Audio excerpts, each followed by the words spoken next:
has been investigating for years. Yesterday, a Richmond man was found guilty of causing a boating accident that killed one of his friends.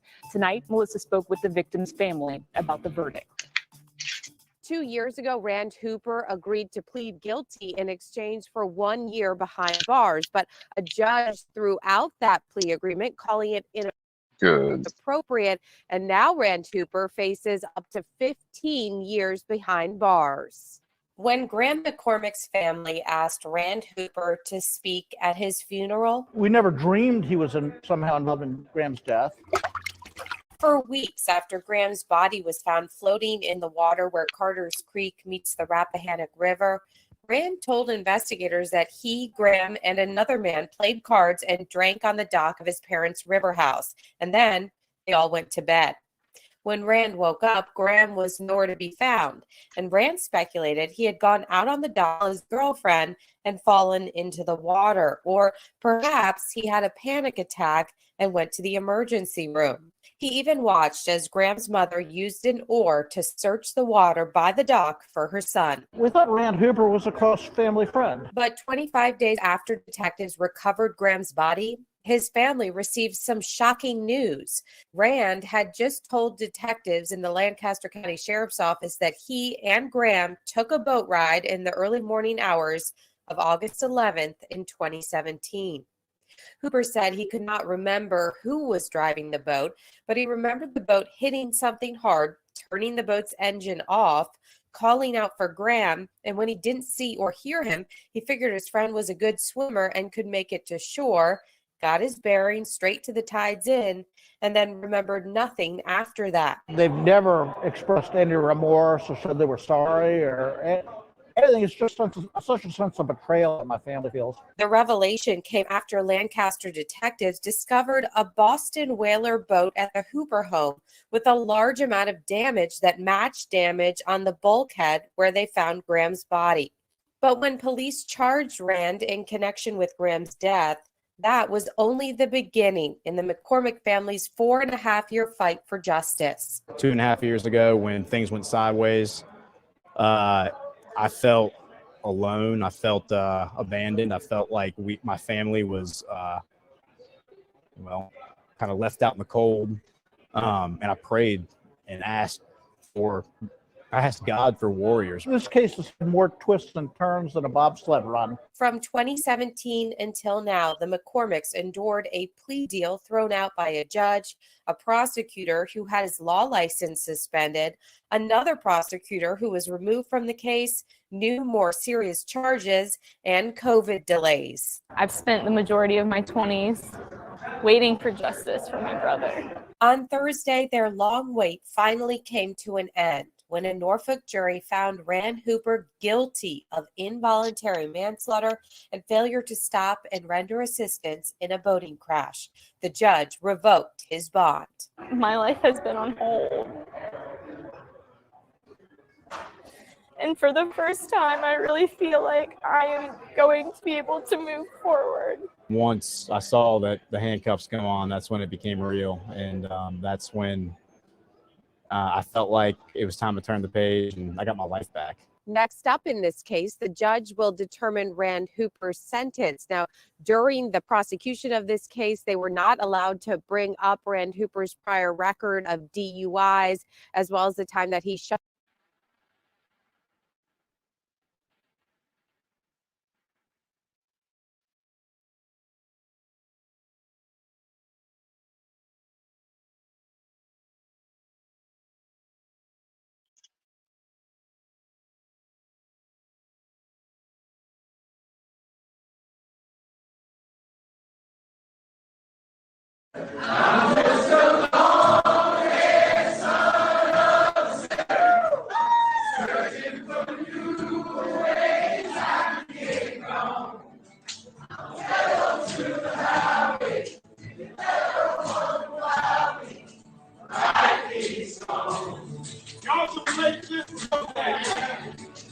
I'm only one drink away from the devil.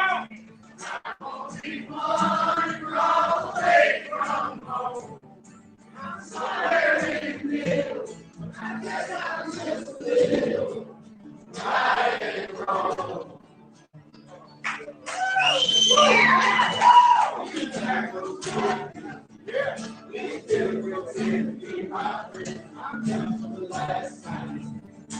Searching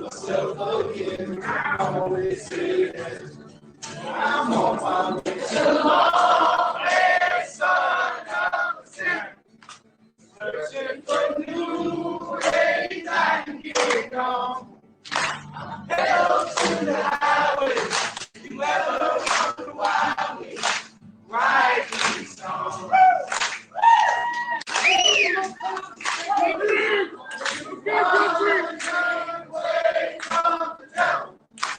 I'm only one call away from home.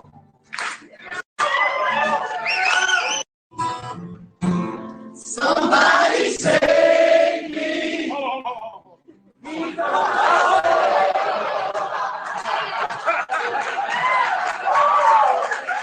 Somebody save me.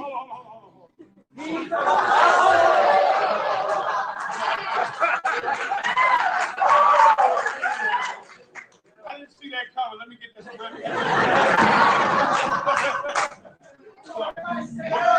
Take it back to the top.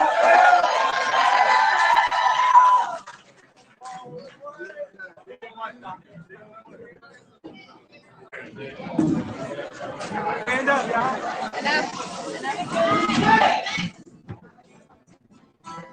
Somebody save me.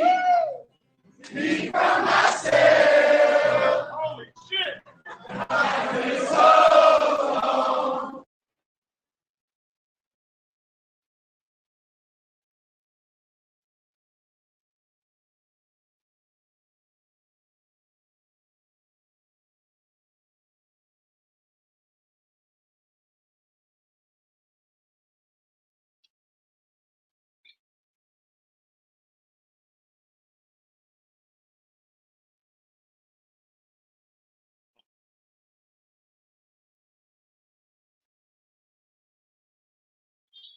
Piece of shit, this bastard, took the lives of 17 people. You have a right to defend him. You have no right to demean the people who lost somebody. None. If I had done 1/10 of what you did during this entire proceeding, I would have either been disbarred, caught up on charges, lost my license. But no, you did what you had to do because you were defending the indefensible. You've all had your 15 minutes of fame. Every one of you. It's done. You're done. I never want to hear your name. I never want to see your face ever again. Our family sat in silence, like Fred just said. We had to endure listening to the testimony over and over again. 17 medical examiners testified about what your bullets did to our children's bodies. And you sat there with the same freaking expression you have now. None. Cold, no emotion, no remorse. What type of animal are you? We avoided all social media. We avoided saying anything to the press. We sat here and endured. We were afraid, as Fred said, of a mistrial because every time anything came up, the first thing you heard is mistrial, mistrial, mistrial.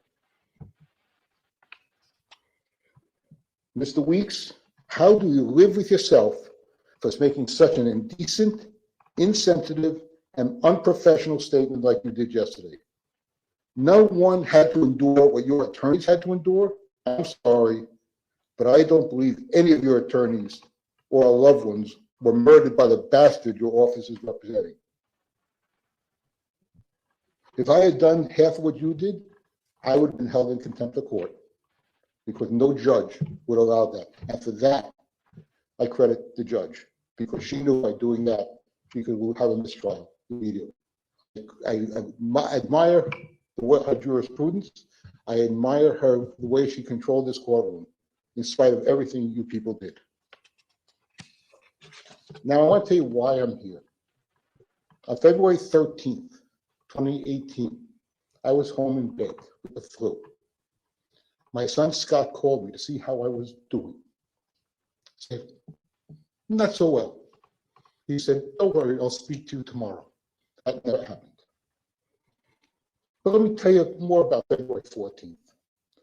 February 14th is also our daughter Melissa's birthday. Do you now know people don't want to call her on her birthday because they don't know what to say to her? They don't know what to say, happy birthday, but I'm sorry. 2 days later, we were sitting in my mother-in-law's home in Palm Beach Gardens, February 16th. We were sitting with a funeral director. That's my birthday. My birthday memory is sitting at a table at my son's funeral because of you.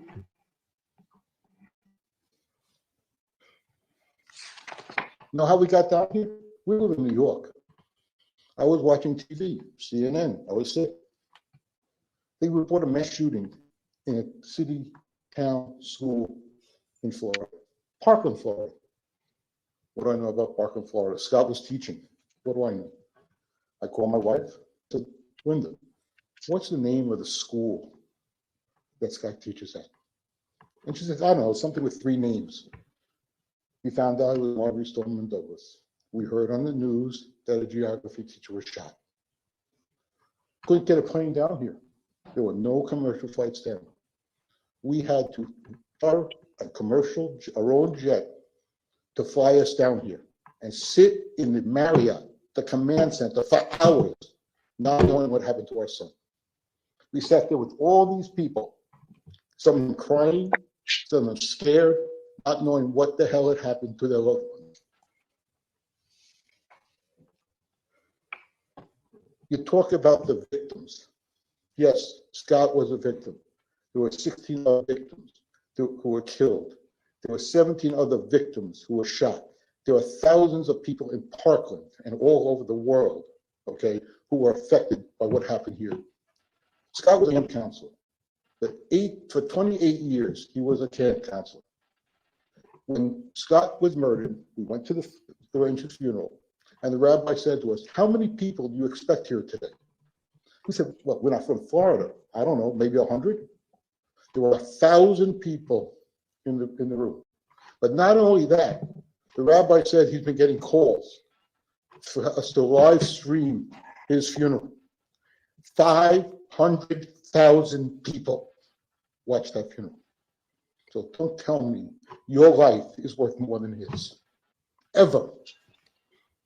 Let me tell you about Scott a little bit. You on my sleeve? Which sleeve is it? Just Run Faster, okay? Scott was the cross-country coach at Stoneman Douglas. After one meet, his students were very, very upset that they lost the meet by a few points or minutes. I don't know how they calculate that anymore. I don't really care anymore. And he looked at his, they all came to him, all upset. What do we do, coach? What do we do? He didn't say, well, you were reacting to this, you were doing. He just looked at all square in the face and said, just run faster. That's the phrase used by all of the MSD cross-country teams. Now, just run faster. That's how he treated his students. That's how he treated his team. He was honest with his team when he got the job at Marjory Stoneman. He said, I know nothing about cross-country coaching, but if you teach me about cross-country coaching, I'll teach you about life. And he did. And know what he did? 4 or 5 days after the shooting, there was a memorial concert at one of the facilities here in the city. We sat there. I'm giving this proper attention. I've never listened to this particular impact statement on this, but I've been reading on some of the Cruz trial, in the case of Cruz. Because this issue that we got in our country of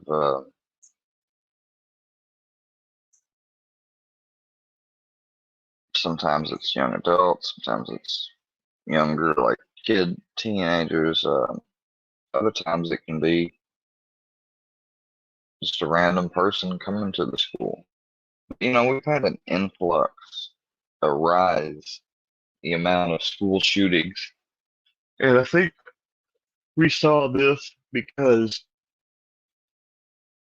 people knew these people that perpetrated these acts, they knew that these are usually places with a lot of people concentrated, not that much security.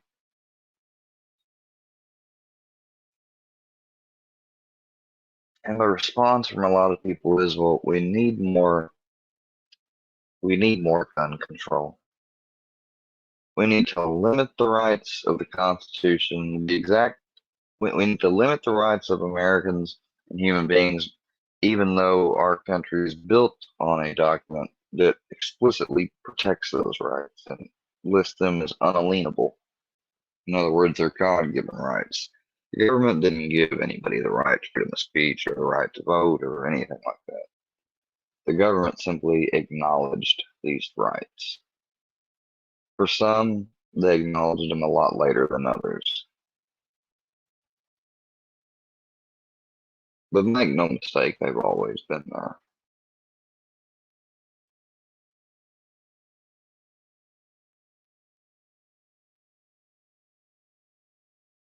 I don't think that there's going to be any comprehensible plan that can be brought together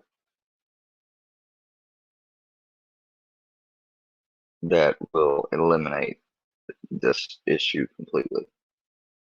I do know and think of some common sense approaches with just regards to security,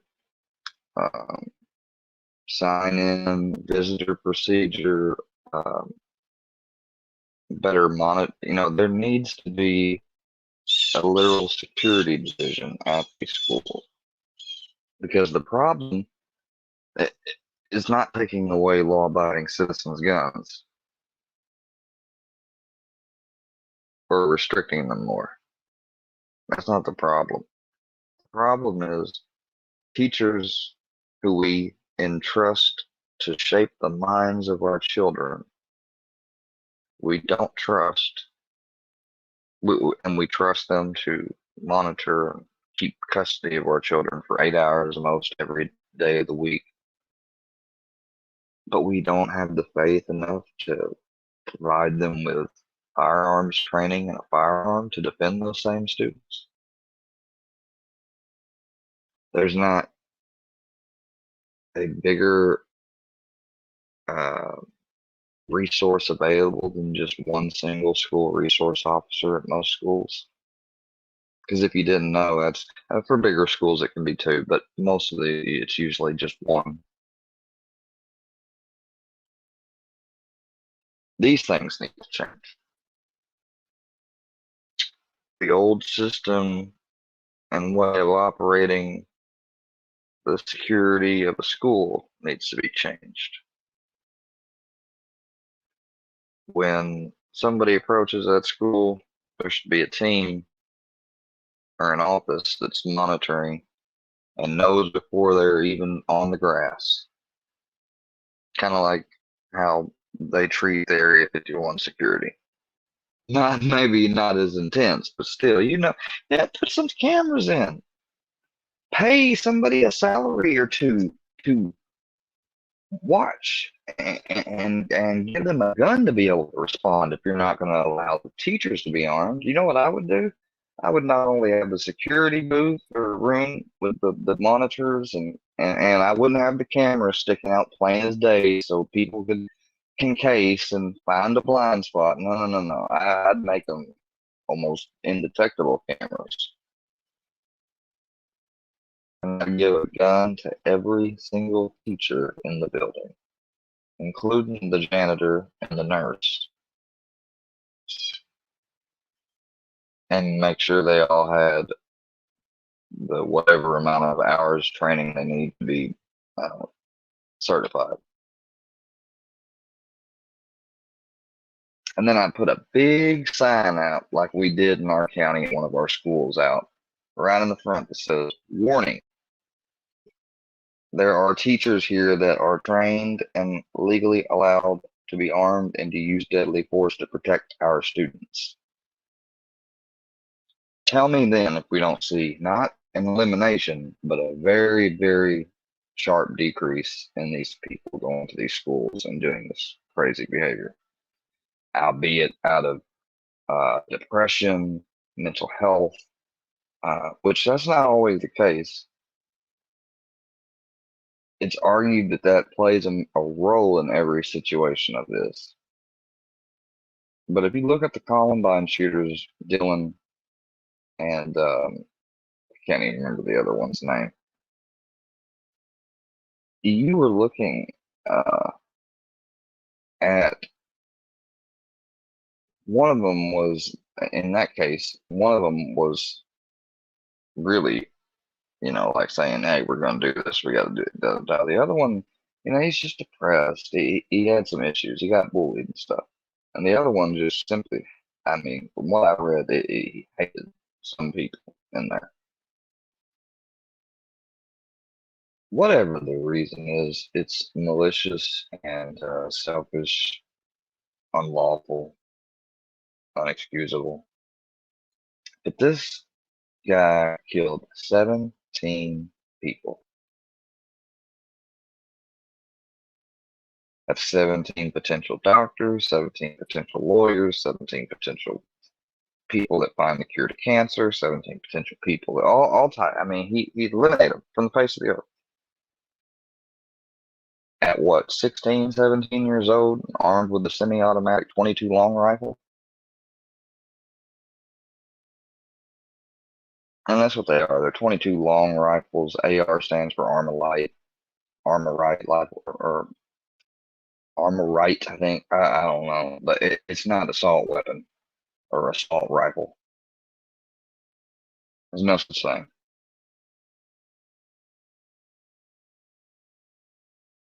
With all the switches, Glock switches, or more proper name, an auto sear, that are out there on the streets, being manufactured overseas and sent over here and finding their ways onto every block. It's just a matter of time, more and more, before we're already starting to see them. But instead of shootings in Detroit and stuff that are so commonplace for Chicago, it's going to be automatic shootings. And Chicago has the strictest gun control in any place out of the whole United States. They're stricter than New York, I think, by some measures, if I'm not mistaken. Stricter than Massachusetts. And that's one of the second or third states that's most strictest.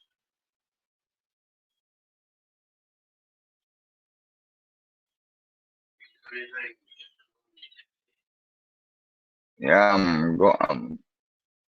I'm watching. I'm going over this school shooting. Watching it. Wow, what are you doing? What's going on? What do you mean?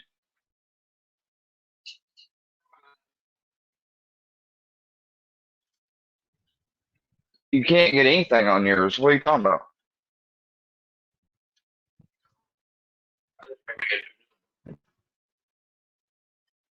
I'm all right.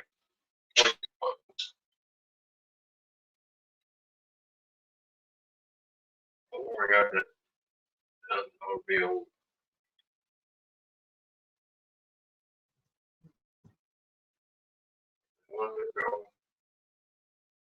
Last night,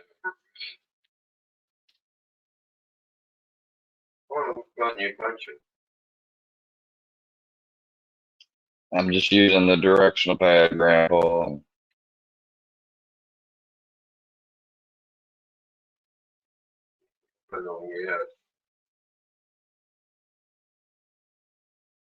Yeah.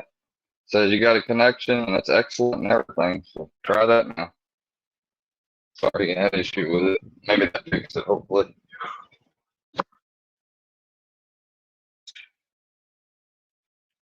But sorry about that. But getting back, these people need to realize that it's not the rock, it's not the object, it's not even these demented individuals that do this stuff, because some people are never going to show any signs of any type of warning signs, and they're going to go out and they're going to perpetrate this stuff, unfortunately. Grandpa, all I did was make sure it was connected to the internet.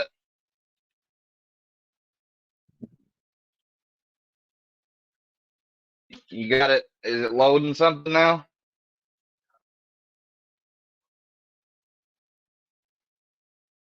Well, excuse me, I'm not to get something to drink. Granny, Granny, what are you trying to do? I'm just trying to get that gold case up there. What channel is it on? I don't know. You don't know what channel you've been watching the last I'm couple watching days. stars, but Well, is that where it's? no, I've been every time I've been on the side over here. What's the channel it's on? Is it AMC or Stars? Can't tell me you don't. 'Cause if you, on stars. well, then you go to Stars, and you look around. You can even search it for it. You, I have to search and take it over to it every time. It's not on there. Now it's going to come up. No, it's not. I don't know why I don't do that. Frickin' Roku. Yes, you get what you pay for.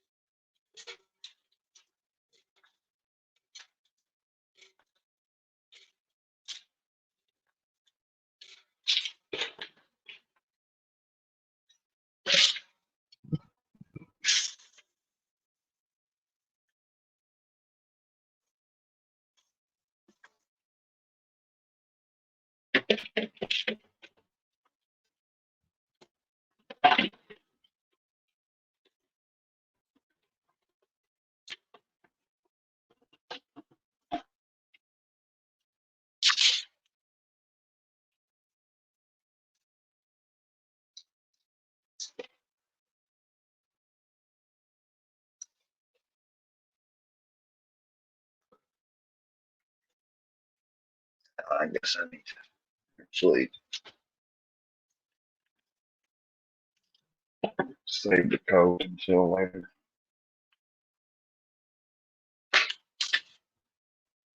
I always forget. Or I usually sometimes forget that I've got a fucking smoothie I gotta finish.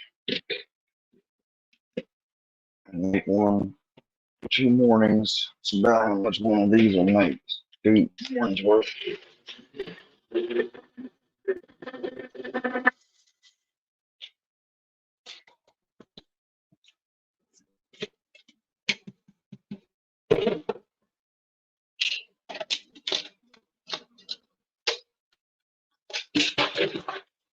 See.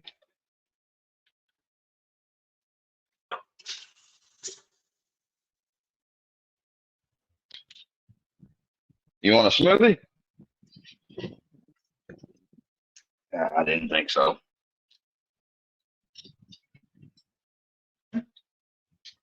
Ronnie, get your butt in here, boy. Get your butt in here.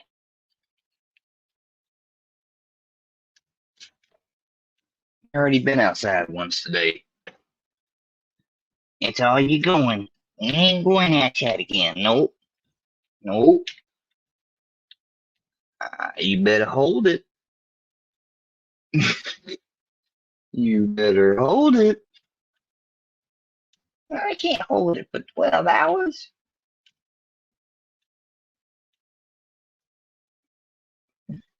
Brownie, let's be honest. Half the time you go outside, you don't even use the bathroom. You go out there because you want to chase the cats. Which we're going to be eliminating that behavior. As soon as that e-collar comes in. You probably are not going to like it.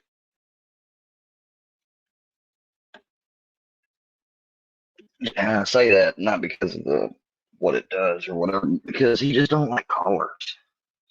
And he loves it when I take his fucking collar off and put it on the charger. He loves it. He just stretches out and grabs his neck and wallers around like he's free. Someone pointed us out. And a nice Irish grandmother with the thickest brogue accent I've ever heard in my entire life. She needed to come with a translator. That's how thick it is. Tapped my wife on the shoulder and said, I love your son, but I never met him. Okay, I'll bite. She said he gave her her granddaughter an assignment. Call somebody who you don't know, that well, from another country, who grew up in another country, and find out all about that country and what they live. She called the grandmother. They stayed on the phone for hours. The grandmother said, up until that point, I spoke to my granddaughter maybe twice a year. Now it's twice a week. You destroyed that. You animal destroyed that. You took my son away and a teacher away that loved his children. Someone you never met. You never had anything to do with. That's what you did. You're a bastard. You're a freaking animal.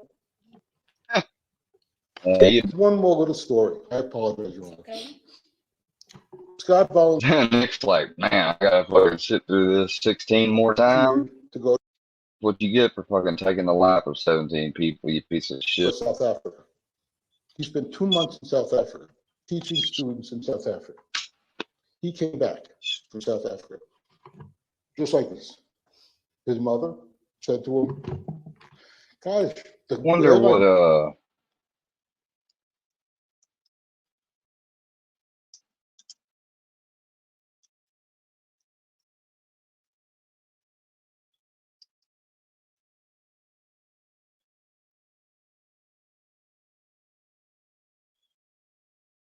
I'm 5 years older than him.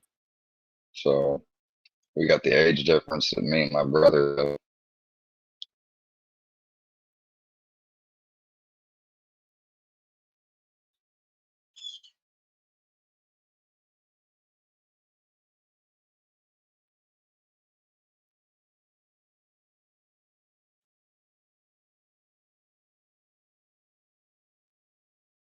"34 consecutive life sentences."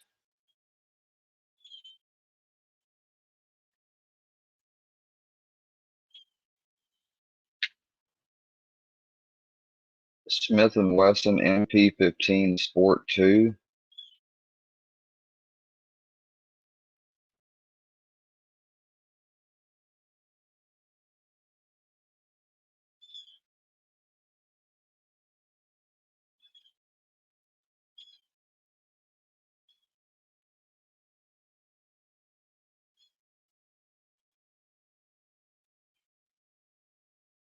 Okay, it had 223 renting.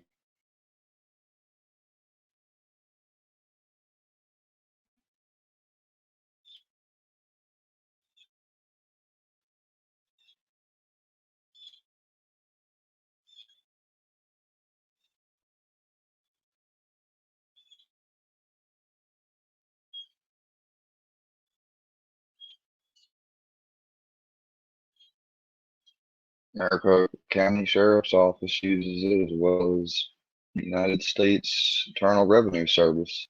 Why the fuck does the IRS need fucking rifles?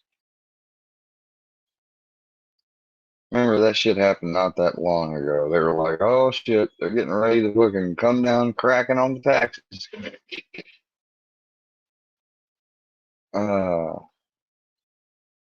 Chambered for the Russian 5x39. The MP10, the version of the AR-10, was introduced in 2013. Yeah, it's a 22 long rifle.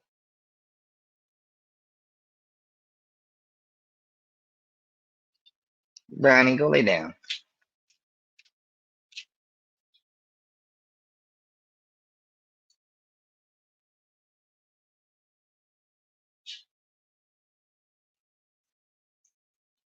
Whoa. Say what? I ain't never seen this video.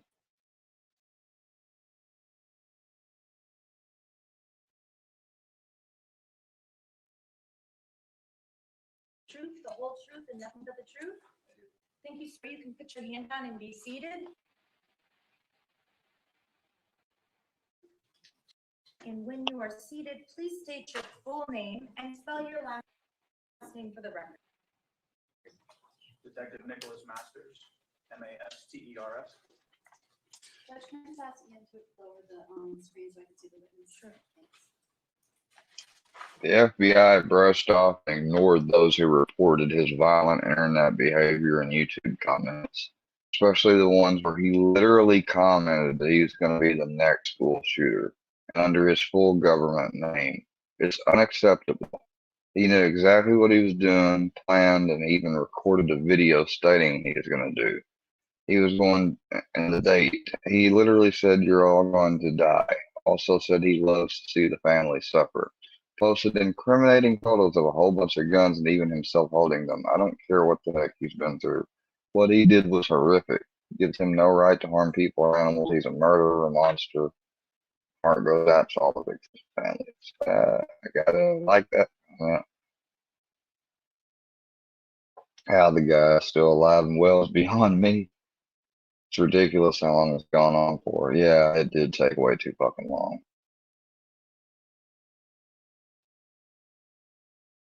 He should have been flagged by the police for the porn searches in relation to minors.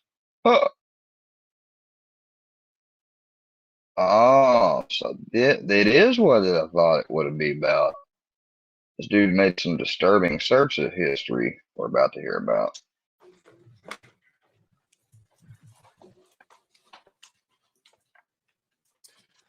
How are you employed, sir? I'm a detective with the Broward County Sheriff's Office. And did you previously testify in this case regarding social media? I did. All right. And were you asked to prepare additional social media from the defendant's accounts? Yes, I was. Your Honor, excuse me, I'd like to show you, with the court's permission, if I can approach Sure. the witness state's exhibit for identification 26K. And this has been shown to the defense? I'm sorry. Has 26K been shown to the defense? Yes, Your Honor. Okay, thank you.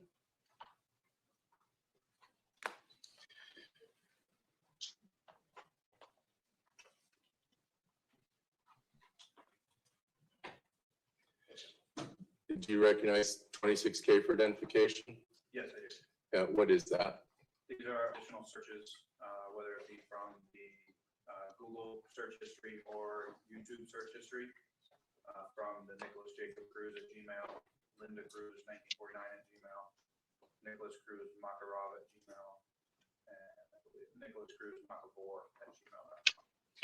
And were those contained in the original receipt of records from those particular searches? Yes, this is additional samplings from the larger search set that was provided from each account. Okay, so these are samplings of a certain area? Yes. Okay. At this time, Your Honor, the state would offer 26K for identification into evidence. Also have this certification that was previously used for the rest of the About to, again, now, since I'm about to go into treatment, unless I'm sent outpatient, which I could be, then I am going to be, this will be the last bit of weed I'm going to purchase and use because, you know, I don't, you know, I've been using it because of coming off this nerve medicine and antidepressant. It's kind of helped those adverse effects a little bit. If I'm going in there under, you know, medical or whatever, I won't care to, and hell, you know what? I just got to thinking that, well, it's already been said by them, but I saw it one day. They don't think it's true. They think I got like another, I don't know, like I got the referral that I was actually trying to get at first, but Doctor never did it. And then when they finally did call, they had a place called 4 freaking hours out. So, yeah, I'm just, no. Yeah, they're gonna keep pushing that as the narrative probably, but that's just not true because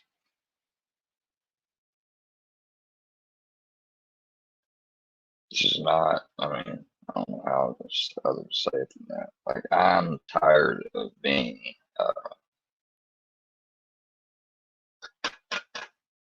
what's the word? Inundated with all this. So if I can get by on just nerve medicine without the pain medicine, that's what I'm gonna do. And if it's too much or we have issues or whatever, hell, I may. The point is that this is the last little medical tidbit of info y'all get to get because I was open with myself and shared everything from the get-go above board, copacetic, and you people just twisted it, betrayed it, tried to act like all you cared when you didn't and everything. So no more. Don't ask me how. I'm not even going to be reporting on how it went. I'm not going to be telling you what happened. Did we decide to do this, to do that? Am I taking this? Am I taking that? Am I off all three finally? We'll see. As in my mind, my parents, grandparents, whatever, doctors will see. Not you people anymore. Now, you ain't gonna ever get my cell phone number again. So, I don't know why you don't just pull what you did back in December, because you got my fucking aunt's number, and I know you didn't get it from me. So, I don't know how you pulled that off, but I'm surprised you haven't pulled it off with my granddad or my new phone.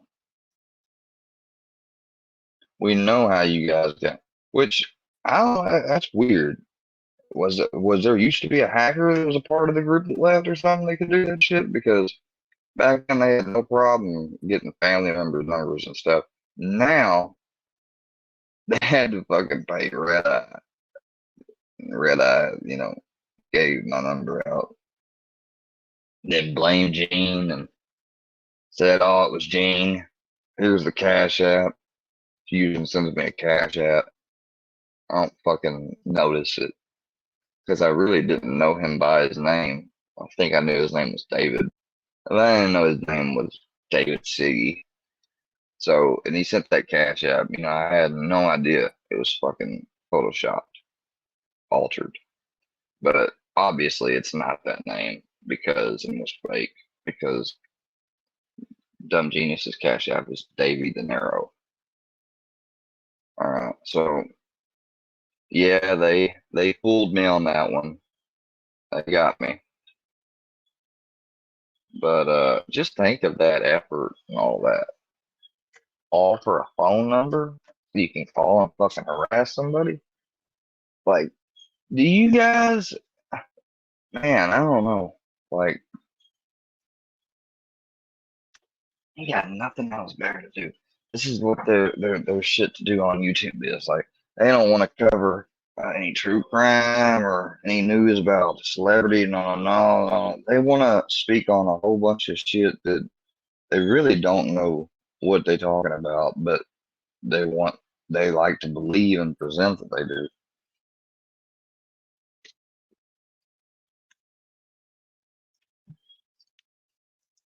Ms. Basham, are you the point person from the defense on this witness also? Yes, Your Honor. Okay, do you have any objections other than those previously raised?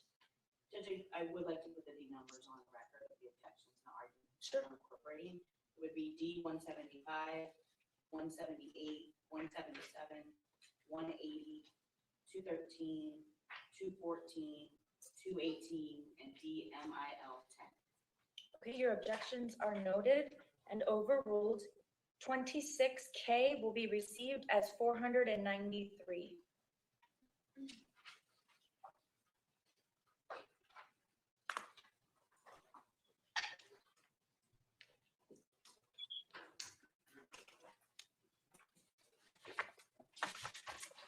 And Detective Masters, this is a 4-page document.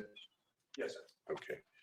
I'm going to do one at a time and ask if you could read them.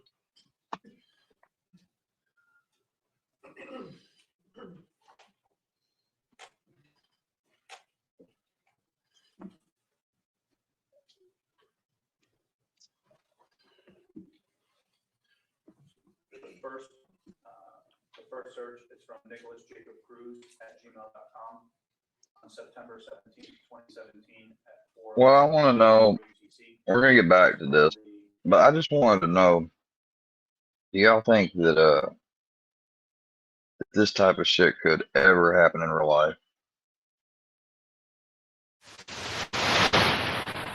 The L, the E, the O, the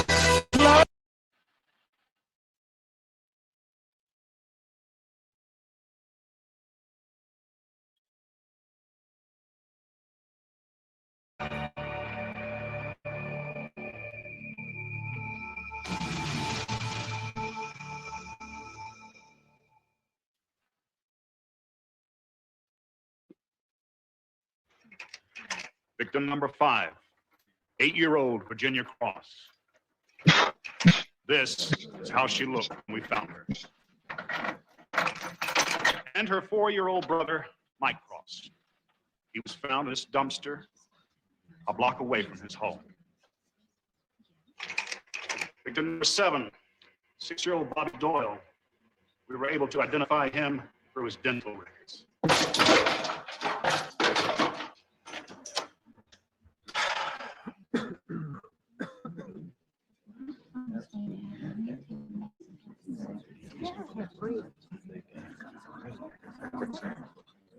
Do you have any closing remarks? Those slides are the only remarks. They speak for themselves. Save for the thanks that I and this entire community have for Lieutenant Blocker for finally apprehending this unholy aberration. Objection, Your Honor. Excuse me, alleged unholy aberration. That's all, Your Honor. Attorney for the defense, do you wish to present evidence for admission?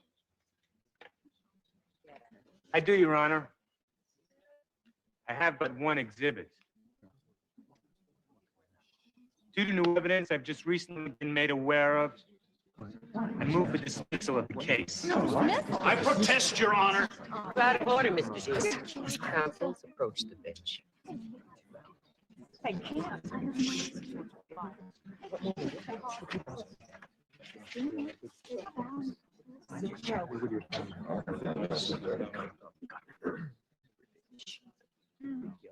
She'd look at that cop because he knows he fucked up.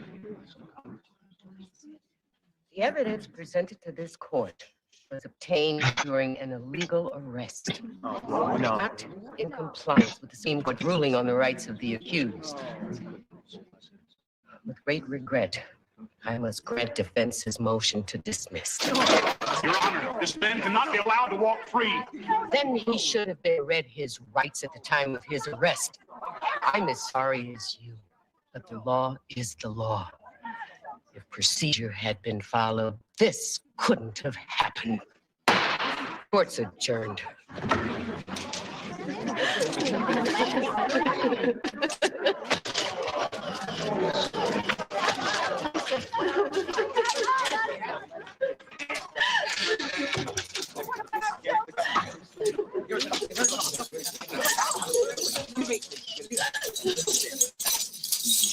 So my question is to people, and maybe I'll do a deeper dive on it, but could somebody be, let's say they were arrested under a bad pretense or not read Miranda or what have you, which they don't have to Mirandize you as soon as they arrest you. That's a big misconception, one of the bigger ones. They only have to Mirandize you when they're about to question you, all right? Because they got to let you know, like, hey, this is me telling you you got the right to shut the fuck up and not say nothing. But and a lot of people will try to claim, oh, I haven't even seen body cam footage here recently in the last year or so. People saying, they ain't reading my Miranda, they ain't reading my Miranda. I'm like, you ain't been questioned yet. And you go down to the comment section, see. Fun fact, the Miranda thing people largely get misconceptualized is if you go and look at the actual case law and then what was ruled and stated on it afterwards, they only have to do it when they are going to question you. I mean, now, some of them, their department policy, they like to just go ahead and get it fucking out the way. So that is why I got a lot of people that wrongly suspect as soon as them cuffs go on, you're supposed to hear you have the right to remain silent, anything you can't say. That's not the case. I mean, now a lot of police departments, when they do that, yeah, they will. Or they won't give a Miranda warning if they're just detaining you while they're investigating or doing a traffic stop. But once they find heroin in the car or something like that, then they're going to come to you and they're going to say, I found this in your car. You know anything about this? Anything? All right, well, listen, you got the right to remain silent. Anything you can't say, then that begins. But in a case like this, where like they know the guy did it, I mean, there's evidence there that he did it. However, in getting that evidence and getting him, they broke the law. Could he or she be technically released, no jail or not even civil commitment?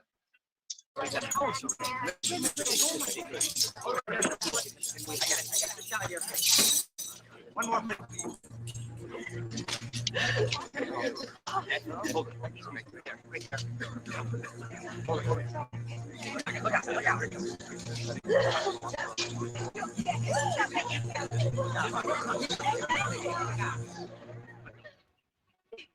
I want to show. I almost shot him, Sarah. I almost pulled the trigger. So what stopped you? Yeah. Well, what about A Street? All right. Okay, thanks a lot. Bye. I really wish I could show that. Yeah, there it is.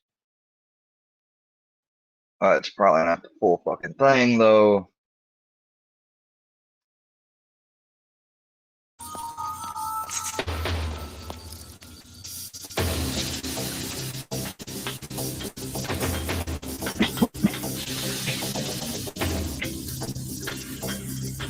The parents are after Freddie, and this officer wants to keep it from happening. There's the prosecutor.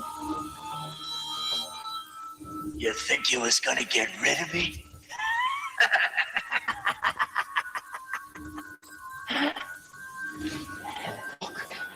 It's him. Yes. It's him. Go ahead.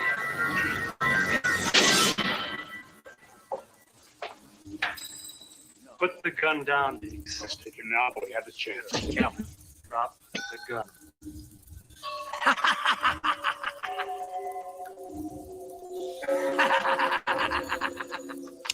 Drop the gun. Whose side are you on anyway? Yours. Do you, all of you, want to be on the same level as this piece of dirt? Doc, look at you. You're a dentist, not an executioner. I got a right to remain at large, cop. I got a right to remain silent. Jim, are you listening? I'm taking him as clean illegal. Anybody who wants to get in my way can come along. In handcuffs. Hey, cop. You got a pretty little girl. Shut up! We got interrupted before I could get to know him. Feel like you a lot better next time.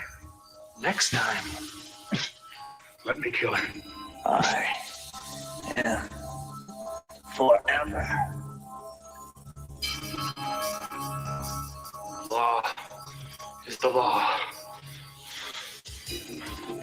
But tonight, the law is on vacation.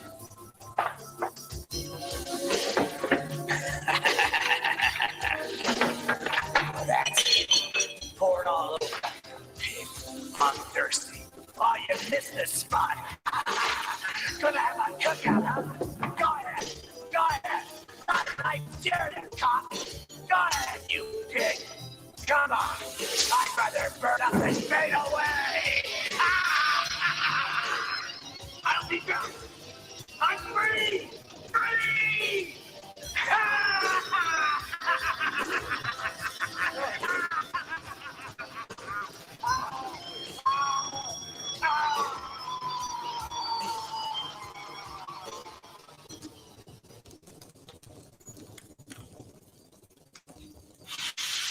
We're all in this together.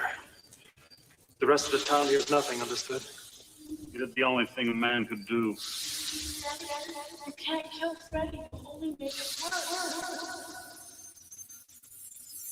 And the rest of this episode, that cop, he starts to get paranoid, having bad dreams after Freddy comes back. And the feds basically, Freddy torments him through dreams that the feds are going to come and investigate and figure out what he did with Krueger.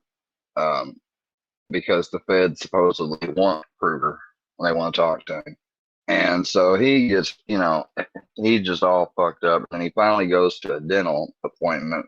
And that, he gets strapped down in a dental chair and he's in a dream. Freddy kills him.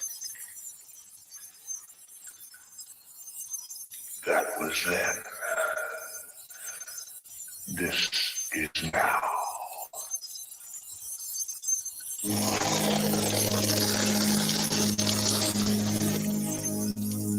Springwood's nightmares are just beginning.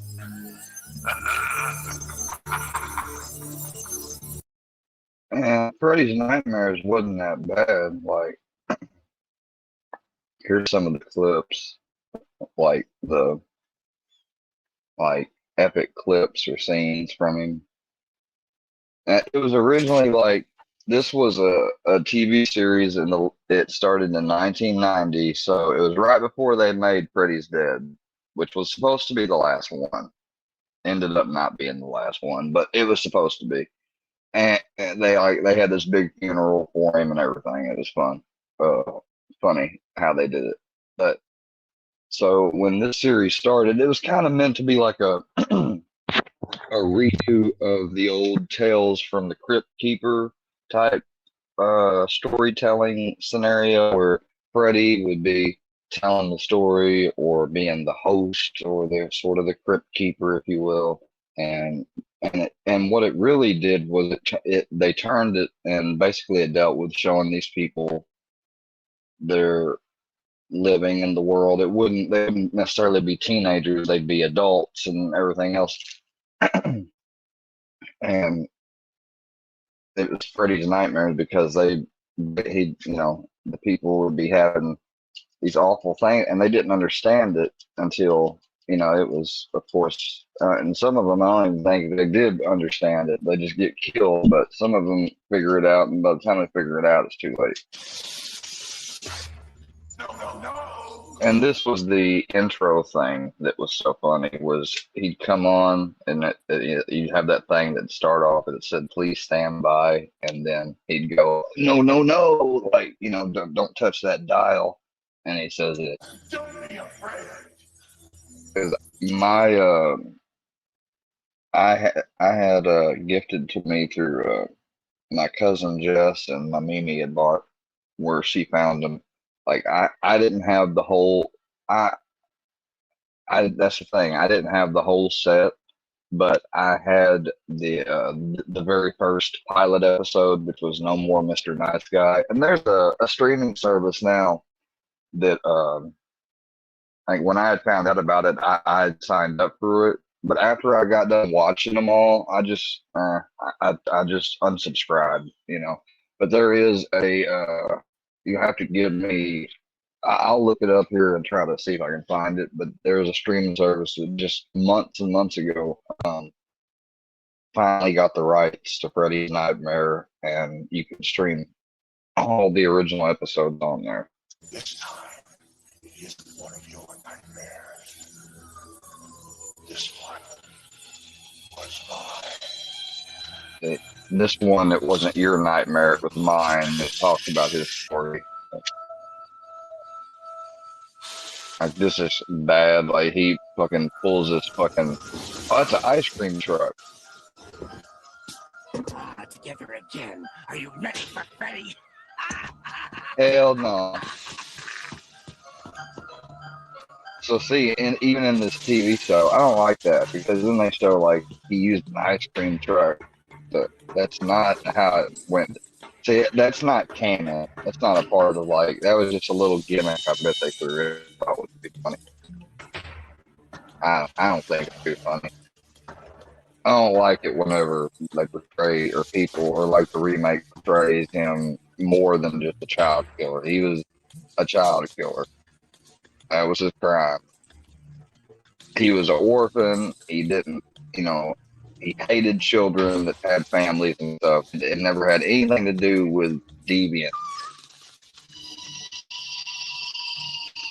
You could even ask or look up Wes Craven and what he thought. Like, Wes Craven,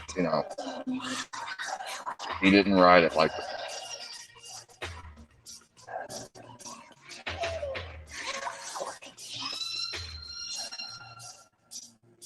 that. In this first episode, though, he does like have a fascination and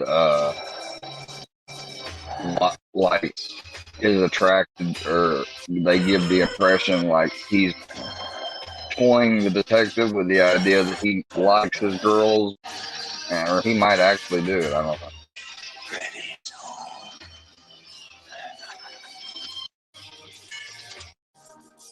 Oh, you missed the spot. I dare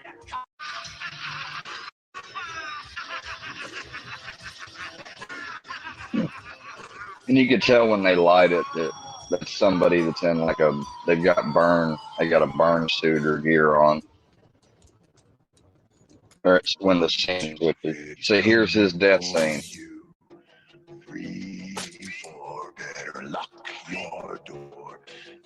I ever go to a dentist and they have fucking straps? Well, shit, I did. They do have straps. Shit, you go to an oral surgeon and you move around, you'll wake up with straps on, like I did. I swear to God, I was about to say, when I woke up with them straps on, I'm like, damn, it looks like some people had some, damn, I felt like cracking this pun. Matter of fact, I said it to I shared it with the assistant, and the doctor was out of the room. I said, you know what I thought of when I first woke up and seen that I got these on? She said, oh, let me get those off you. I was like, you know what I thought of? I was going to say as a joke, but then my mind told me, no, that wouldn't be appropriate. And she said, what? I said, dang, did somebody have fun with me, or did I have fun? What happened? She started to laugh. Oh, those teeth. I'm afraid they'll all have to go. You tell Freddy when it doesn't hurt. Fuck that. Big deal.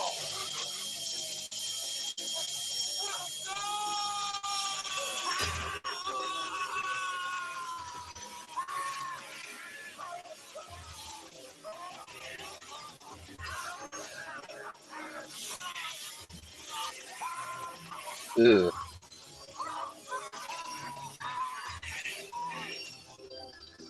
Now there's a smile every motherfucker loves.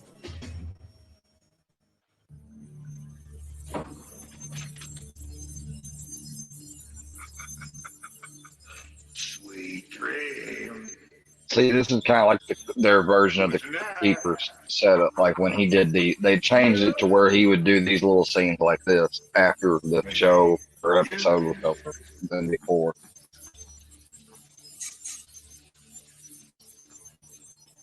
How about one of you?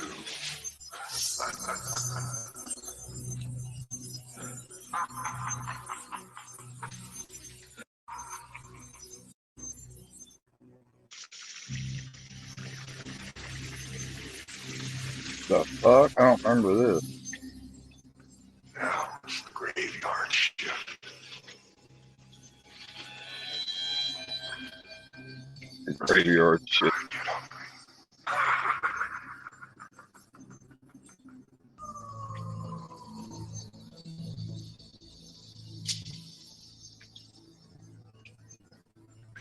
Have it my way.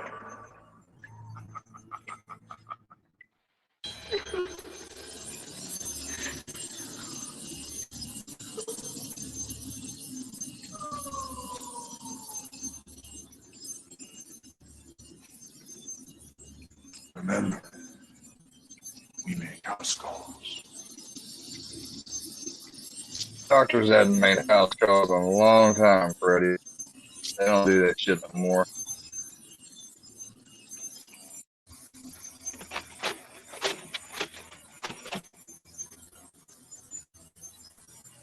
If Chris is gonna win one for the Ripper, she'll need a little killer instinct.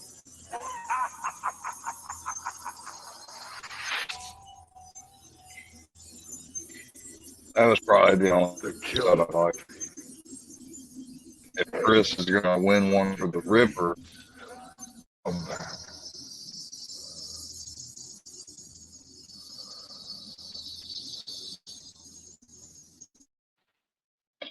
see if I can find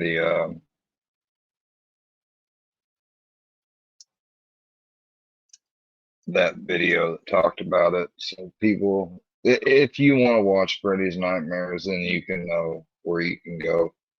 It's just like a little cheap YouTube price.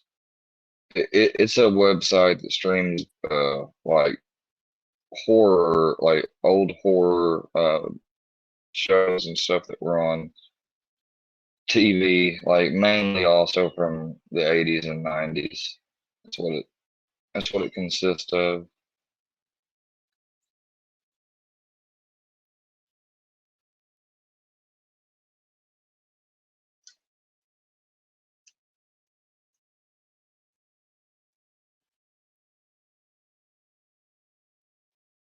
Screenbox, yeah. So Screenbox is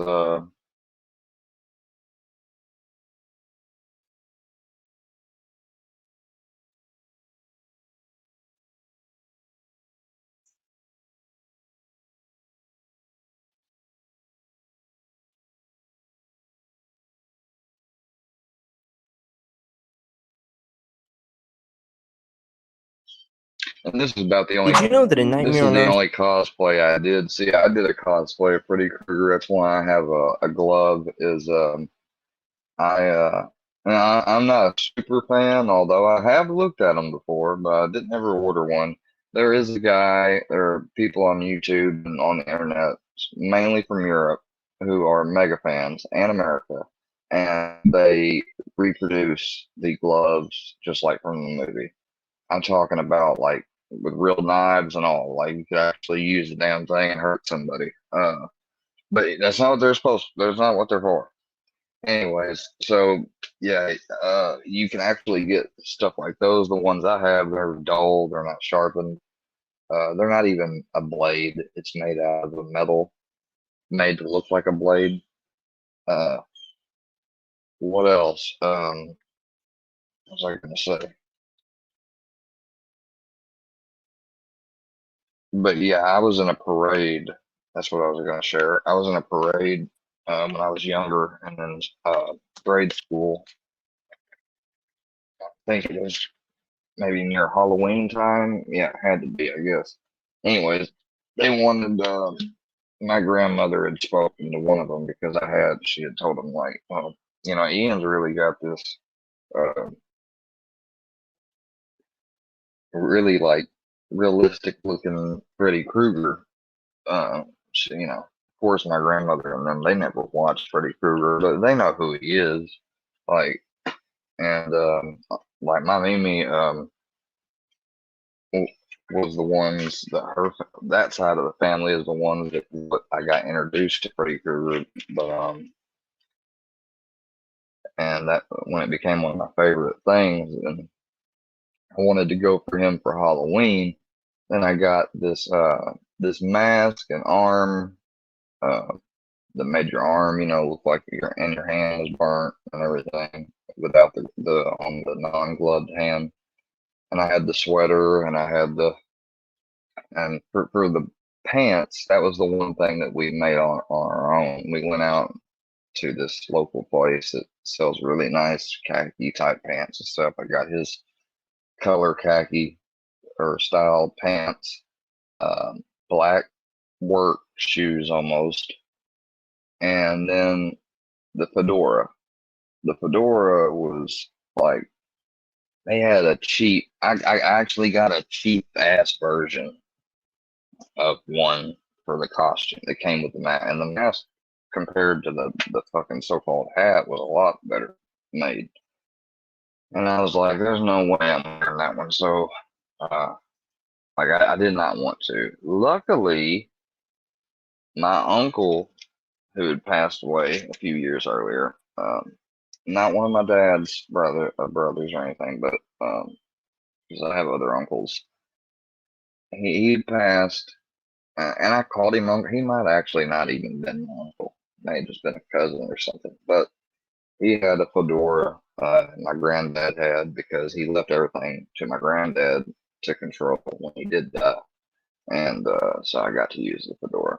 Street 2, Freddy's Revenge. Robert Englund, the actor who plays Freddy Krueger, is the... I basically took the thing that was around the cheap fedora, which is supposed to be around the fedora hat, because the fedora he had didn't have that on it.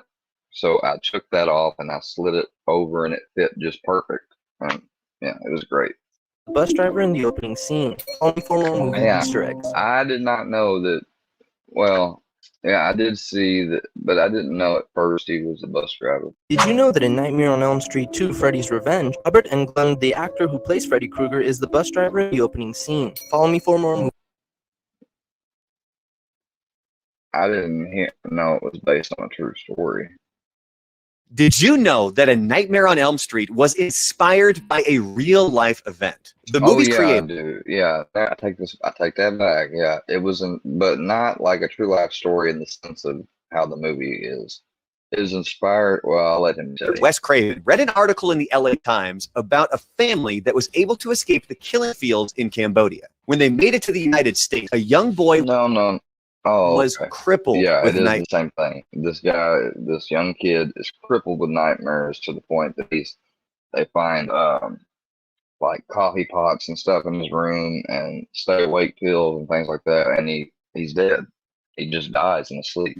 He told his parents that he was afraid to fall asleep because the thing that was chasing him would get him. The parents were finally able to get him to fall asleep, but they ended up hearing screams in the middle of the night. And by the time they got to him, he was dead. He had died in the middle of his nightmare.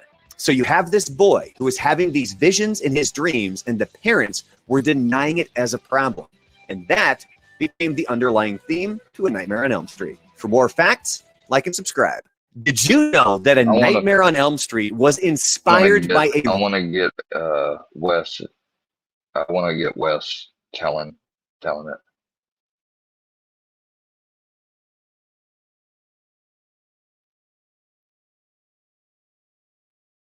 Because he explained a lot more.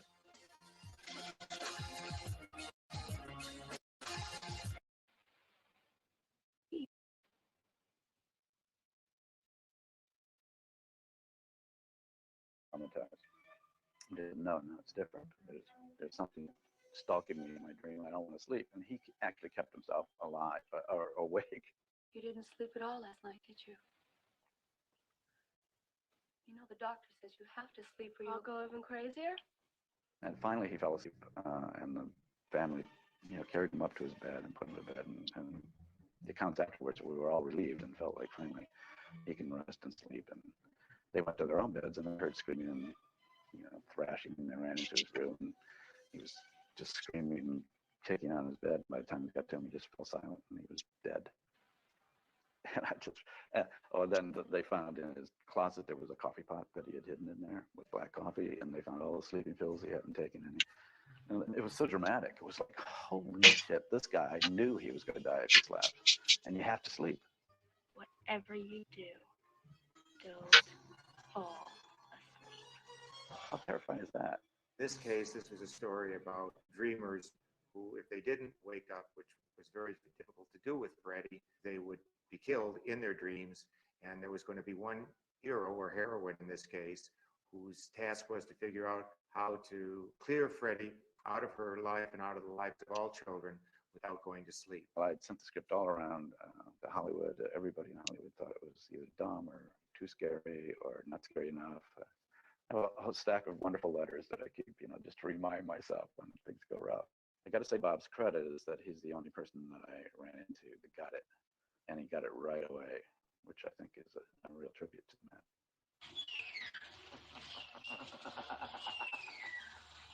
Difficulty was that since the bank wouldn't loan us money to make this movie, I had to not only undertake to develop the script, which I did, but then go out and try to raise the financing. You start off with a director and a script, but 8 weeks before you begin principal photography, all of a sudden there's 50 people working. You've got hairdressers and set designers and production coordinators. The better one for y'all to see would be, I think we'll watch this to be better.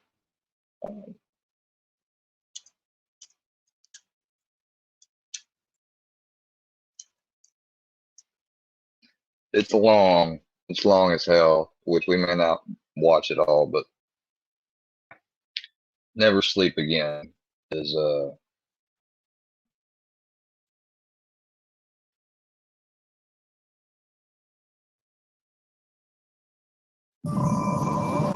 His story is the stuff of legend.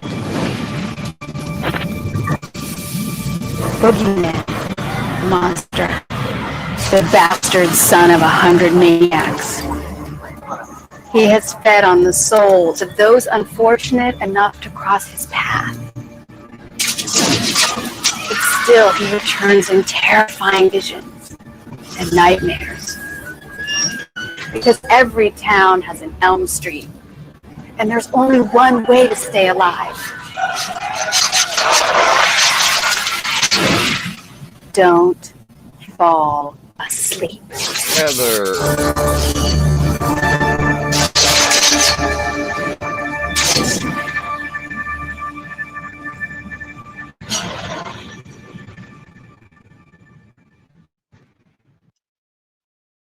I'm glad they did this.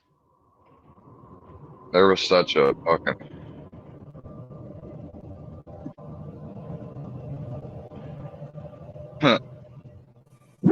Time for you to be asleep, Billy. I'm not a bit sleepy. You have to get up early tomorrow, remember? Oh, I don't want to go to bed yet. It's bedtime and sleep time. You'll be asleep before you know it. Good night, Billy. Billy's mother didn't know the real reason why he didn't want to go to bed.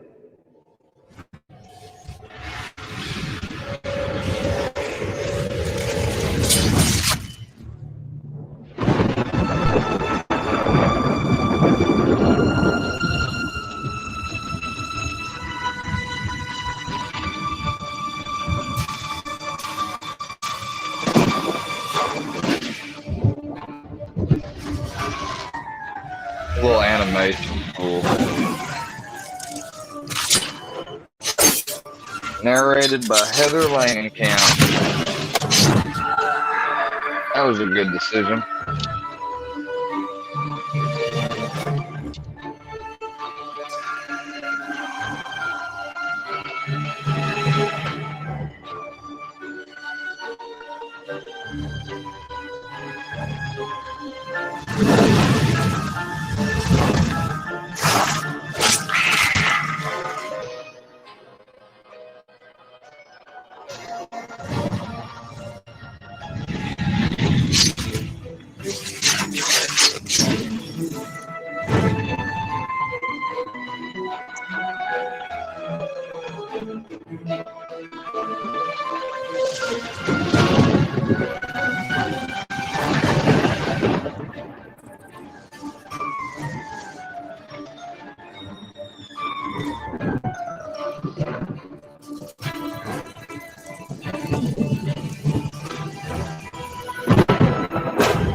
Johnny Depp's first scene.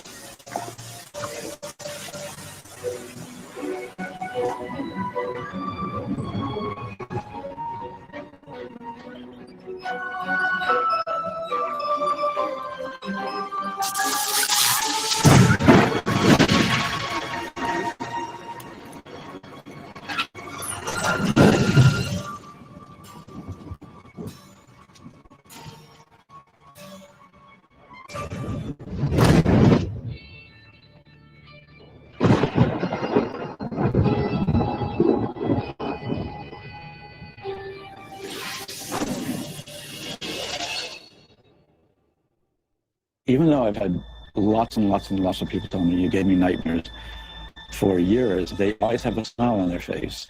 He operates on a lot of levels as a character, as a symbol, now as a logo. He's an American original.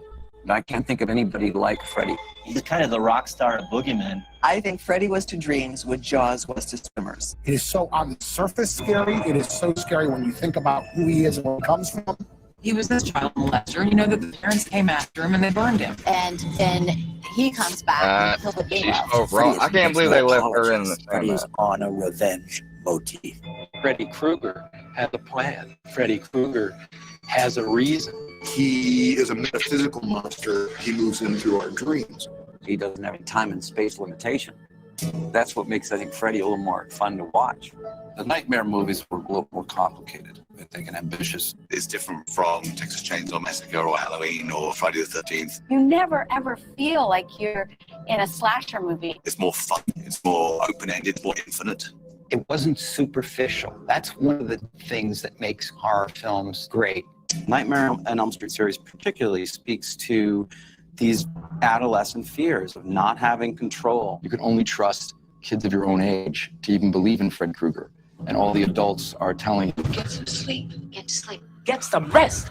you know that's the worst possible thing you can do. You can look at classic movie monsters, Frankenstein's monster, the Mummy, Dracula, and Freddy just fits right in there with them. And Nightmare on Elm Street not only speaks the language of cinema, but it speaks this universal story of the bad dream, a nightmare, and a boogeyman.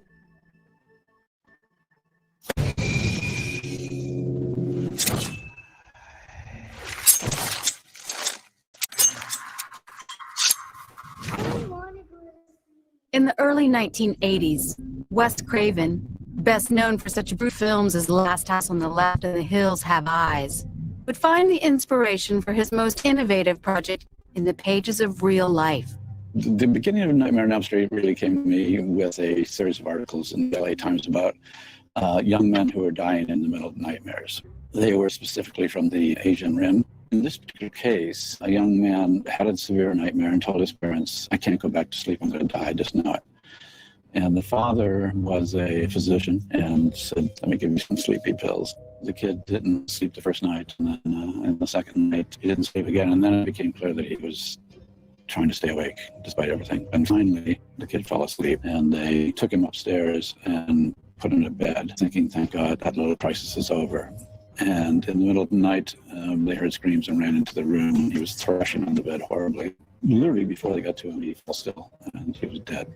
In the aftermath, the parents found all the sleeping pills. He had not taken them. He had hidden them in the bed. And they also found a Mr. Coffee machine in his closet with a hidden extension cord that went to the nearest plug, which was, to me, it was just so out of a movie.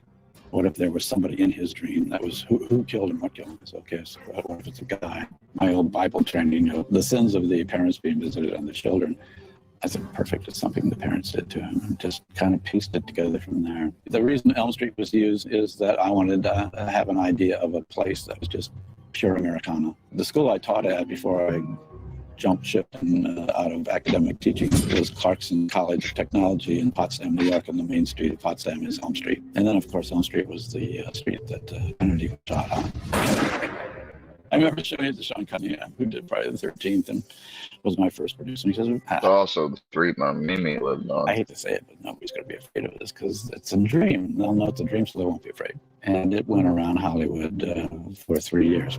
The one guy who thought that the script was interesting was Bob Shaye. Freddie came along after 10 or 15 years, and we had some successes before Nightmare on Elm Street. We had made 3 or 4 films before that, small films, all of which we were able to sell and make our money back, but none of which did particularly well. I always did think that producers had something to offer besides raising money.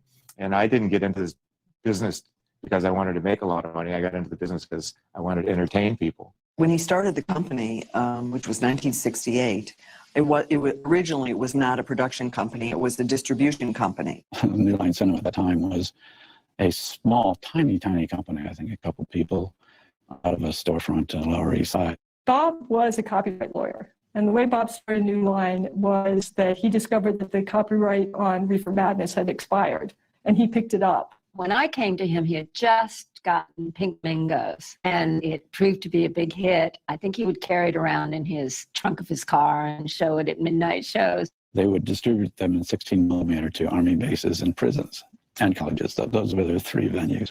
That was the very, very, very beginning of New Line as a distribution company. There was a lot of blood, sweat, and toil that went into the whole process over 40 years. To everyone's credit that worked there, that they worked as hard as they could for something they loved, because it certainly wasn't for money. It was rough.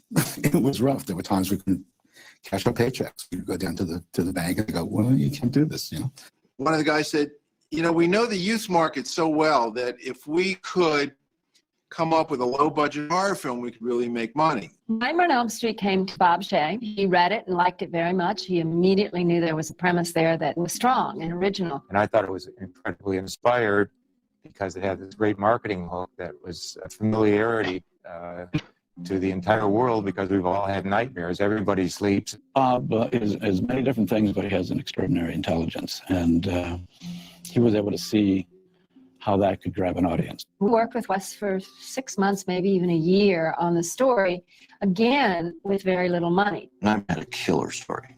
It's one of the 2 scripts I've ever picked up and read straight through. It tried to be something as deep as it could be, to get right into your soul. What's the source of fear? It scared me so much. I actually didn't sleep the night after I read it. I don't think there's any film I've ever worked on since then that was effective like that in terms of just being sheer plain ahead terrifying. Now one step closer to making Elm Street a reality, the time had come to find the cast of characters, sympathetic victims, a resourceful heroine, and the man who would terrorize their dreams. We had a brilliant young casting woman, Annette Benson, and she found everyone. I wanted very much to do young heroines that didn't trip and fall down, who could fight if they had to. Moving angle favoring Nancy. She's a pretty girl in a leather sweater with an easy athletic stride and the look of a natural leader. I really feel that she's a totally different kind of heroine, and that I don't think she is interchangeable like a lot of the girls in slasher movies. Heather was interesting to me because she embodied sort of what I was looking for, which was a legitimate girl next door. A survivor girl, one of the leading classic ingredients of contemporary horror. Heather probably being the leading example. I never felt like, oh gosh, I really need to take a lot of time and develop a character. I really felt like I was going to bring myself to the set and be as close to me as I could. I think Freddie considered her a worthy adversary, but she also has to be the one to go. She's like his penultimate, if not ultimate, challenge. As hard as Nancy tries, the only life she can really save is her own.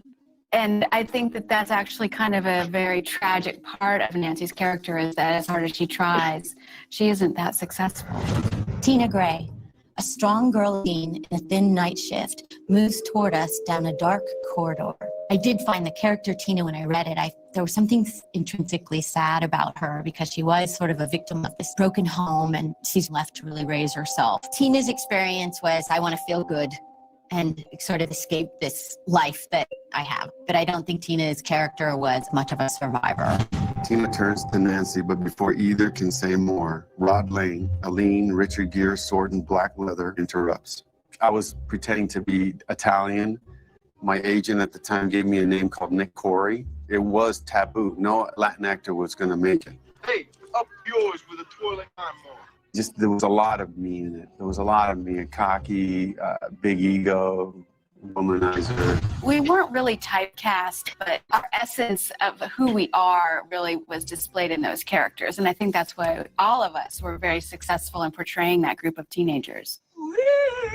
The character of Glenn was kind of the romantic lead in the sense that he was the heroine's boyfriend. And we were looking at all the sort of standard Hollywood guys, but I didn't see anybody that seemed to be that really charismatic. Charlie Sheen wanted the role, but he wanted $3,000 a week, and we didn't have it. Johnny hadn't done any acting, I don't think. He was in a band. I remember Wes saying that it was between Johnny and one other guy. My daughter said, "Dad, Johnny Depp." I said, "Really?" But he looks kind of sickly and pale. He says, "He's beautiful." And that was it. The role of Johnny's was supposed to be a jock, some white dude, big muscular guy. Johnny comes in with a little baby voice, really sensitive. You see his face. You see his face. But he really went for the straight lace. He did everything he could to be that wholesome guy, and I thought he was really successful in it. Johnny was so terrified when he was first performing. He would always be in a sort of a cold, clammy sweat, and his hands would be tingling. And he was really pushing himself, into an area that was totally different. And I don't think something that he felt prepared for at all. He had an energy level that just a lot of actors don't have, and I think that's why he's become such a superstar. He's always been very sweet about acknowledging that I gave him a start, and I think on Actor Studio I've heard that he has a nice comment about Nightmare on Elm Street. What was your role in Nightmare on Elm Street? I played Glenn. And what happened to Glenn? I got sucked into a bed. Not a bad gig. It's interesting that people get to work with on lower budget films because a lot of them have quite distinguished careers, and then their careers have maybe gone down a little bit and they don't get that much work. So you can get somebody that's affordable and at the same time has fantastic experience and chops. Whether it's Lieutenant Fuller in Black Christmas to Lieutenant Thompson, I guess I made a bridge between the two in some way. He's worked with everybody. I mean, John Saxon is the man. You realize this guy's a legend, and he can act, and he's awesome. It was funny, he arrived at the first makeup session with 2 little boxes, and he opened them up, and there were hair pieces. I don't think he'll mind me telling the story. He said, "Would you like this one? It's a little bit more full, or this one I look a little bit more aged." I think it's kind of rare in horror movies that the heroine has so many different relationships going through the plot lines. We all clicked, and that was part of his genius, is picking the right people that had chemistry, that he clearly saw had chemistry. We would have serious discussions with Wes about, look, we don't want this to be another Friday the 13th where it's just we're camping and then a knife goes through the bed. And it's, let's really make it psychologically damaging and real. And that's what the movie ultimately became. Freddy's origins, they're sort of multifarious and they all come together with this character. One was there was a kid named Fred in elementary school, and he would beat me up with some regularity. So the name Freddy to me was like one of those names that just brings up all these bad memory. And then there was this incident of myself as a child lying in bed at night and heard this mumbling and figured out what the hell it was. So I crept down, and there was this man who, if you would say, "Oh, put Freddy down on the street," that's what he looked like. Somehow he sensed that somebody was watching. He looked right up into my eyes. And I jumped back in the room and sat on the edge of the bed waiting for him to go away. When I went back, and he was still there, and he just went. And then he started walking. The thing that struck me most about that particular man was that he had a lot of malice in his face, and he also had this sort of sick sense of humor about how delightful it was to terrify a child. The way most villains are cast in these kinds of movies, they're usually stuntmen. Wes's idea was to get a real actor in the role to add some personality and some elan to it. I was casting for an old man because that's how Freddy was written. When I was reading older men, there was a softness to them. There was something about having seen, I think, so much of life that there was a certain tenderness to them as far as they couldn't really be evil. David Warner was originally cast as Freddy. And I was excited because I saw time after time I left him as the villain. And I was kind of excited about working with him. And then at the last minute, he said he had a prior commitment that he couldn't commit to their time frame and all that. And that's when Robert came in. I was really self-preoccupied with my first bout of success as a result of the miniseries V. My agent had suggested this film called A Nightmare on Elm Street with this guy, Wes Craven. And I went on this interview, expecting to meet the Prince of Darkness. And there was erudite, tall, preppy Ralph Lauren attired Wes Craven there. He looked kind of semi-geeky and and he was younger, much younger than I was looking for. I saw him coming. It's like, they want him to play Freddy?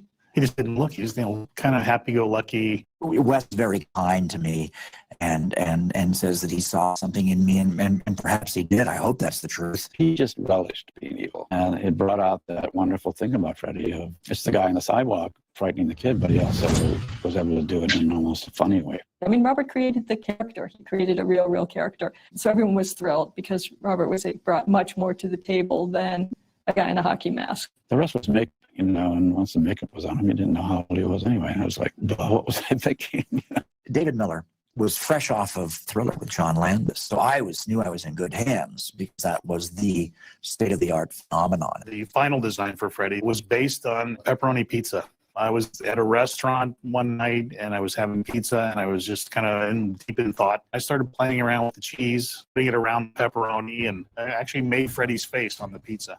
David just whipped open this medical textbook for me the first day I sat down, and he said, "This is what we're going to do." And it was real burn victims. It's hard to imagine that Robert could have the patience for someone touching his face like that all the time, always touching, always prodding. A lot of what I discovered that I used for the entire experience of playing Freddy was those first few makeup applications in David Miller's garage, somewhere teasing him or telling him to get a brush out of my eye.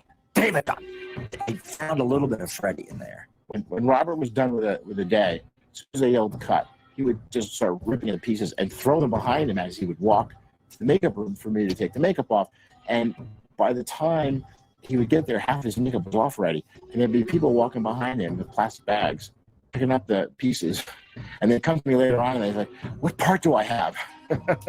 He came up with a lot more physicality. There was a movie in the closet and everything that were very original and distinctive. I really made conscious choices. I recognized how great the silhouette was and how great the shadow was. And so I really physicalized him a lot.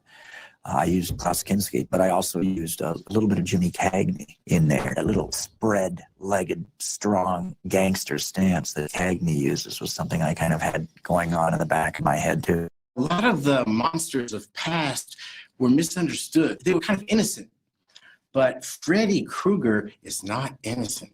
The real fact of Freddy that nobody really talks about, I think it was that Freddy molested the kids, but they really kind of sidestepped that. While we were filming the original Now I thought it was just child. Maybe we're about to finally clear this up. film, there was this huge national news story. The McMartin trial was going on endlessly. A school for children where the children had accused teachers of molesting them on a very systematic way. We had to soft pedal the sexuality a little bit, but that was probably better because it becomes subtext. That's a character whose entire modus operandi is about the fact that he knows the fear he's causing you. He knows that he's screwing with you before the kill. He could kill you right away. That's not the point.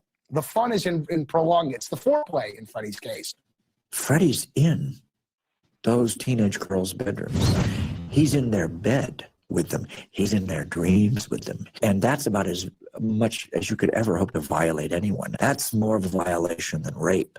And so I think that in and of itself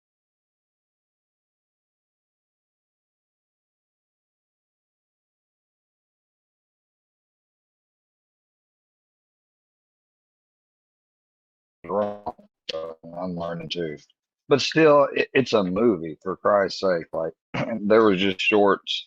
And I'm saying this because the people that fucking make fun of me and whatnot and attack me and harass me, they'll point out, well, he's fucking fucked up in the head. He is a diddler because he likes Freddy. He like.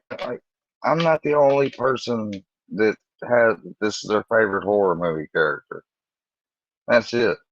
I like the movie. I like the people that have played it. I like learning about it. Like, I'm a fucking nerd. That's apparent, but I did not know that, I thought that they had just made him out to be a killer. I didn't know. And I've heard that talked about before. And people said, no, he was supposed to be made out to have been a killer. And then in the the remake, they really put it in the forefront that it wasn't even killing that he was accused of or hurting them. It was just like deviant abuse. I like to use the word deviant rather than the other word. And I don't like that about that's why I guess I prefer the older movies and that stuff. But apparently for the story's sake, I guess, because the way in the movie, the mom says that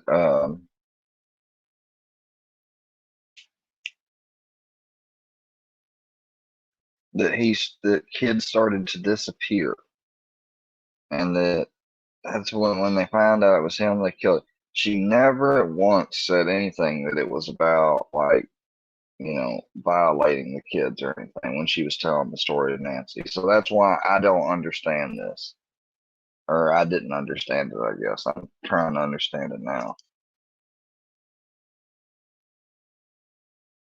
On Elm Street. In my mind, the killer of children is about the most despicable thing you can think, and the deepest and most profound betrayal of the innocence of a child. But at the same time, there was something deeper in the original about morality play with Freddy being a child molester and the whole town having their dirty secret that they had committed murder, group murder themselves. And it also made the whole moral issue of if it's a really despicable human being, do you have the right to take the law into your own hands? There's this story that makes you search your own soul about vigilante justice and decent people doing bad things in the name of what they consider justice. Two wrongs don't make a right. Certainly being burned alive is not, due process. Oh, I do think that vigilante justice is an answer, but it happens. It happens all the time. Freddy is a warning. He's talked about and he's whispered about. The specter has infiltrated their imaginations. I love the idea that behind one of those garage doors in a white trash neighborhood, Fred Krueger was there with his vice, making that thing and dreaming and fantasizing about what he was going to do. And when he put it on, it emboldened him. There was a lot of killers with masks and with some sort of an edged weapon. Wes was sort of stuck on what the weapon was going to be. What's the earliest weapon that mankind might have been afraid of? And it would be, well, the weapon of an animal. Cave bear, something you can reach around the corner with these big. So I went off and did some sketches and actually built a test finger of how the glove might look and function.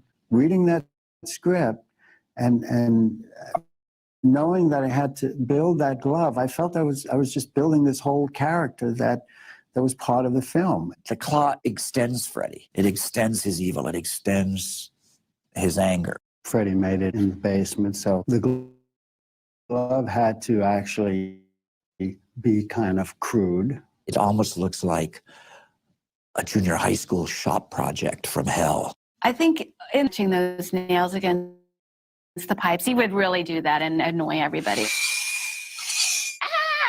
How the glove affected me was it's heavy. And when I put it on, one shoulder dropped a bit. And it affected my movement and it affected my posture. And I immediately thought, it's like a holster. It's like a gunslinger's thing. So that posture became signature for Freddy Krueger. When I first meet Freddy, like head on in the alley, we shot that in the middle of the night in Venice, California. It was freezing. Freddy was coming down the alleyway and his arms were extending. That was all simple marionetting, where you've got guys on the garage roofs with long versions of fishing poles. With wire holding up the Freddy arms. It looked ridiculous. Jacques hated this thing, and with good reason. I was a little concerned that it was going to look too fakey, too cheesy, not scary enough. I was surprised at how well it came out in terms of people accepting it. The death of Tina is pretty brutal stuff. I mean, it really holds up. It appeared to be a little bit of a red herring because you almost kind of think Tina is going to be the heroine at the beginning in a way. That's the real nod to Hitchcock. Since Wes wanted something really big and fantastic and out there for the first death, Tina's death, I suggested that we do a rotating room. They took it from Fred Astaire dancing on the walls and the roof.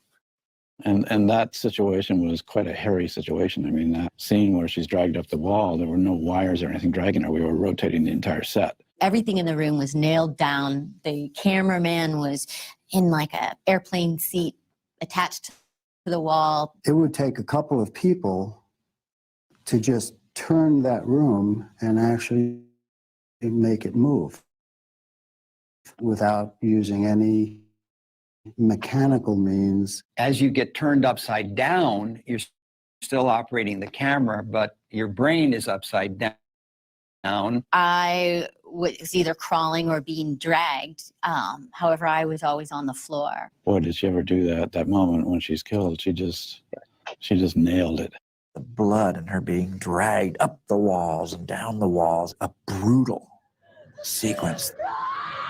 It was extremely disorienting. I know at the end of the take, she stood up and she said, I can't move.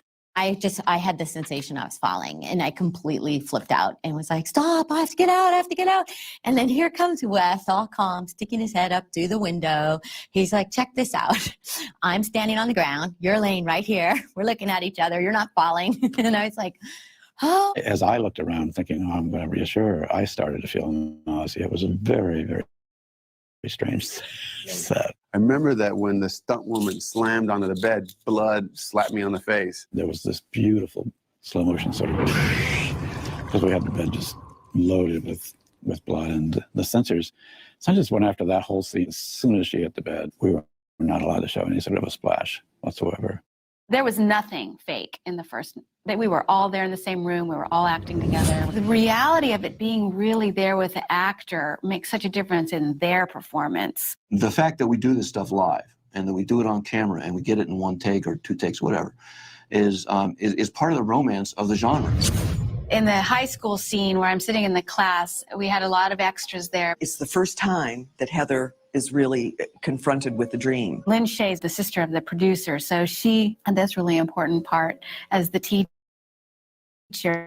I gotta say, I was somewhat shocked how much impact the English teacher had on people, that they remembered her, and I have a teacher just like that. And then the strange reading of Hamlet, which is so Wes, you know, to have some classic Shakespeare reference on top of that. I read it straight.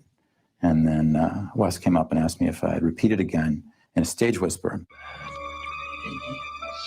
When cut was called, people started kind of laughing, and then I received a standing ovation. Wes and I, we always had a joke. It's like, I'm like, try to explain this to me, Wes. He's like, I can't explain it.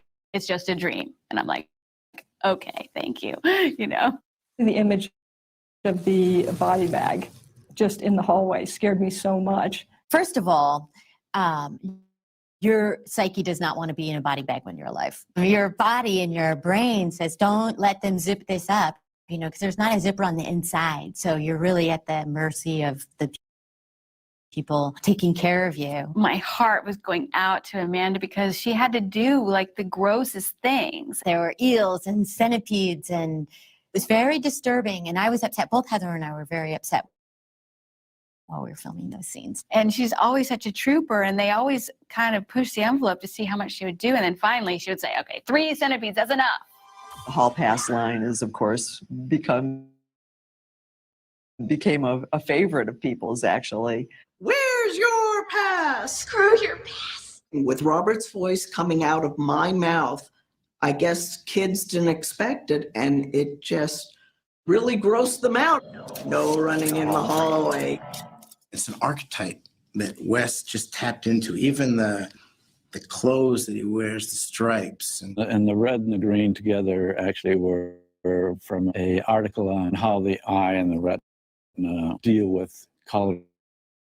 And those two colors were very, very difficult for the eye to see side by side. So it's great. That'll be the stripes of the sweater.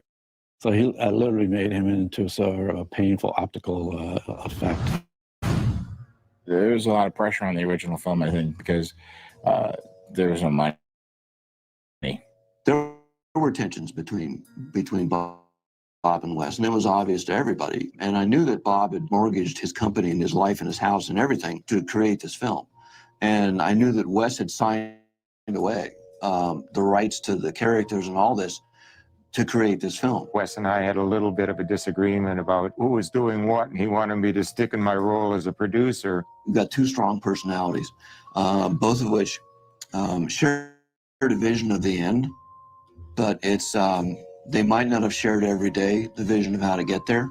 One of the big fights I remember between Bob and Wes was over the sticky stairs. Bob was obsessed with this image, and Wes wasn't particularly interested in it. The Bob Shea imprint, in large, was just offering them up to Wes.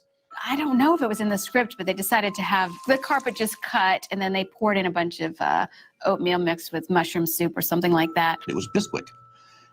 It becomes the most sticky, gooey, tenacious stuff on the planet. Wes finally deigned to let me say action, at least. There wasn't very much directing to go on.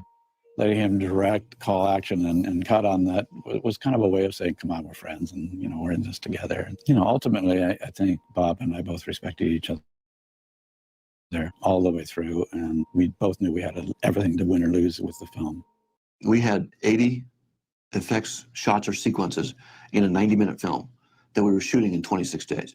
Poor Heather's been haunted by phallic moments. You know, I mean, the first one with Freddie coming out of the bathtub between her legs. Well, they built a bathtub on our sound stage that had no bottom, and then it had instead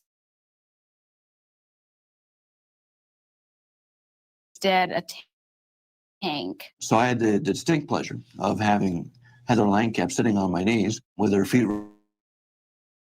resting on my shoulders for an entire day. And he's the one who has the hand that comes up with the Freddie glove on it.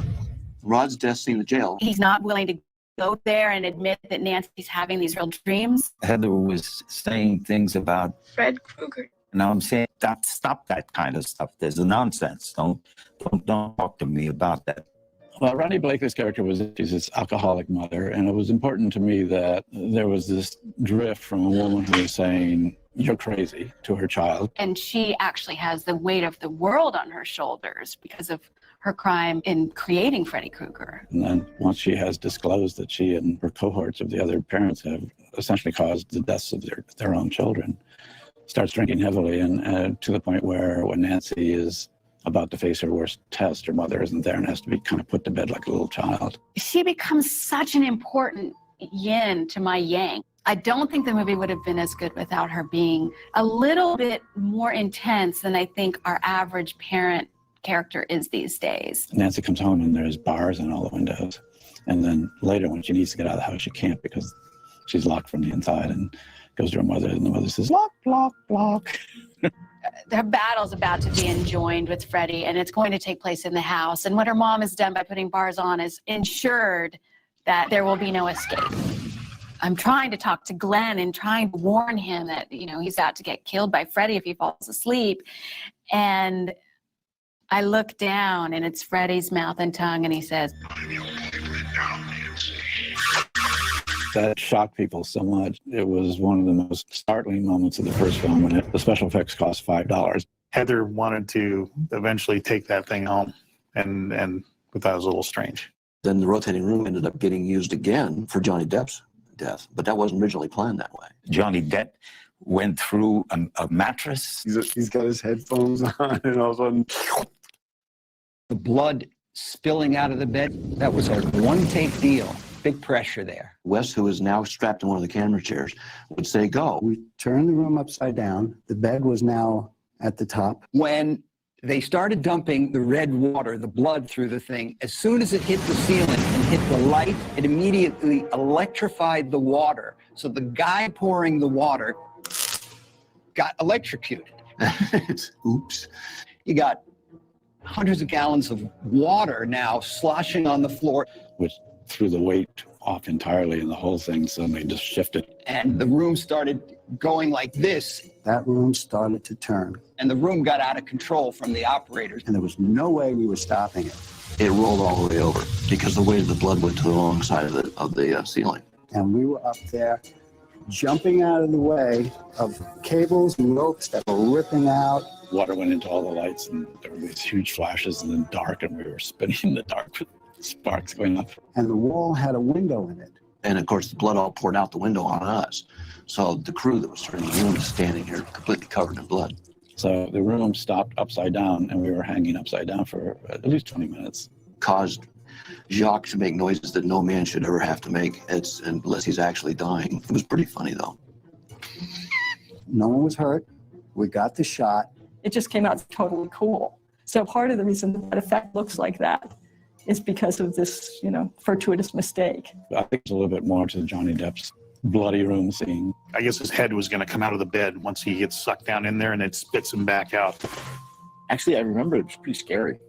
I don't know why it was cut. At a certain point, you felt like, well, the scene's over. We did use the room again in Breaking 2, Electric Boogaloo. Booby traps and improvised anti-personnel devices. I had read this this Army manual called Improvised Weapons, and it was all about how to make booby traps. Every one of those little gags and all those things were things that came out of either somebody's, imagination, or we got from one of the books on doing booby traps. There were several films that I did that had booby traps. I just thought they were fun. After a while, I said, you can't have any more booby traps, Craven. The whole sequence of Freddy getting lit up in the cellar, turning, running up the stairs, falling down, rolling back down the stairs is all one shot. That was one take. And I wouldn't have believed that anybody could burn for that long and then get up and start back up the stairs again. We were just standing there in awe. The scene where my mom gets pulled down into the bed and the fiery blaze of light. Of all the scenes in the movie, it's the most fantastic. You have Freddy, you have my mother, you have my dad, you have me, and nothing really makes sense at this point. I take back every bit of energy I gave you. What the ending of the original Nightmare on Elm Street means symbolically with Nancy turning her back on Freddy is, I won't participate in fear, the fear that Freddy engenders. It's a very simple solution to all this mayhem. Nancy realizes that that's how you stop it, is not to surrender to it, And so that's actually, I think, a very satisfying ending. It's a confusing scene because with the ending that we now have, it doesn't quite make sense.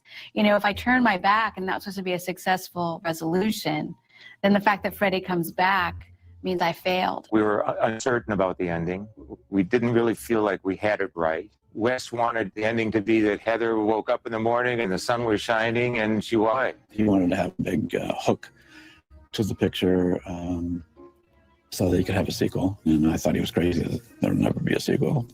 Why was I stupid? I've been accused of fighting for a movie that could have sequels, but that wasn't really the case. I just felt that the ending to the movie didn't send the audience out with any great excitement. And he and I had lots of arguments. I even think my father got involved. They were asking his opinion. I said, okay, fine, I'll put him in a car, and the car had Freddy's stripes. They asked us to do 3 or 4 different versions of different things happening surrounding the car. There always was this sense that Freddy was the car. We ended up shooting 2 or 3 different endings. There was one where I drive the car. There was one where Johnny drives the car. We shot it without the top coming up. We shot it with the top coming up. The irony is that we used all of the endings, just about. But it was always Wes's idea to pan to the little girls jumping rope, which is such an evocative ending. That's the real ending, and it's brilliant. But he did get his hook. We kind of compromised on the hook. The effect with Ronnie works great on film, but when we shot it, it was pretty silly shit. It was just so comical looking. I couldn't figure out how they did it, so I thought it was totally cool. We had an articulated dummy that we used for several different things in the film. And so we just dressed it up as Ronnie. And it had to be all very squishy because he wanted it to go through a window. And the dummy went and was sucked through the window. It worked well enough. There's no question about that. But when you see it today, it's a little silly, but so what? I felt actually very bad about doing that. But I also felt very much that Bob was the only person that was able to get this picture going and championed it. So I gave him his hook. I look at the entire film, Nightmare on Elm Street, as a precognitive nightmare of Nancy. Everything in it will happen, but it hasn't really happened. She's just dreamt that it's going to happen, and she's trying to warn everybody, and then it begins at the very ending there. Before I came on Nightmare on Elm Street, the little jump rope nursery rhyme thing had been worked out. 1, 2, Freddy's coming for you. Da, da, da, da, da, da, da, which was set to this little nursery rhyme that I'd written, but I had no idea of how that could be set to music. And I think it was Heather's boyfriend who came up with that little rhyme. My boyfriend was a musician. We were just sitting around the piano one time and he sat down and he just kind of did this minor key thing. And I kept that element and kind of worked it into the score in a few places because it seemed to be important, and I'm serving the film. If you can get just the right musical phrase and then play it a million different ways and backwards and upside down and different instrumentation, it unifies the entire film. And then I thought, let's have a theme. Let's get a melody involved here.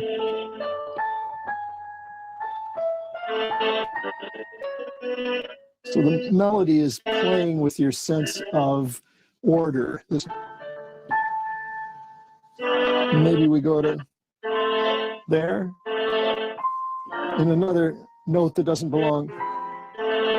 That theme really created the flavor for the film. When A Nightmare on Elm Street was rejected by every major Hollywood studio, Robert Shaye and New Line Cinema took the ultimate gamble by releasing the film on their own. And on November 9th, 1984, all eyes watched to see if that bet would pay off. The film could have literally destroyed the company. And so there was a lot of tension around that during the release of the film. When the film opened, to see this huge line around the block on Broadway of people waiting to get into the theater, then I knew that the fuse had been lit. I took my son, who was 12. We sat and watched it. My son nudged me and said, Pop, this is really good. And I said, yeah, I think it is. It really is. Completely scared me. I think I was enough removed from it that I got lost in the story. Even though I worked on the film, there were parts that scared me. It got into your bones on some level. That's why Wes is so good at this. He really loves to explore the psychology of people's minds and understands that fear is one of the most important emotions that people have. So the fact that Nightmare on Elm Street was a critical success and a financial success helped me immensely. I mean, when we started in the film, it was the first that amount of money for us. I mean, it wasn't like hundreds of millions of dollars, but it was a few million anyhow. It put New Line Cinema on the map. To think that it was such a big financial issue that a company's life depended on less than $2 million. That's pretty amazing. I think Nightmare on Elm Street, it put me into the big time, so to speak. I mean, it certainly gave me recognition. Wes became horror meister Wes Craven, and I became horror star, slasher star Robert Englund. He had already achieved a cult status very quickly, and very shortly after that, it began to snowball. One was the real seminal movie, and it still has some really genius scenes in it. And I think I did some things that were really innovative, and have had the chance to work with some enormously talented and wonderfully spirited people. And it doesn't get much better than that in the business.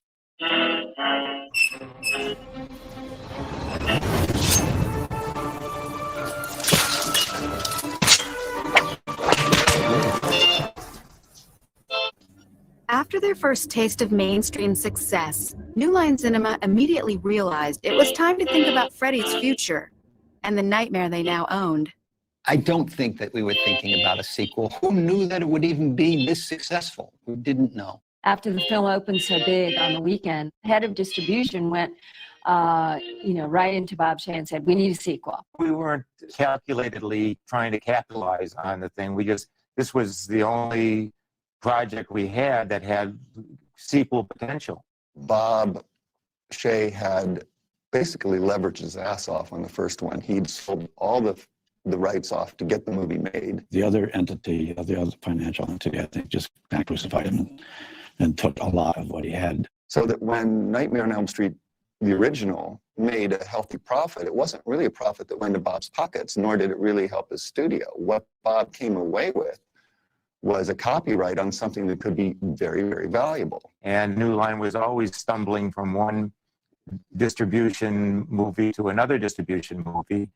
And so this was a chance to be able to create a little bit of cash flow. The signal definitely was there of, I own this and this is, I'm going to do with it what I want. Wes didn't want this movie to be a franchise. You know, I didn't want to keep going on something that was owned by somebody else. I don't think that there was a real conversation about Wes doing Nightmare 2 because he and Bob had such a stressed relationship. It was a long time before I think they spoke to each other. The bone of contention really was a profit participation and not so much about having the courtesy to offer him to direct the next movie. So we ended up going to a young man, David Chaskin, who worked in our 16 millimeter distribution department, but he had written a script that we had optioned because we liked it. I just thought that it would be fun for Freddie to have a human avatar that's actually doing stuff in the real world. That was where I took off from, Possession. I thought the script was quite inferior, and I had a lot of notes, and they said, we just want to shoot this, so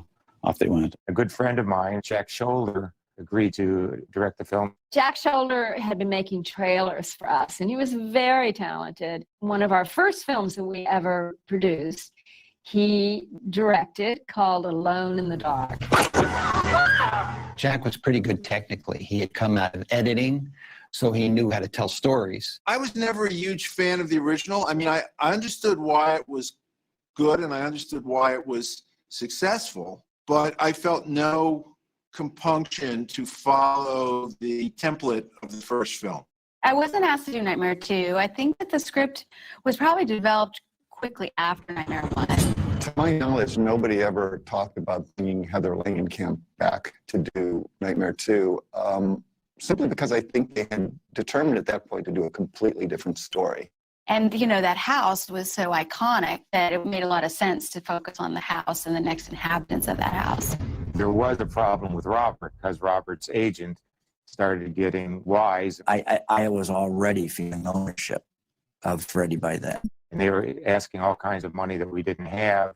And we were certainly in a dither about what to do. And Bob Shea said, why do we need to have Robert Englund? Because he's just a guy in a rubber mask. They didn't even know that Freddie was the franchise. We started Nightmare on Elm Street Part 2 with an extra in a rubber suit and mask. And he was just atrocious. He would walk like a dime store monster. He would sort of hunker around. Moving around like Frankenstein. Going like this. He was just terrible. Terrible. Jack said to Bob, you're a fool if you use anybody else besides Robert. So by him saying that, I think early on to Bob Shea, I think that kind of helped me. It really proved to everyone that it's not just a guy in a rubber mask. Casting Nightmare 2 was a fascinating experience. We really were looking for the best actors, period. Closer angle. The boy, about 17, 4 eyes, bad skin, lousy posture, and an obvious inferiority complex. I was cast as Jesse in the lead role in Nightmare on Elm Street, Part 2, after auditioning for the first Nightmare on Elm Street for Wes Craven. I knew who Mark Patton was from Come Back to the Five and Dime, Jimmy Dean. I'd seen that, and I just thought he was wonderful in that. He had a real kind of vulnerability about him that I liked. Brad Pitt and Christian Slater also came in to read for the role, and I had no idea who they were and how many famous people I actually rejected in favor of Mark Patton. Ronnie Grady, a tough-looking wise-ass type, steps up to the plate. The last day of filming Weird Science was the day that I had an audition for Nightmare 2. Robert Downey Jr. gave me a ride to my audition, and Mark and I went in and we read together, and they hired us on the spot. Robert Ressler and I were allowed to sit in on the casting of the girl for Lisa. Jessie opens the front door to Lisa Paletti, real pretty with an intelligence and sweetness about her. She is truly lovely. The bond that Mark and I had really began from the time we met. There was just an easy quality in how we related. I just loved her from the minute I met her. She's adorable. It was her first, big break. We auditioned her and we cast her simply based on her talent and the fact that she looked like Meryl Streep. Carrie, a dizzy Bloomingdale's punk, steps up alongside Lisa as the latter catches Jesse's stare. The reason I love this movie is that it changed my life. I had a ticket to go back to New York, move back to New York and be done with Hollywood, and they cast me in the movie. And it was like the deciding thing of me staying here, and I never left. And then it was just off and running. It was off and running. The first big gag was the scene when the bus is hurtling through the burnt out desert. Jesse was this nerdy outcast, and Freddie is taking over and about to take him for this ride. The whole movie is the ride that Freddie takes him through. We had this mechanical bus up on a thing, and it would tilt back and forth, and we got into the bus. And at one point, there wasn't a whole lot of acting for me going on because we were getting jostled all over the place. At one point, it was like wham, and I slammed my nose on the front of the bar. I was in such pain, I was just screaming and crying. Robert was very into it, which is great. You need that, you know, it's great to feed off of. For me, I love that. For the first one, you didn't see anything of Fred. I mean, you saw him in the shadows. He barely said a word. We tried to make Freddie a little more talkative. Freddie got more vocal. His character got more dimensionalized. We got special work to do here, you and me. At the time, horror movie villains, Jason, Michael Myers, they didn't talk. Freddie talked. He had a certain black sense of humor. David Miller started off doing the special makeup effects for Freddy Krueger and did a brilliant job. So brilliant, I guess, that when we came in to do the sequel, we decided to bring another guy in. I just didn't have time to do another Nightmare on Elm Street. I just finished the other one, and I thought, okay, time to move on. We got another guy, Kevin Yeager, who we'd worked with in the past. Dave Miller and I just spoke at the very beginning about basically passing on the torch, passing the baton to me. There's a big myth that we have a big rivalry going and all that stuff because he stole Freddy and all that. It's not like that at all. They didn't know what they had. Nightmare on Elm Street 1, they had no idea what kind of hit it was going to be. So I think they barely took any photographs. Kevin had a really hard time just trying to figure out what was going on the face. It's like, what is all this? I can't figure it out. I wanted to give it bone structure. I wanted to give it cheekbones and kind of make it more like a male witch, get a hook nose. And I had convinced Bob Shea to change Freddy's eyes from Robert Englund's normal green eyes to these sort of demonic red and yellow amber colored eyes. There's something odd about it, and it fits in fine. It actually works. What that boy needs is a good goddamn kick in the butt. The parents in a horror movie usually don't get to be up front and center and doing really cool things. They're usually in sort of reactive roles. Very dangerous being a male actor in motion pictures. As I discovered, repairing a home is equally dangerous. One of my favorite moments in Nightmare's sophisticated mechanical effects history was the parakeet on a stick. There was a scene in which the father was attacked by a bird in the living room. I think it was a reference to the movie The Birds. Birds are the first ones to react to, like in a mine, they react to the gas. That was basically the concept, that the bird was the warning signal of Freddy coming. And so we built this demonic parakeet, and it was demonic, I'll tell you. It was oversized. It had a rod coming out of its butt, and it could flap its wings and move its head. I think it didn't get used because it wasn't parakeet-like enough. Physical effects. It was a guy named Dick Albane. He was an old-timer. When I interviewed him, I asked him what he felt his greatest work was, and he thought a minute and said, I think the work I did with the Three Stooges was my greatest work. So that probably should have given me pause. We had this big long stick with this invisible fishing cord tied to this prosthetic bird. He would weave it back in my face. He wanted to attack. Parakeet was not exactly what I had in mind. It was one of those things that we just did in 5 minutes. It was so obvious that it wasn't going to work. And sure enough, it cracked right into my eye. Scarred.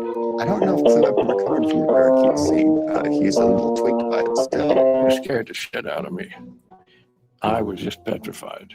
It was a kind of a dopey scene. I mean, a lot of the scenes in the movie were. Any movie with Clue Dogger and an exploding bird. One of the film's many detours saw a role reversal that introduced audiences to a new kind of horror hero, bringing Freddy out of the boiler room and most memorably, out of the closet. I think there was a certain amount of seduction going on between Freddie and Jesse. There always is a dance with Freddie. There always is a seduction. There always is a dare. And if Freddie was in fact what they always say Freddie was, he was a pedophile child killer. Sex meant nothing to him. All he wanted was me, because I was the vehicle he was going to move through. Almost all the horror films of the 80s featured women as the protagonist. And it's not hard to understand why. They were easier to portray as victims. It just made the sexual threat and the chemistry. But I think they had to have made Nightmare on Elm Street Part 2 to discover that. Because when you suddenly cast your male lead in the victim role, and then you have him scream like a girl for 90 minutes, you're going to have some people going, well, you know, that's not the manliest performance I've ever seen. In fact, I may be the first male scream queen.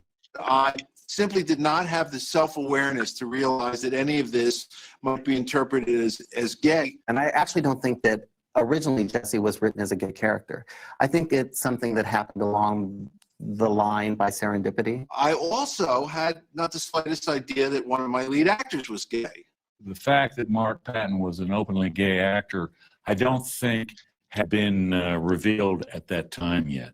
We made Nightmare 2 absolutely clueless that it had any gay overtones whatsoever. I'm absolutely sure there's not one moment that I remember that it was discussed. I never saw it. I didn't get it. When I was shooting, I had no notion that this was happening, although I didn't get a blowjob on the set. That's what you mean. But looking back, it was so gay. It was amazing. If you call the Homo Nightmare on Elm Street on the net by a million prepubescent boys, then a bunch of grown men had to know what they're doing. All I can say is we were all incredibly naive, or all incredibly latently gay. I'm not sure which. But I do think it remains like one of the most sort of debated movies of all time, because it's not even under the surface. It's so there. You know, we've always pussyfooted around this. Look, it was supposed to be subtext. All right, it really was. David Taskin, without a doubt, knew what he was writing. You have to remember, again, this was the 1980s. This was post-AIDS. People were really out a lot then. I mean, maybe not in Kansas, but certainly on both coasts. And I started thinking about guys being like unsure of their sexuality. And I thought, well, that's pretty scary. David said Why'd y'all have that, to go I and am do this astounded shit? Because I certainly didn't get it either. There was so much like S&M and this really precarious relationship between Mark Patton and I throughout the movie. why I really like You know, this the is second probably one. the Top Gun of franchise horror films. I kind of think there was this subliminal thing that was going on in Jack's mind. He didn't really realize it, but everything he did amplified it. You have a board game named Probe on it. He has a sign on the door that says "No chicks allowed." The production design. I didn't catch that shit. And I think it became like an inside Board joke, game which they named thought nobody Probe. would really pick up on. But in terms of the kinky gimmick of Part 2, I think it's really interesting. Freddie appeals to that gay part that's like the questions. He appeals to the questions that Jesse's asking himself. Freddie could represent the self-hatred, you know, in the gay community. He could also represent just the taunt. You son of a bitch! I think that Mark gave a really great performance because there were so many levels of his insecurities. And I think that's what I was doing in Nightmare on Elm Street, is I was revealing who I really was. And I think that came clearly through the screen. The gayest thing in the movie, by the way, is Bob Shaye himself. Bob Shaye has always been a slightly frustrated actor. He had wanted to play the father of Robert Rustler. I said, I need a real actor to play that role. Bob got very offended by that. And at one point, he even threatened to fire me. Jack could end up being a jerk from time to time, and that was one of his jerkier episodes. I said, well, let me give you another role. So I thought, hey, you know, I'll put him in this gay bar. Jack said, go to the pleasure chest and get yourself an outfit. So I went to the pleasure chest, and I happened to have my 2 young daughters with me who were like 10 and 12. Oh, come on now, Bob. You took You're 10 and 12. Really? Time.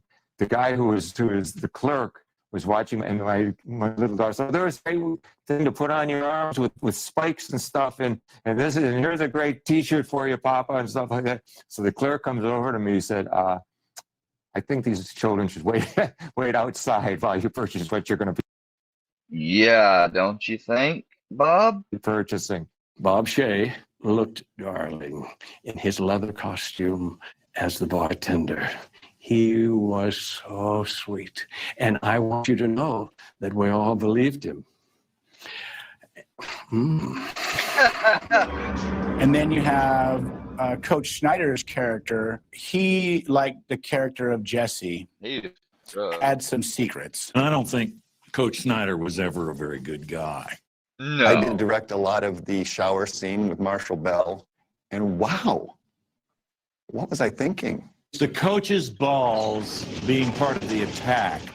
I'm trying to think through whether or not there was something Freudian about that. I love that scene in the movie. I mean, I don't care for Marshall Bell's ass. So I don't think it was my idea to snap Marshall's bare ass with towels. It's what I would have liked to have seen happen to my phys ed teacher in school. You get what you give in life. And Coach Snyder was really good at giving, and he wasn't really great at receiving. Read into it what you will, but I just thought it was a horror scene, which really makes me feel stupid. if there was one thing that I could delete from my filmography in my entire life, it would be that damn scene in my bedroom. I actually find that scene a little bit embarrassing. Risky Business had had this very successful scene with Tom Cruise. We were just riffing on that particular pop culture deal. With some really uncool dance moves. Mark didn't want to do it. And Mark kept kind of postponing it. And finally, when it came time, as we're getting close to doing the scene, he said, look, I've got it all worked out. Just roll the cameras and let it go, and I'll give you a whole performance. And I'm going, oh, gosh, this is not what I had in mind. I understand that the video was played in the gig club a lot. It'll go along forever and ever and ever, and my butt will be bouncing, and I have that horrible hair and those hideous glasses. And again, it was a choice. It was another one of those choices that really gets way up right in your face. When the shit hits the fan, Jesse rejects his girlfriend to go and stay at the house with the best friend. I need you to let me stay here tonight. Are you out of your mind? I can't believe that this particular line is written this way. Something is trying to get inside my body, and you want to sleep with me. Sounds like, you want to sleep with me. And then at that point, I realized, a lot of people are going to go down this road with these two boys. And you get the one of the sort of strangest, most symbolic scenes potentially in horror history as Freddy tears his way out of Jesse's body. I remember the screenplay said distinctly, Freddy versus I didn't like Jesse. that. That's all it said. I didn't like this description. That's one of what my we're least gonna do. favorite Mark among most Shostrom created people. those effects, and Just he did a deviates tremendous too job. much with all And this shit. the effect of making the prosthesis was very, very intense because you have to be buried alive, basically. My main memories of Mark was kind of reassuring him. He had to have some life masks done that up until that time, I think were maybe the best ones ever achieved. We did everything involving Jesse. The main sequence was Freddy breaking out his body at the end. And it took us 11 weeks to build everything for this one sequence. And pretty much every cut of that is a different effect. The different phases of the transformation, it was very storyboarded, designed very specifically. We designed several different concepts for Jesse's transformation, the blades growing, the eye and the throat. Probably a little too reminiscent of American Werewolf in London. We had a dummy head of Jesse's face, which actually Kevin Yeager's girlfriend played Freddy's eye, looking up in the back of the throat because she was had a head small enough to fit inside her dummy head. I'd never seen anything like that. It was the most extraordinary thing I'd ever seen. In Grady's death, I thought it came out really well. I thought that I was going to get a major prosthetic slash. I wanted to see this mist of blood all over the place, and we didn't quite get that. We didn't have time to do the proper makeup. And as an actor, you're like, well, wait a minute, like, hook me up, like, let's do the whole thing. And I don't know how to explain it, but with the rhythm of the movie, when I die, it stunned everybody. There's a lot of oohs and ahs and abrupt screams. you know, and in that movie, the whole theater was silent. Despite its daring choices, the film prompted the biggest debate in the history of the franchise. Everybody says, you know, that Nightmare 2 kind of took a turn, you know, from the rest of the series, but there was no rest of the series at the time. I can remember those awkward times on the set. It just didn't feel right already. I remember. See, when your main actor, star of the show says that, then you should listen. Really He knew. bringing up the script issues and saying this is really, really problematic, especially the ending. I do remember Freddie coming out of the pool party and being like, oh my God. Wes objected to the fact that Freddy appears when everybody's awake. There's certain rules you don't break.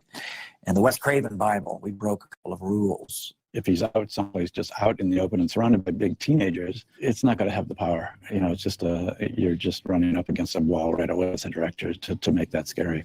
The pool sequence, I remember, I think we were there for 2 weeks. It was a lot of shooting, chaos and swimming and fire. And I think there was more tension in terms of Jacques Aitken just struggling all the time to make the film look good, knowing that there were things like this pool party that just made absolutely no sense. We were bound to some extent by the script. New Line developed the script, and we're hired to shoot pages. We were all just basically trying to get the work done. I do have a couple of bad memories of just going, this isn't going to work. This scene, why are we doing this scene? You are all my children now. You're all my children now, I think was a phrase he made up. But he got into the character to the point where the character was telling him more about himself. There comes a point when you're playing a character a lot, when you know more about him than anybody else. You just have this sixth sense about what's right and what's wrong. But what we were looking for at the end was to open our film up as much as we could in a movie that could not afford visual effects or big matte paintings or big sets. Lisa confronts Freddie to save her boyfriend, to save Jesse. We found this spectacular iron foundry that is so incredibly huge that we don't have enough lights to light it. There was a scene involving a mutant rat and a mutant cat, and I have to be honest, because I was working on Aliens, I didn't pay too much attention, and those didn't turn out too good. The same thing with the dogs from hell, you know, with the masks on. I was imagining them a little more frightening. I had to do a robotic life mask for the very end when I burn up in that. This meltdown head that I built, it was simple mechanisms with toothpicks and super glue and dental acrylic, and it was just thrown together. But to me, it was this big, huge thing we were building. A wax bust was put under hair dryers and just melted. So he melted away. And that was the only setup we had of that shot. I saved the hero. Her character turned out to be the backbone of the movie. That's why she's the one that finally confronted Freddy and won. The character of Jesse is in theater and movies is a female part. I was the woman and Lisa was the man. Ultimately, he finds love through a heterosexual encounter at the end. But, you know, they could just be good friends after that. I don't know. Lisa and Jesse could have been sort of the Will and Grace of the horror genre. And then the coda comes, you know, the famous Bob Shea coda, back on the bus. There was a guy underneath my chair with his hand basically up inside of my shirt, ready to go like this at the end of the movie. It's all over. We didn't have a happy ending at Nightmare 2 either, did we? We sent him off down on a bus to hell. We kill them all. I do believe that he survived. I think that he went off into the desert and burned him up or something. He didn't go to Burning Man, let's put it that way. Opening on November 1st, 1985, to mixed reviews, Freddy proved his power at the box office with numbers that New Line could not ignore. That time, sequels would make about 60-50% of what the original made. So they were expecting that Nightmare on Elm Street 2 would do about 70%. They were hoping it would do 70% of what the first one did. Damn, what it am I ended doing? up doing 150% of what the first one did. Nightmare on Elm Street was sold out in every theater in New York for every show by 10:30 in the morning. I don't think it was until after Nightmare 2 came out and we started seeing these huge numbers that they realized that they had a franchise. You saw a man who suddenly opened up and just was staring into the future with the most shit-eating grin you ever saw. Nightmare on Elm Street rocked Europe because they picked up on the whole psychosexual, homoerotic subtext. They love that film in Europe. I give New Line a lot of credit for the success of the series, because what they were willing to do was to not just do the same thing over and over again. It's pretty interesting that in that day and age, as a sequel to a pretty successful film, that they went that direction and made those choices. Pretty ballsy, no pun intended. I mean, just to take the chances with the sequel that they did was bravery or stupidity. We definitely earned our share of criticisms of pretty much everything, from the nature of the film to the execution of the film. We were trying to do something different and something original that hadn't been done in the first one. It was clear that Yeah, this is a good example of it. Ain't broke, don't fix it. it didn't work as well. It's always hard to do a sequel because the first one's just so good. The second one was not quite as pure. It was much more of a commercial piece. I don't think Wes communicated his displeasure with the thing to me directly, but I realized that soon afterwards that it was really a bad idea. It didn't have a unity to it. It just had a bunch of scenes, which I think, the worst of those sequels, or the worst moments of the sequels, Exactly.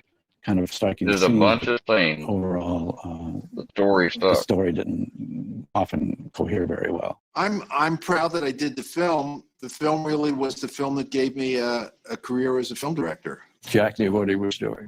We found out in his next film, The Hidden, an American classic. Crack Magazine sent me the 10 gayest horror movies ever made. And Nightmare on Elm Street 2 was #1. That I wear like a badge of honor. I'm so proud to be part of that. Really? I really am. That makes me really happy. Cool. The experience of making Nightmare on Elm Street was wonderful. Even if Still Clue don't didn't like get the a fact blowjob did all that stuff on with the it. set. One day I did discover a hand in my trousers, but I just thought boys would be boys. But What the fuck? That dude be saying weird shit. Be edgy or funny. Aware of Freddy's potential, but dismayed by the lukewarm reception from critics and fans alike, New Line Cinema was determined to get their franchise back on track by recruiting some old friends and some new blood. This is my favorite Serious one. difficulties, Number although 3. it did well just based Number on 3. the reputation and the 3 is the growing way interest in looking the at. storyline, and particularly in Freddy. Even though it was a successful film in terms of box office, it was a great disappointment. So I think there was a huge amount riding on what to do with Nightmare 3. On every Nightmare, I would go back to Wes Craven and ask him if he was interested. So Wes wrote the original script for Nightmare 3. Thank I wanted to God. take it up to the next level. I felt like if I'm going to do another one, I wanted it to be somehow better. I came up with the idea. Miss you, And Wes. then Bruce Wagner and I wrote, I Rest think, a in really peace. interesting first draft. It had a lot of good stuff in it, and I think Wes did less of the writing and Bruce did more. I was just about to start shooting Deadly Friend. I'd go away and do pre-production, and Bruce would be. But it didn't quite work. It was a very ambitious script, but it didn't have a lot of the human vulnerabilities and the characteristics we wanted. There were no rules. Everybody could do everything. So it was just the kitchen sink thrown in, and all the really elemental, scary things that in Nightmare 1 had worked so well was just, it felt like I'm just going to throw a bunch of junk in. It was good for what it was. We just believed it needed more. We were in the process of rewriting that script with Wes when our producers at the time had met with some young, smart, up-and-coming writer-directors, Frank Darabont and Chuck Russell. And they said, please hear their pitch. They have a great pitch. We think this is the best way to go. And I convinced Bob and Sarah that Chuck was the guy, that he was going to be able to write a really good script for it. The whole series was in question. They really didn't know if they wanted to continue. So I was pushing the company itself. Let's make the third more fun. Let's take the boundaries of imagination a little bit further in the whole series. I give Chuck complete credit for what happened with the script in Nightmare 3, he and Frank Darabont. The original script to Elm Street 3 was darker and actually profane. It was, I think Wes was trying to take it even into a more horrific place. And I was much more interested in the imaginative elements of the piece. Wait, whoa, what did that say? About boundaries of imagination a little bit further in the whole series. I give Chuck complete credit for what happened with the script in Nightmare 3, he and Frank Darabont. The original script to Elm Street 3 was darker and actually I'll shit on your corpse. Profane. It was, I think Wes was trying to take it Oh shit. They made Freddy say your asshole belongs to me. Hell to the even into a no. I'm glad that didn't make it. more horrific place. And I was much more interested in the hell imaginative no. elements of the piece. In fairness to the other participated, Frank Darabont and Fucking his weird. partner, they did some great stuff to it. And they changed the game completely. But the script came in, it's like, holy shit, this is huge. This is like a $20 million script. And now we have to make The budgets involved in this series, that was another limitation. But that brings out the best in you. I think every filmmaker has to kind of rise to the occasion when you start your career on a limited budget. Despite Wes Craven's early departure from the project, another familiar face would make a welcome return to Elm Street. Bringing Nancy back was one of the under hook that I thought was great for the series. Wes Craven called me and asked me if I would mind if he included my character in the script that he was writing for Nightmare 3. And he gave me the basic idea of how she comes back and is a psychologist for kids who are having these terrible nightmares. It took some convincing. She had other things going on in her life at the time. But she did a great job, and the character became a leader of sort of a new generation of Elm Street kids. You got this great gimmick of Heather as the binding element. Heather's the one that's been through it and can tell them all what's going on. You are the last of the Elm Street children. The cast was just sensational. All these young actors were so good, which made this particular film stand out from other horror films at the time. Kincaid, an enormous and powerful-looking 17-year-old with a shaved head, is huddled in the corner of a white padded room. It was a well-built, muscular guy, and I looked in the mirror and looked at me and said, "Oh, hell no." So, but my agent talked me into going anyway, so I had to catch the bus and get to the audition. It was a pouring down rain. It was running late, and I was getting pissed. So when I went in, the director said, "Just do whatever you want to." And I said, "Fuck you!" And that's how I got it. I cussed him ass out. Hand to Joey, a wan 16-year-old watching them from around the corner. He has a teardrop drawn in ink under one eye. In preparing for the role of Joey, I had no lines until the very end of the script. The character was completely mute, showing as much as I could with my eyes. Jennifer, a girl of 14, approaches. She extends her hand for inspection. It is scarred with cigarette burns. There wasn't a lot of rehearsal for the role. That was something we all had to do on our own. I just try to connect with the emotional state of the character. Taryn, a 17-year-old approaches. She appears exhausted, dark, tired circles under her eyes. How I approached the character was pretty much in the moment. She has a drug problem. I think she has something hidden. She has some kind of secret. All the kids of the adolescent care unit are gathered. Kincaid, Philip, Taryn, Joey, Jennifer, and Will, a 17-year-old confined to an electric wheelchair. I have to tell you, growing up, I played so much Dungeons and Dragons. I really felt secure with the aspect of the Wizard Master. I mean, I was meant to play this role. The cast member that stuck out to me was Patricia Arquette. That was her first film. There was something so interesting and so haunting about her. And I think that's always been a special gift for her in her other work as well. At least a third of the male cast fell in love with Patricia. Like, I know Rodney was in love with Patricia. I mean, like, lovelorn. He had mad affection for Patricia Arquette. You know, he didn't talk in the film, but his ass was talking off the film. It was so funny because they were all coming to me for advice, like, I was dating her or something. Nobody had a crush on me. Everybody was in love with somebody else. I think it also helped us, offset. We all became good friends. I wanted to do something about the bonding of kids at that age. I think the beauty of the whole Elm Street series is that there's something the kids know that their parents don't believe. In Nightmare 1 and 3, Wes really explores why authority figures are trying the best they can and are failing. That time there was a kind of a movement of such places that even advertised on television, send us your troubled child and we'll make them okay. And essentially they were like prisons or, insane asylums. Quiet room and sedate him. a lot of aficionados of the show would come up and say, "Why were you so mean?" And I'd think, was I mean? I didn't mean to be mean, because I had thought of her as a very respectable person who was doing her best. So I thought I was a good guy. It was a great horror riff on adolescence, on the point in our lives when we all realize the world is not such a nice place. And maybe everything we've learned in school or our parents have told us isn't exactly true. One of the worst threats to them is the parents, the good intentions of the parents. When it happens in Nightmare 3, where Kristen is like in her bedroom and her mom has some guy over. Honey, I've got a guest. And you don't want to keep him waiting. It's just tawdry and it's sad. My daughter, Tiffany, and I had a difficult relationship. Oh my God, her name's Bundy. She was a teenager at the time. And interestingly enough, she has done several horror movies herself. So I used it. I just kind of fell into that mode of mom with teenage daughter thing that really didn't require a lot of acting. And there's just something so real about that scene. Every time I look at it, I'm like,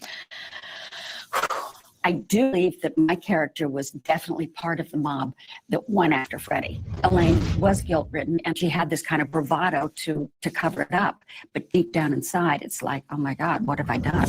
I got demoted from Lieutenant Thompson to a security guard with suggestions of being a bit of a drunkard, I think. he realizes that he's made the wrong choices regarding his daughter. I think he realizes right there that he's ruined Nancy's life. He was a broken man as a result of what had happened. And that leads to his sense of failure as a man and as a father. Fred Krueger is dead.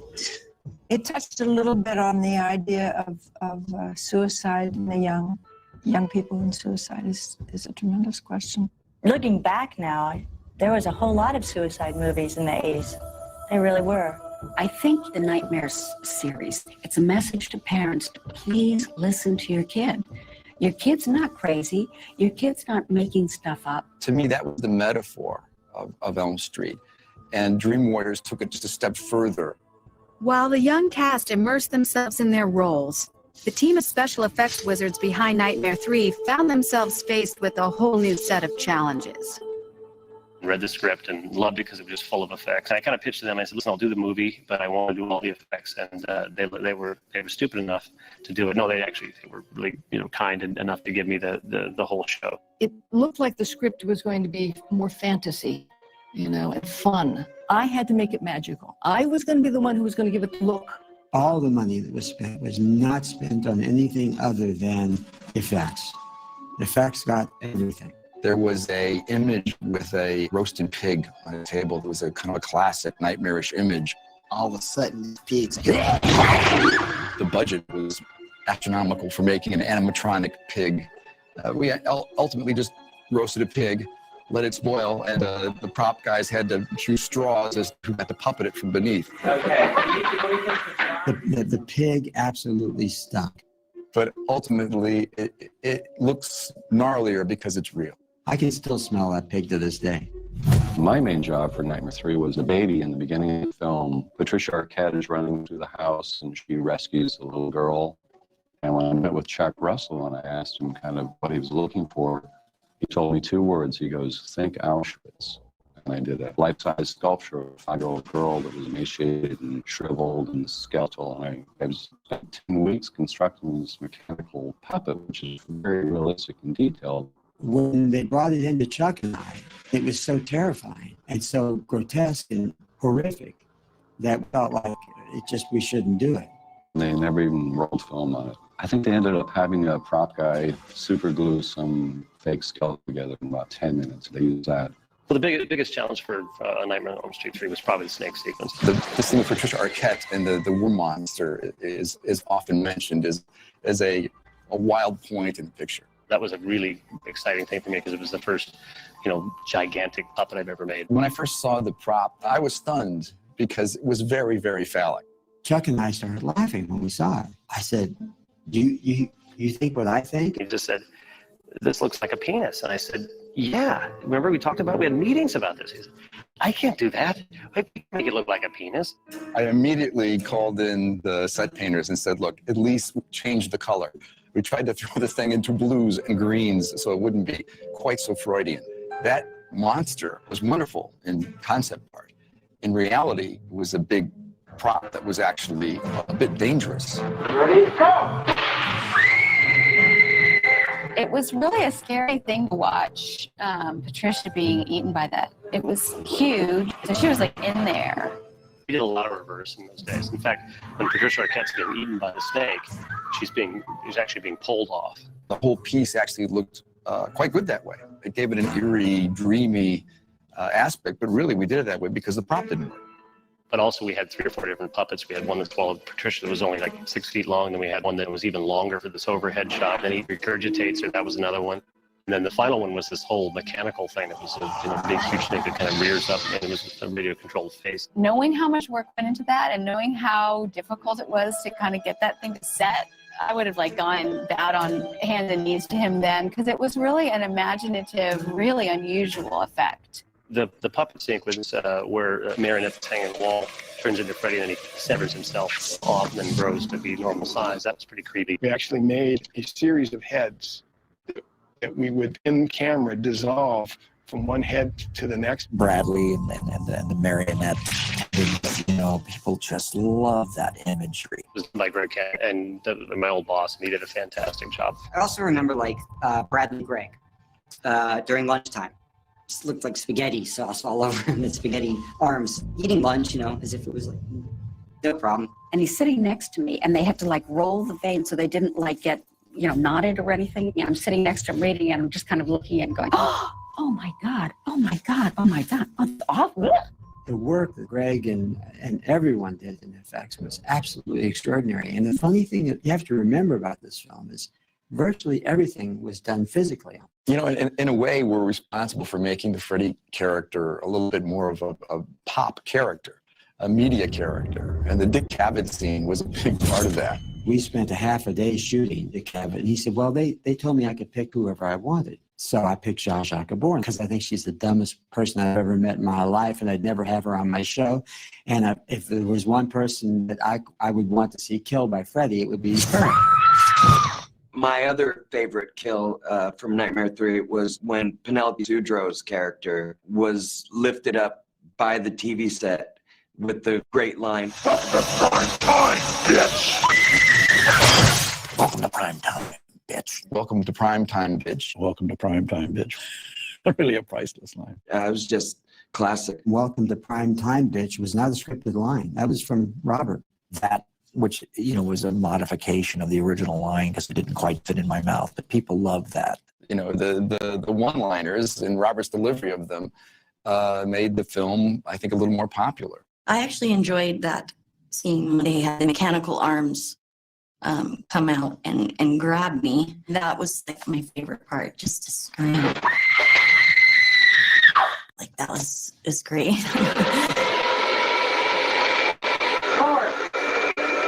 We had to basically make a vacuform puppet head that I made. It would come out of this TV. I always had to use cutaways, so we cut away and came back, and it was Robert's head sticking through the TV with antennas on his head. It was pretty hokey. People have said that's their favorite death scene of the series. It's just a great kind of surreal Nightmare on Elm Street 80s moment.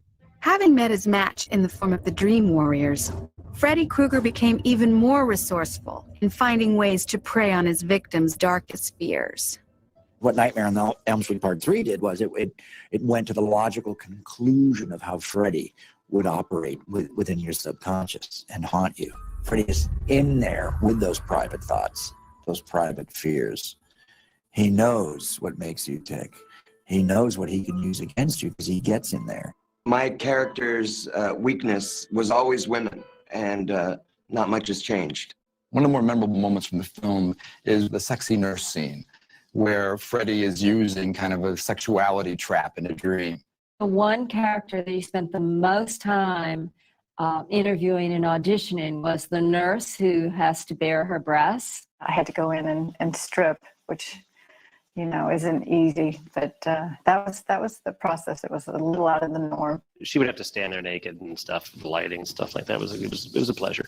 I've had guys tell me watching that scene It is a pleasure. was the first thing that really got me interested in girls, and you've changed my life. That's very flattering, and Wow, that's amazing. The physical effect of switching the nurse with Freddie was something we tried in a makeup effect that got a little too out of control. It wasn't exactly right. What Chuck Russell wanted was her to have the head of Freddie and then have it trail off into this beautiful woman. Freddie with breasts, it was too off kilter. Somehow the imagery was just, it didn't quite go. Again, this is one of those points with that no one can play Robert like Robert, and it just looked like a girl with a Freddie face on, talking, like Robert. It just didn't quite work. The spitting of the tongues was really just a small piece of, it was like a type of latex that was rolled up. I would open my mouth and do this barking thing. The tongue were extraordinary. You could stand right next to them and look at them, and the puppeteering was so good that you couldn't see any phoniness to it whatsoever. That was actually shot in a room that they built sideways. So I had to climb up on a ladder and be strapped to the bed, standing up. That's what kills you in crucifixion. Eventually, your heart can't pump blood to your extremities. So I actually passed out while I was up in this contraption. And I also think it's why they hire young actors to be in all these horror movies, because they can take the abuse. The one I remember the most is when Jennifer Rubin got killed. It was kind of the time when punk was really hot. We were developing the character still, so I just walked up to Chuck Russell and I said, "Can I do this hairdo?" And he said, "Sure." That line that she says, "In my dreams, I'm beautiful." Oh my God. I mean, talk about like one of the worst lines you would ever have to say on film. One of the funniest things was Taryn was in her full-blown makeup. We went to a Chinese restaurant for dinner. And it was hysterical because the way the people were looking at her, you would have thought that she was like an alien from a different world. She had the chop suey in her eyes and they backed off. It was very funny. I have a little bit of a problem being emotional. Let's dance. If I get into it, I kind of will try to kill you. I remember I did stab him once. I had someone when we were really fighting and I got him. Track marks on her arm turning into sucking little mouths was just brilliant. Incredible stuff. Absolutely incredible stuff. Let's get high. Jennifer Rubin's sequence with an exploding head didn't quite make it to film.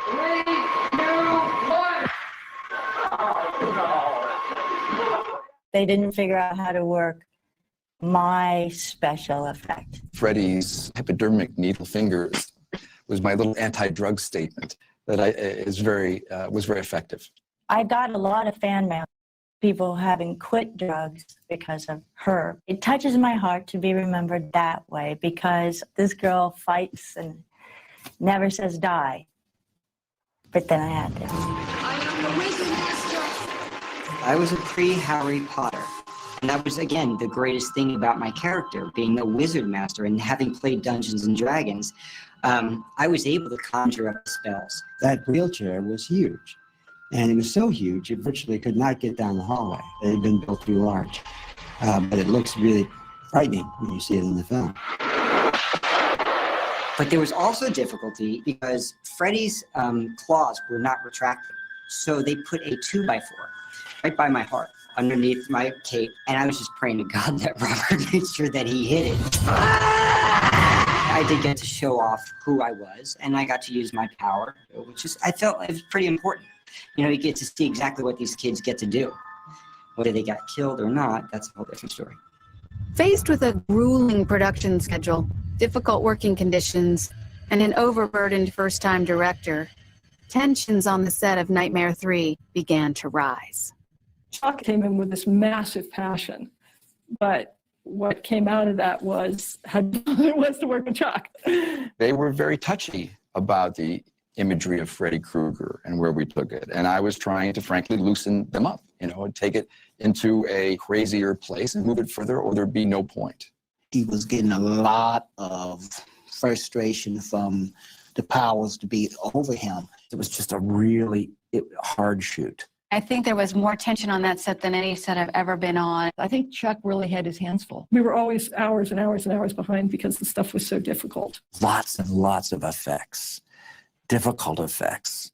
Chuck Russell, he was really somebody with tremendous detail with everything, didn't let anything slide. There was a couple of times that I think Chuck did not know how to speak to some of us actors. I don't think he had a great deal of experience before doing that film. You were aware that there was this expectation of you to do certain things, but you just didn't really know what they were. It was Patricia Arquette's first film, and the first night that she shot, we didn't get to her till 4 a.m. She couldn't remember her lines. We did 52 takes with her and still couldn't get it right. She just couldn't do it. You know, we had to do cue cards. She really rose to the game, but she never got over that original discomfort and never really gave her the support that I thought that she deserved. One thing about, I think, maybe any Elm Street film is you're trying to take young performers and get that sense of tension, get the fear, take them to the edge. And it's not an easy kind of film to make. The dream set at the end, kind of the climax of the film, was kind of an elaborate boiler room set that was stretching the limits for what we could do on budget and time. I just remember it was like they literally cut the air condition off, and it was crowded in there. It was hot. Those scenes are hard because there's lots of fire, lots of smoke. That smoke smells really bad. Always the fire department was on our rear end, always threatening to close us down. It was mayhem. If we could have photographed behind the scenes what was happening, it would have been a bigger circus than what was in front of the camera. I remember at one point, the tension on the set was so thick that one of the producers stopped the whole shooting. And he called everybody together, and he went to the top of the stairs, and he said, this shit is going to stop. After the 21st hour one day, I said, Chuck, can you define for me what is a director? And he said, the last man standing. And I've never heard a better definition. We put in long hours, but it was interesting. Everyone had their hearts in it, and I think the results are on the screen. The junkyard scene was filmed very late at night, early morning. I think I was there until 3:30 or so. The sun almost began coming up. Frank Darabont, who co-wrote that script with me, and I are both big Harryhausen fans, so we found a way to get our little homage to Harryhausen with bringing Freddy Skeleton to life. We decided to build a skeleton and found how difficult it was to build a stop-motion skeleton. I wish he'd had Ray there, because maybe we could have done a better job of it. We used Robert Englund's, attitude, his posture and stuff for the Freddy skeletons as much as we could, so it looked like him. I don't remember how they did it, but they must have put me on some sort of a dolly going toward this Cadillac fender in the back, the tail, which pierced me. I must say I didn't like the scene. 3 was the first time we see the souls of children. This is in effect where all the souls that are trapped inside of Freddy make an appearance on his body. The screaming souls on Freddy's chest was something that we didn't really know we could pull off, but that particular effect actually is quite haunting, strange concept that worked well. It was actually a chest piece that fit under Robert's own chest. It was about 3 inches thick, and inside there were cables that came out the back of him and all that, and they blinked the eyes and moved the jaws and all that stuff.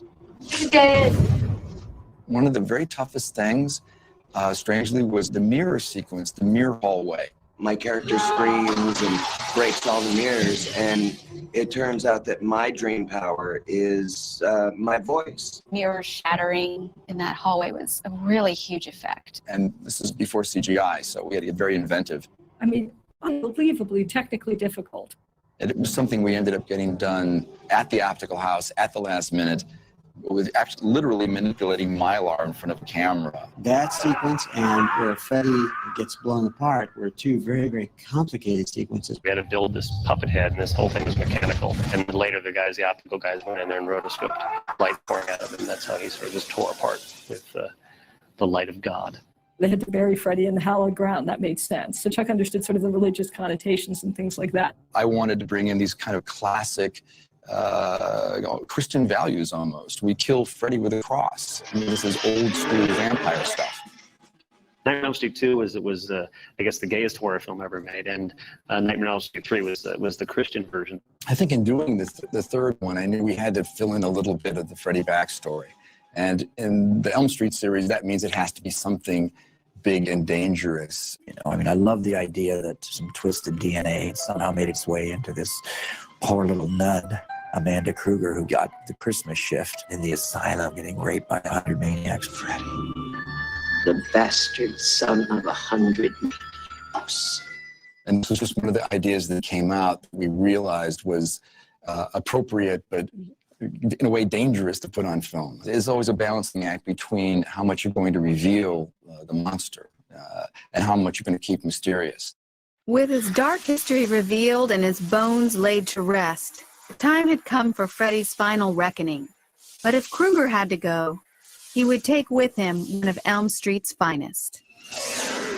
Either being killed off was not that unusual. If original characters were in a sequel, usually they didn't last until the end because they either aged or the studio would feel like now we have to have new characters. I do believe that it's very appropriate that Nancy dies at the end of 3. It's almost like killing a recurring character or a regular off of a television show, and it takes some courage. Her dying off was in the original screenplay, and that was a bold thing to do. She goes out heroically, which is, I think, very fitting. You know, all stories of heroes have to come to an end, and I thought that the way that she died in Patricia's arms was very touching. But I knew it would increase kind of the whole suspense and jeopardy. If Nancy can die, anything can happen in this series. Now that Krueger had been vanquished, at least for the moment, the makers wanted to find a way to market Freddy to the masses. There is something naturally heavy metal about Freddy Krueger. And it was a sudden opportunity to use Donkin. I just moved out from Tampa, Florida. All I knew was Donkin. Doing the movie was kind of like our whole career, 50% talent, 50% luck. It was specific. It has to be called Dream Warriors and try to make it spooky, and the lyrics should be about the movie. I still remember my version. It didn't make it. Mine was Dream Warriors. We can be heroes inside of our dreams. That's exactly what I Dream think. Warriors. That's how it went, yeah. The Donkin video was kind of ahead of its time. We were at the early end of MTV, and it was kind of the perfect opportunity to take heavy metal and horror and make one nasty thing out of it. It was cutting edge. You know, I mean, nobody had done it. We were like the first band to do that. You know, all that stuff and mix it with the movie. I thought it was the greatest video. It really helped our careers. And in fact, ours was the first video ever included on a VHS. First one. I can't sing the song anymore. It's so high. Even when I did it and I was, young, I was probably 30 something, in my early 30s. It just was too freaking high. Dream Warrior! Dream Warrior!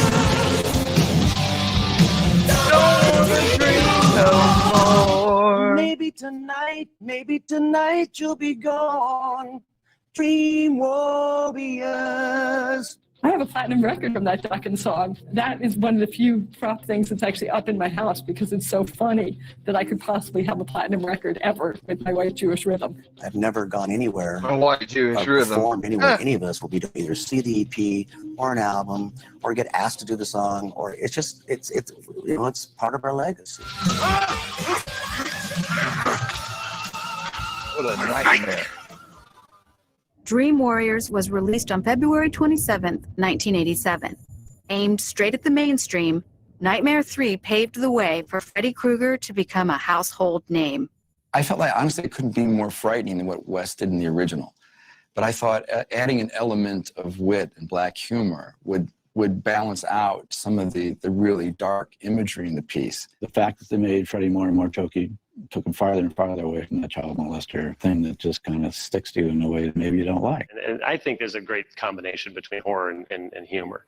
And it always goes that way. It doesn't matter how scary your first film is. They really walked a fine line with it. It was never cheesy or campy. It was always with purpose. It's why 3 was a little bit of a surprise for the series and for the fans. And I think maybe hard to get exactly right after that. There's only so much you can do with Freddy's comedy before it becomes too much. After 2, there were not a lot of people that really thought that it was going to be successful. So it was really up to Chuck to make it successful, and I think he made it successful. For the very first time in history, a small independent film has swept the weekend box office grosses. The #1 movie in the country last week in Syracuse. They called in the mounted police to control the crowds at theaters. It was in the top 10 grossers of the year that it came out. That movie made a lot of money. Seeing the audience's response, seeing the series become so successful from that point on was my payoff. Nightmare on Elm Street went from being cult to being an international huge success. I'm the worst. Don't leave home without.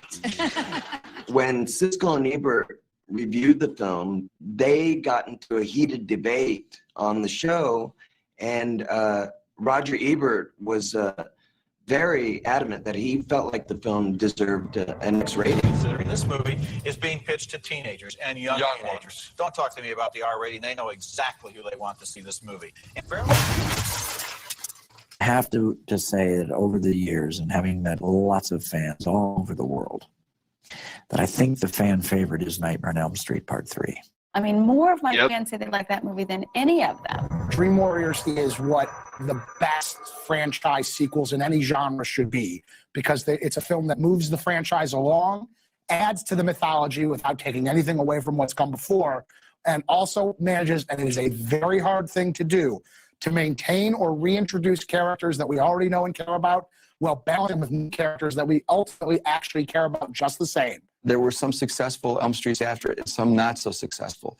But they were all, from that point on, I think, more imaginative. When we started getting into the groove, so to speak, and everybody was wailing with ideas. All the elements that worked in that, I was instrumental in trying to feed into the next scripts. And I think we set the tone for the other sequels.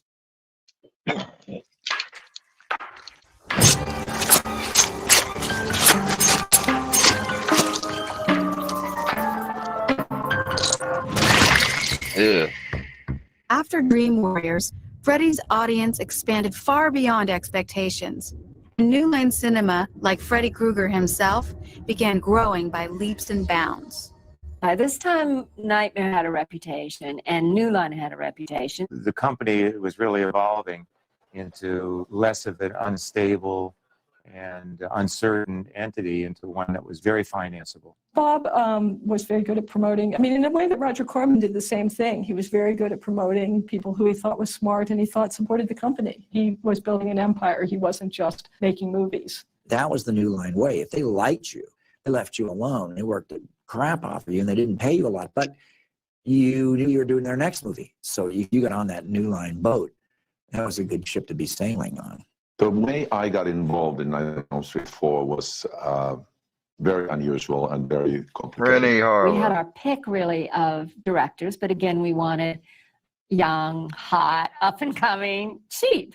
I had come from Finland a few years prior to seek my fortune. He and his pal were living out of baked bean cans in a single room in Hollywood somewhere. I had lost all my credit cards, all my money. I was really down on my luck. I had seen the movie he made, I think it was called Prison. It was made for about $1 million, and it had a lot of sort of homemade special effects. I knew he would be great. I met with him. I thought he was fantastic. And after 15 minutes, Bob says, like, okay, goodbye. And he pretty much throws me out of his office. Bob kept saying, he doesn't speak English. He said it's not his main language. I went 5 times back to New Line, pretty much unannounced. I didn't, call an assistant and make an appointment. I just would go and hang out in the lobby and go to Bob Shay's office and say, hi, I'm back. And he's like, the Finnish guy, what is he doing here? And every time he'd come in for an interview, he looked, frankly, dirtier and dirtier, and he'd wear the same clothes. And I really think they started to smell. He was like a Viking. This guy's huge. He had hair down to his ass. I thought, God, I got to hire this guy just to get him a bath.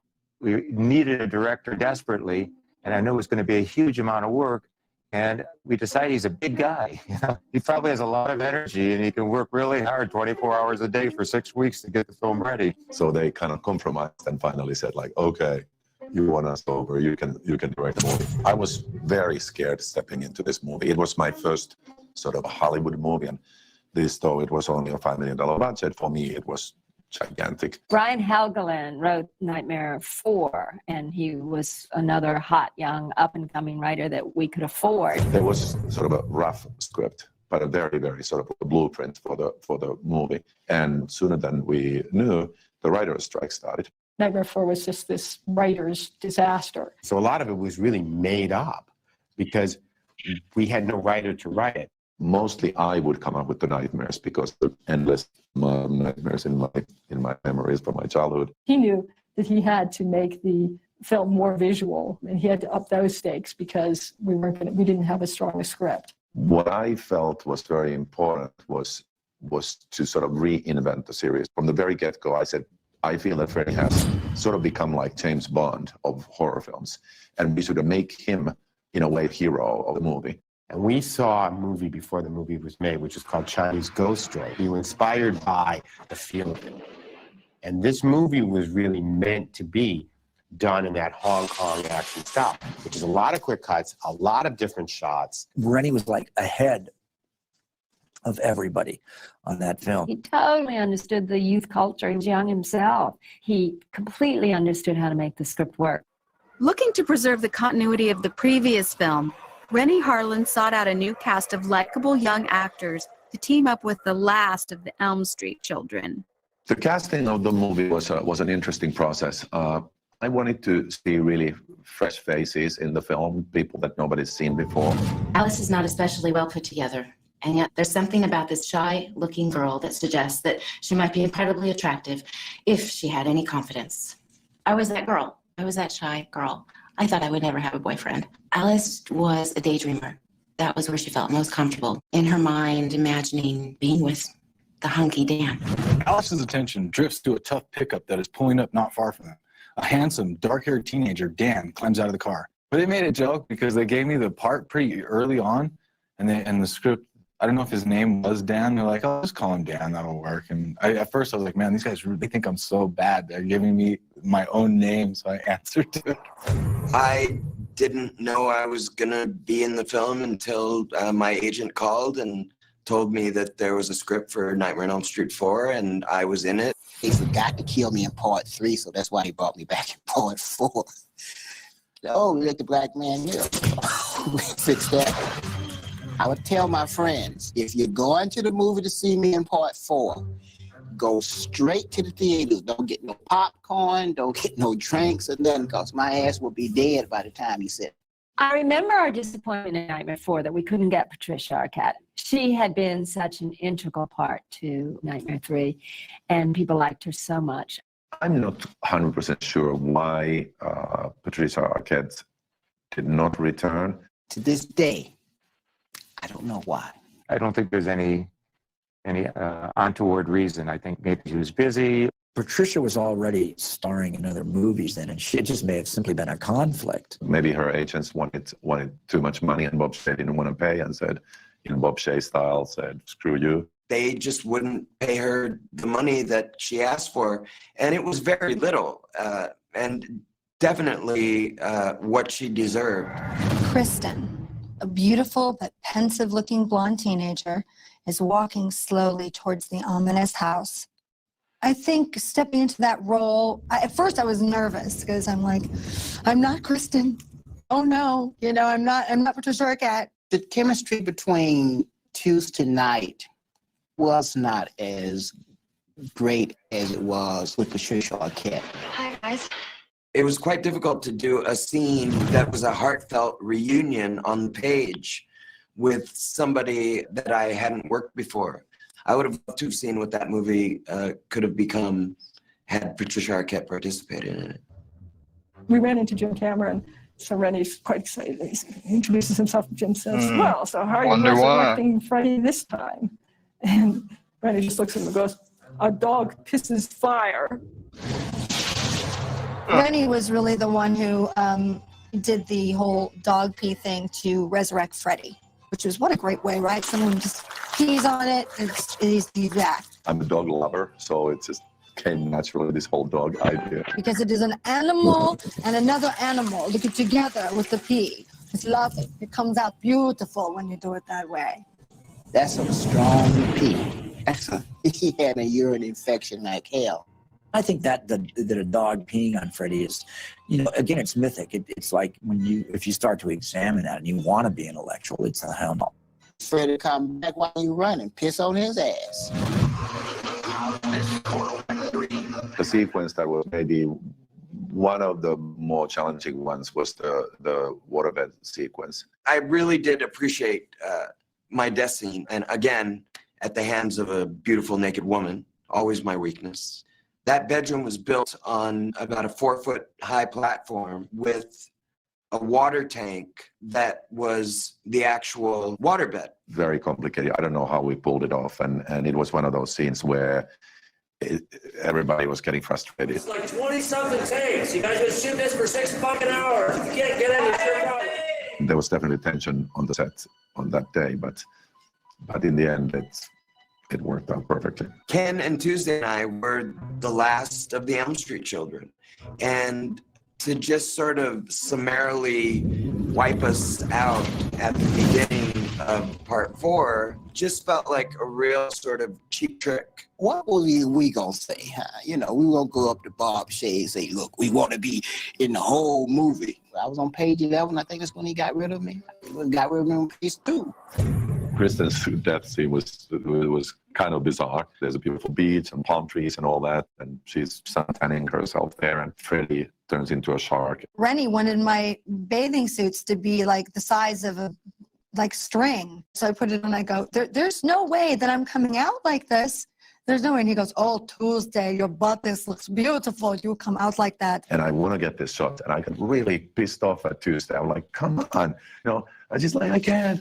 I'm like, no, I'm not coming out. No, it's beautiful. No, it brings love. It's not because I'm some sex pervert, but I know what teenage boys want to watch. So they had to sew a little thing. That's why I had that little Hawaiian job. I do remember that, just to stay with the sort of superhero concept with Freddy, I said, let's give him sunglasses, almost like he's like Tom Cruise, which was, again, it was kind of like against all the rules of the Nightmare movies. After that, we cut to the scene where, I'm in the big fight with him. And so, I guess she does go down in sort of a blaze of glory. It's kind of too late for her, but then she does pass it on to Alice. Alice did take on the qualities of her friends as they were killed. You could really see that arc in the character in the course of the movie. Somebody that I could make seem timid and vulnerable in the beginning, and who can then, in a believable way, become kind of like Sigourney Weaver in Aliens or something like that. Poor Lisa. I just remember her being so shiny, and they were always powdering her because she was exerting so much energy because she was so physical in that one. They did send me off to a day of karate school, but I was terrified I was going to hit myself in the head with the nunchucks. And I've heard this comment so many, it's like, the wig was so bad, it doesn't even look like Alice from the back. That's all acting, 'cause she's really kind of a femme fatale in real life. Your villain, to put a flip on a famous adage, is only good as his hero.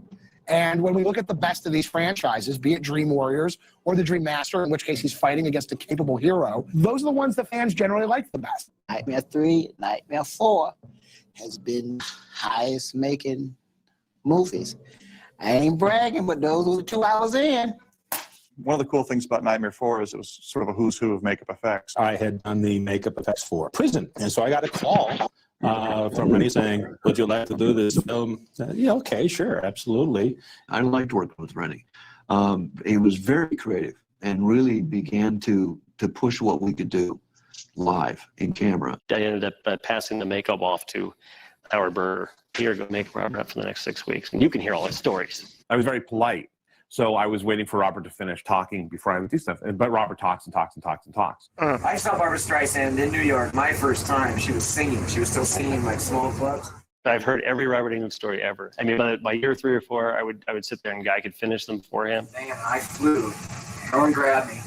And 37 stitches. I thought my head was over. I could just say, no, rest your voice. So this is what happened to Robert when he did this movie. There'd be times where I literally would just put my arm on Robert's head and hold him, like put him in a headlock almost and do his makeup, and because Kevin said, just get in there, just don't disregard what he has to say, just jump in and start doing the makeup. It was a completely collaborative unit that created those effects.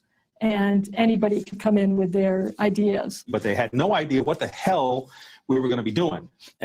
So we would brainstorm and figure, well, what if we did this and what if this happened? They would have a release date before they even had a script. We were just always up against the gun. I think on Nightmare 4, we literally were shooting something, I want to say like 2 weeks before the movie came out. And Colin's like, oh, we got to pick up the deal. I'm like, the movie comes out like next week or whatever. But it didn't matter. It's just the way those movies work. I think I remember seeing the poster for Nightmare 4 before we ever started shooting. I was like, this is just insanity. I was pretty beat up from other work when I began part 4. I was committed.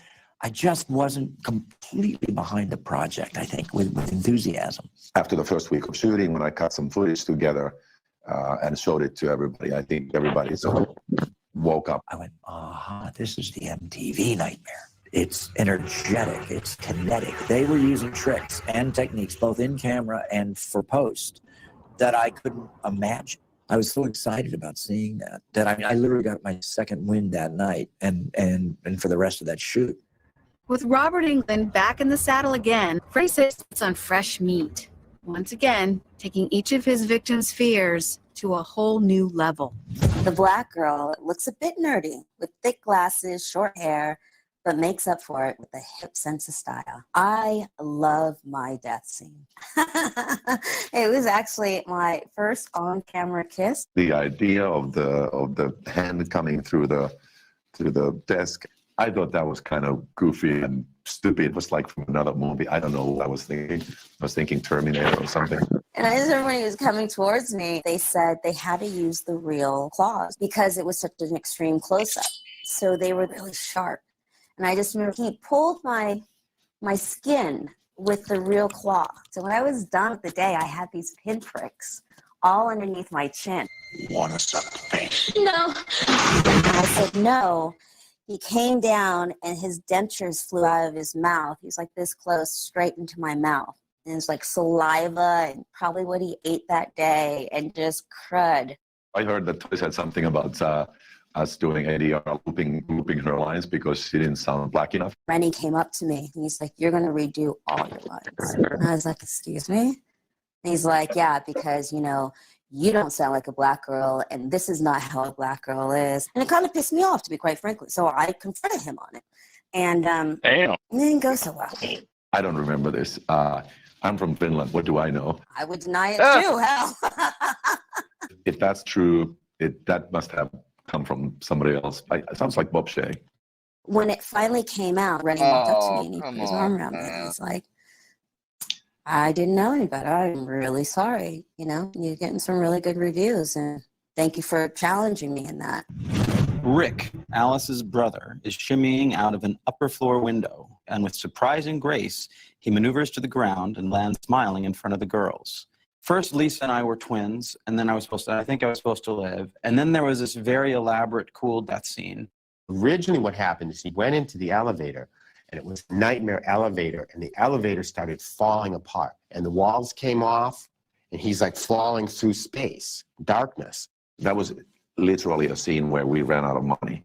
And nobody knew like what to do. How is he going to be killed and what's going to happen? We were working with an unfinished script that we were finishing while we were doing it.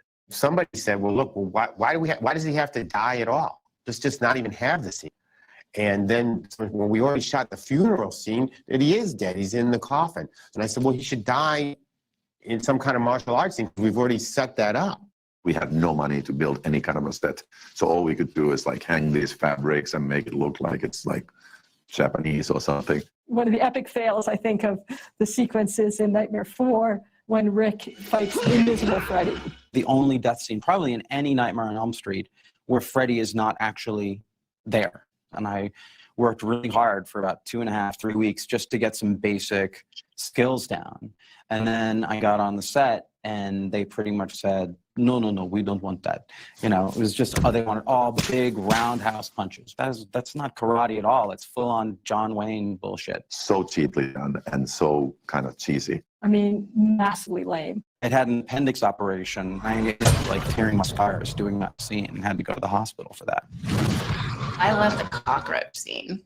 That's great. You've got Raiders of the Lost Ark where you go, Indy's frightened of snakes, right? So what happens later on in the film? He gets thrown in the snake pit. So we have this character who's frightened of bugs, right? So what do you expect? You expect the same thing. She's going to, be taken over by tons of cockroaches. And, what we did was we completely turned it around and we had her turn into a cockroach. Debbie Stevens is one well put together item. A tough but smart girl from the wrong side of the tracks. I was working with Screaming Mad George, who was the makeup artist who did all of my cockroach stuff. And he was just fabulous. I don't even know why he's called Screaming Mad George. I think he just came up with that. It's kind of crazy.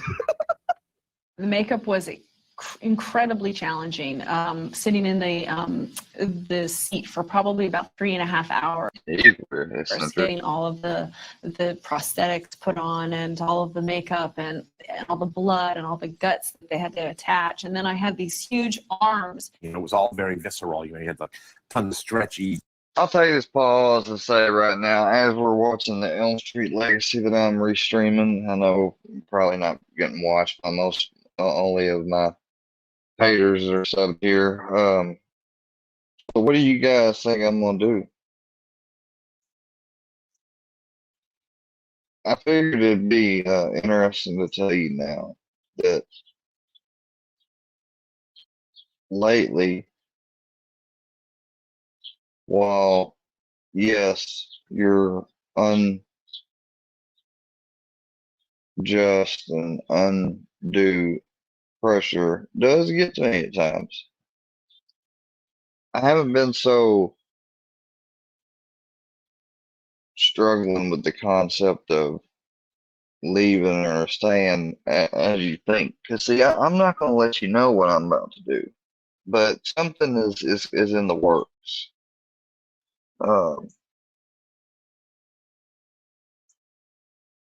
You know, I want to be able, and this account, the reason why I'm keeping it up is because I want to be able to. I know that there's got to be some people here that even if right now around this community algorithm, whatever you want to call it, even if right now or at the current time or maybe before they've had bad, like Beachside Redneck, man, for instance, that guy, he just fucking hates me for no reason. You know, I made a community post about it, and it's kind of self-explanatory.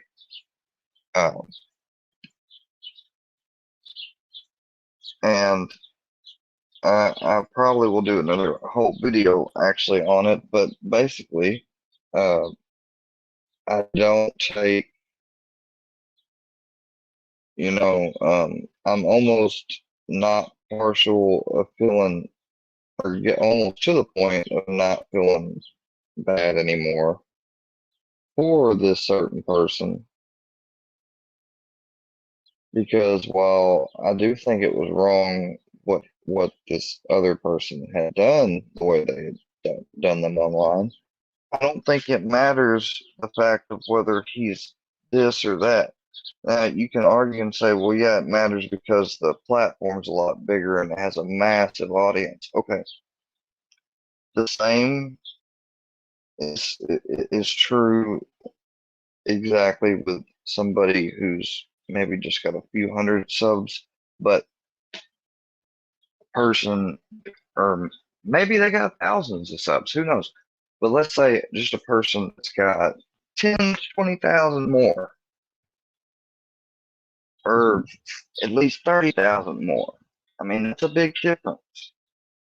In this case, you'd be talking about, oh, I don't know, about 1 to 200 compared to, well, if you look at each channel, especially all the ones that are above 1,000, and you combine all them with the other ones that are in the almost 1,000 category,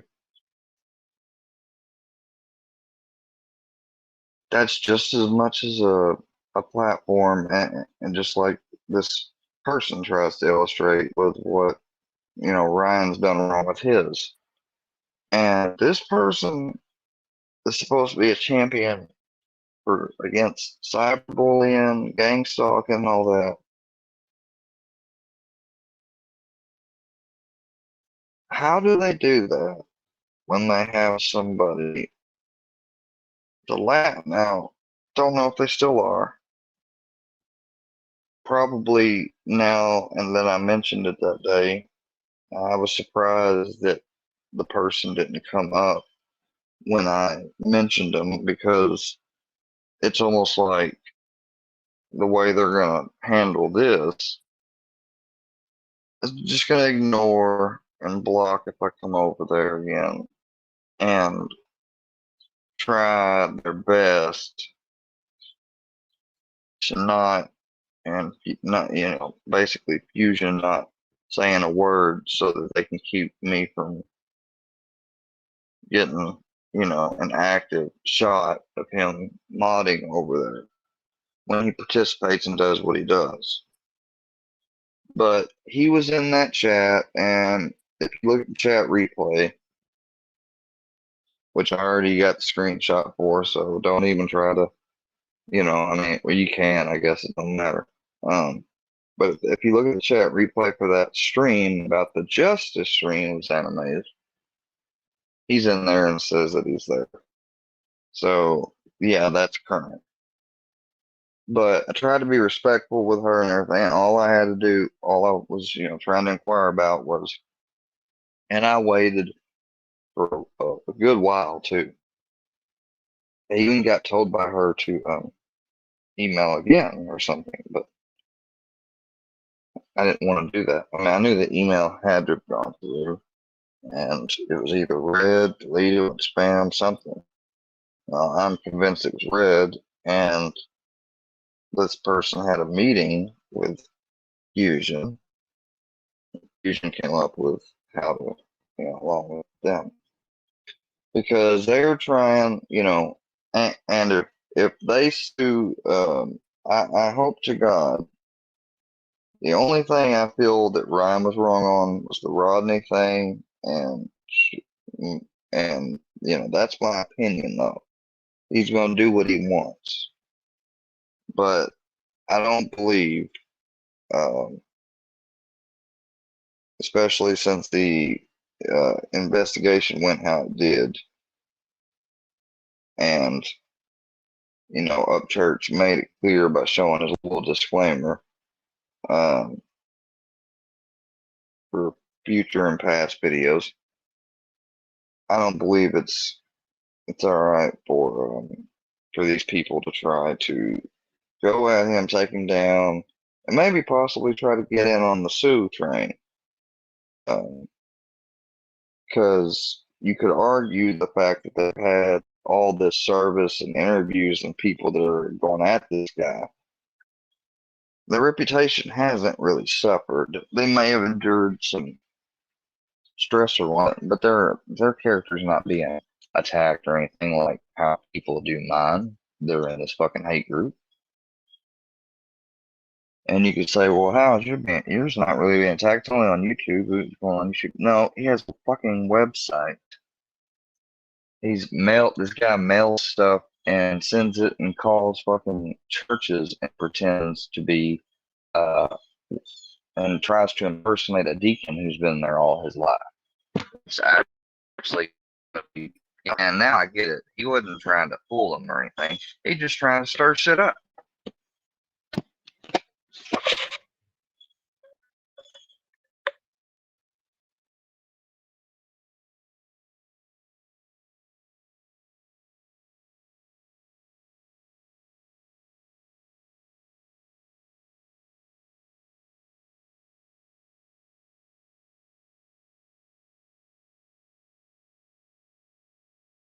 So I'll take a pause from this for a second. So yeah, sorry, I had to get the mic switched.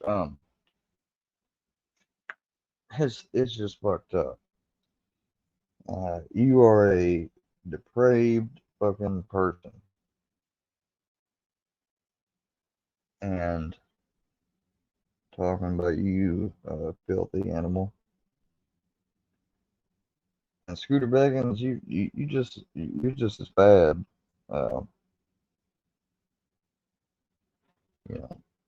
JM had sent an email to one of my emails. I didn't finally look and get to the other day. It was back when they had came on, wanted me to come over there. But Chrissy, I got that video. He sent a clip, just so you know, Chrissy, Army vet. He sent a clip of you with Bird back when you was talking shit on me, saying that you was sending my shit to the predator hunters, the people that I support and showcase on my lives all the time. Anyways, why?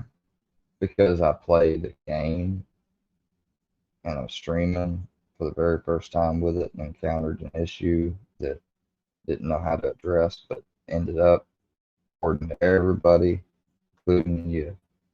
Well, I don't know if y'all still best friends or not, but you used to say you was best friend, you love her.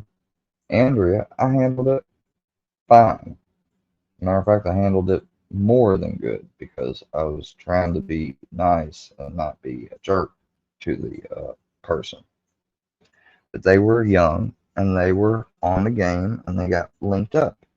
And the only thing I could have controlled that I didn't understand and now I do is I could have muted the person and kept playing the game and just not talked and not discussed anything, especially anything adult related on that stream while that game is going on.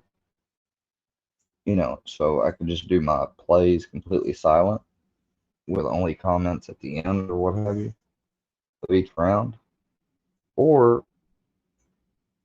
I could have blocked the person or went to a different game. But, you know, and there wasn't a lot of people that were playing, so it took a lot of time to get a match. So I had friended, you know, was going to friend the person and plan to, because we were playing private. But after some input from people in the comments and stuff, I decided, I told him, I said, hey, actually, I don't think that's such a good, appropriate thing to do. And I told him why, and I told him it's nothing against you. I was like, you know, if we ever run across one another on a game and play again, that's fine. But I was like, I don't think I should, you know, be like, try to be even just friends actively over this game or something with you. And so I took it down, took the stream off, everything else. At no time was there anything inappropriate or nothing.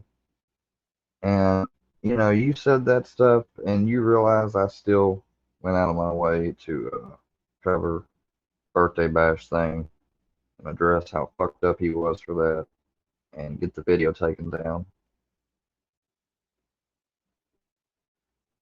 I don't hate any of you. Even you books and some of you, like ones of you that have talked shit though, but share a common enemy. I don't hate you people. But I'm not gonna be walked over on you either. I've already been gotten walked over on by these other people, like y'all have. You know, I'm not gonna let y'all do it too.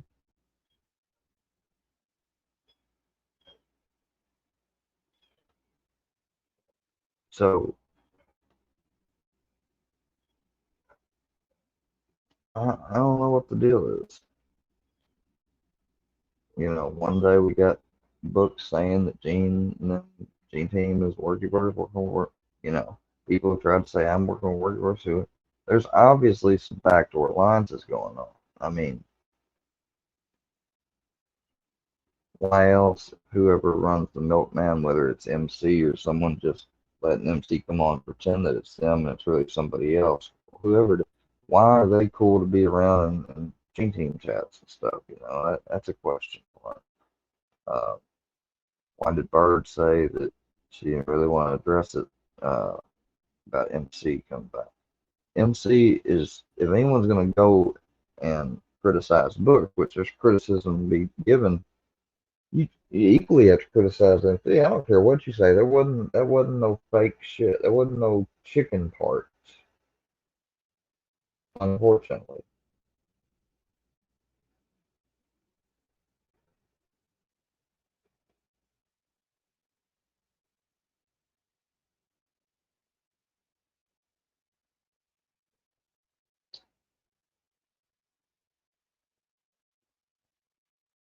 Why they had people leave even before Filthy Animal came around? Some people have stopped it. Why do they insist on having a bot and admitting to having a bot, self-snitching about having a bot that monitors and gives notifications when I have a post or a live event or something? And so that way they all get notified. So somebody can get there and dedicatedly screen record the shit. Why?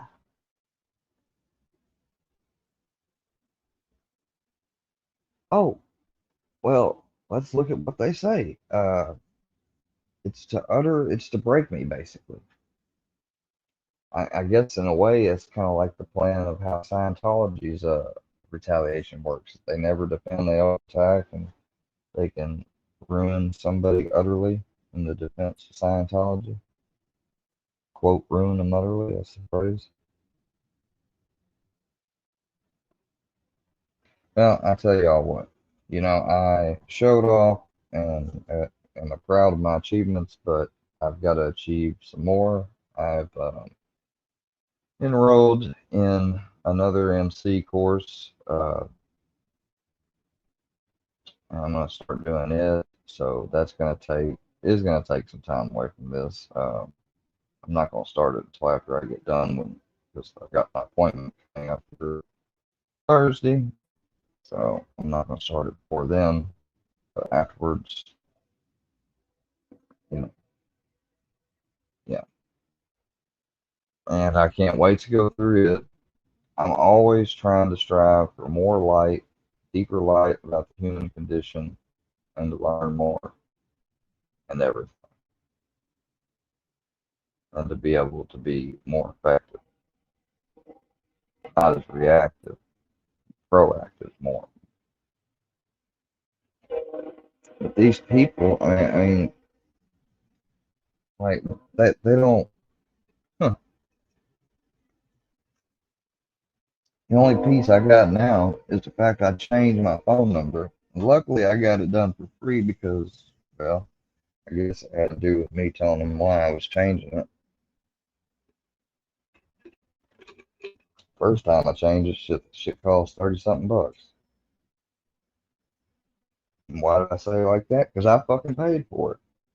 These motherfuckers try to act like they know everything and where it's at.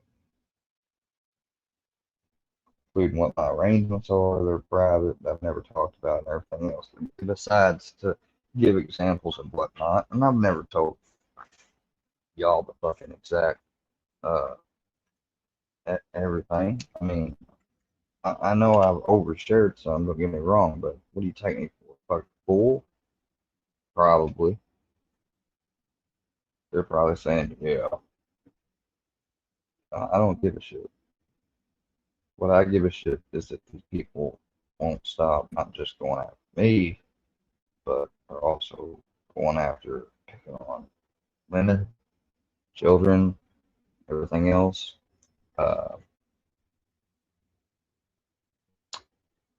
Calling CPS on people, calling adult protective services or senior services, calling the police, while also saying, fuck the police.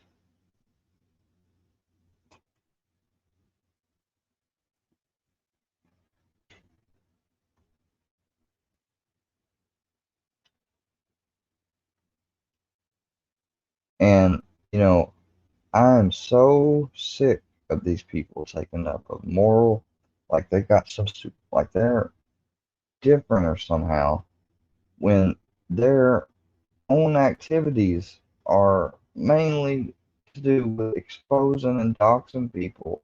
And yeah, they'll try to justify and say the person deserves this, that, or whatever. But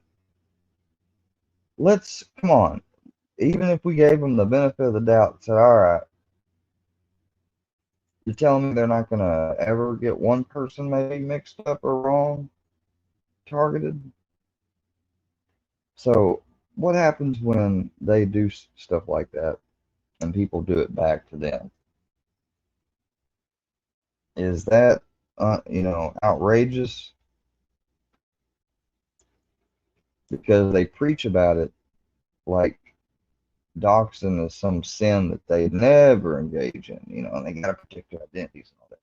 No, they go out of their way to not show themselves and all that stuff and build these networks and private channels and private stuff that they then carry out and do in public by seemingly just like people you may not even think is that close or that talk all the line or anything, but they do.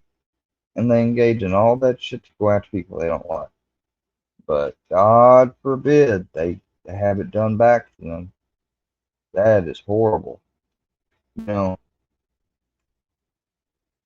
people have created profiles in the past, they get locked out of them and stuff. So when they get doxxed, they end up finding content that, you know, person can't control or change the viewing of it or anything. And they like to use that as a source of what they use, some of it to twist, turn, find out stuff about people and take out context. Or like the one person try to accuse them of, you know, endangering, like trying to move somebody in, you know. I don't know how true that is. I can't believe anything that people say with all the shit that I know they've lied about with me and just a few people that I'm for sure of.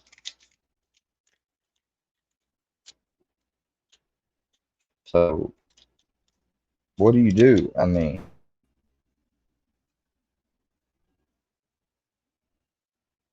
you know, I mean, what seriously do you do? If you're somebody that have been maybe going through what any of these other people or myself have been going through, what would you do?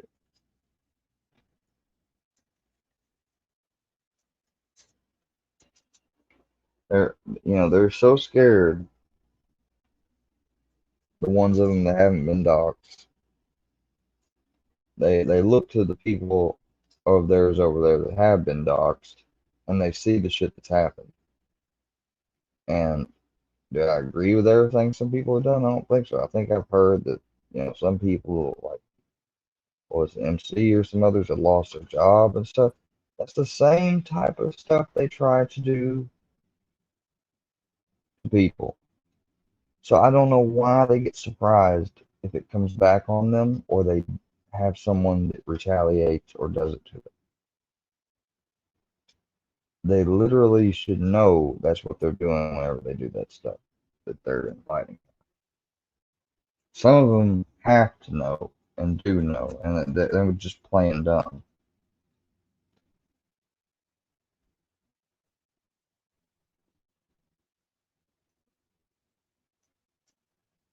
But there's not, in today's time, you know, they just look at it as, so what? You know, you're nothing.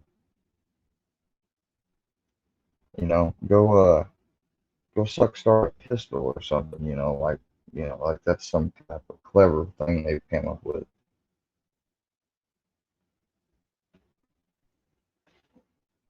You know, if there's somebody like coming on here and trying to pull off and say that they were dead, or like the woman that faked the disease, you know, cancer and stuff, even those people, I can understand maybe some negative videos and stuff and harsh, but going full on stalking and trying to stay up on them and not leave them alone and interfere and everything, like, that's just too much. Like, even if the person did something bad, reprehensible, talk about it, what have you, say what you need to say, but then move the fuck on. You know, no normal person keeps on and on and on with shit like that. That's all I gotta say for now. I'm getting back to the fucking video. Chunks of flesh stuff covered in slime and covered in blood. And I remember doing it and feeling like, oh my God, this is gonna look so good, because the arms were floppy and flipping and flapping this and that way, and nothing seemed to quite work. When my arms break and fall off, it's only on my head. So I'm in a box. I'm like low in a box like that, and on top is this big fake body that I had to do a body cast for. So they've got me all glued in. I'm all in this thing. I sat in that box for 5 hours. And I finally was like, I have to pee. And they're like handing me a styrofoam cup. I don't have a penis. I can't pee in the cup. Can't do it. Won't do it. Gotta get me out. By building the set in a very specific way, making it sort of a forced perspective set and all that, it actually sort of ended up being kind of. I've debunked all their claims that I'm a this and I'm a that, I'm a this, I'm a that.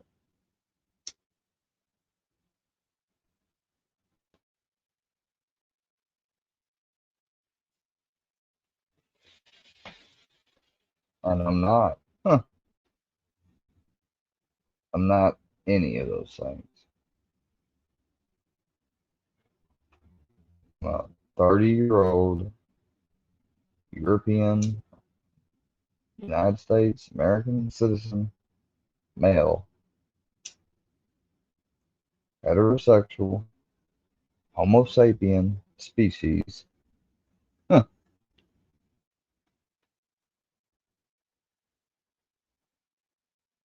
With a high school diploma,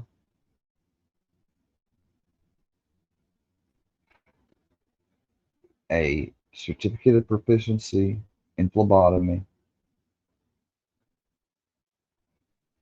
a certified phlebotomist technician certification, license, if you will.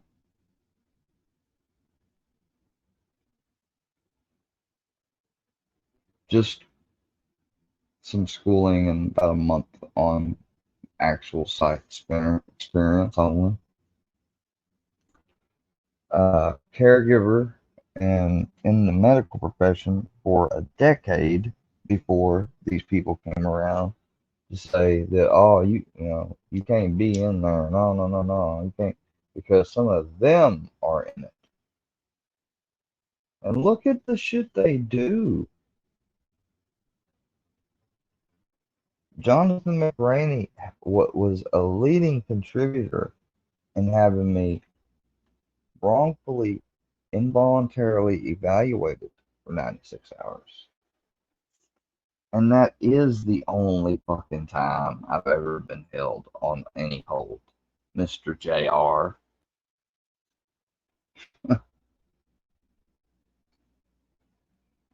The time that I did what I did in 2019, I called the hospital. I did all that voluntarily, the ambulance and all that. I accepted treatment. All right. That doesn't make me, people that have, it's just about almost everybody's got one thing or another, whether it's anxiety or little minor or major depression, what have you. It doesn't bar them from having their unalienable right given by God. And you, of all, should know and respect that, being the person you are, the business you're employed in, and what you do, and everything else. It's just crazy how he can, but of course, it's not about that. None of that matters to them when you're on a hate campaign to try to ruin somebody. It's not about, well, you gotta make sure you're not hypocritical and being right and judging things fairly. No. They just gotta do what the fuck they feel like they want to do and say. Scary and surreal and weird. I'm in goo in a cockroach cast and they're paying me to do this.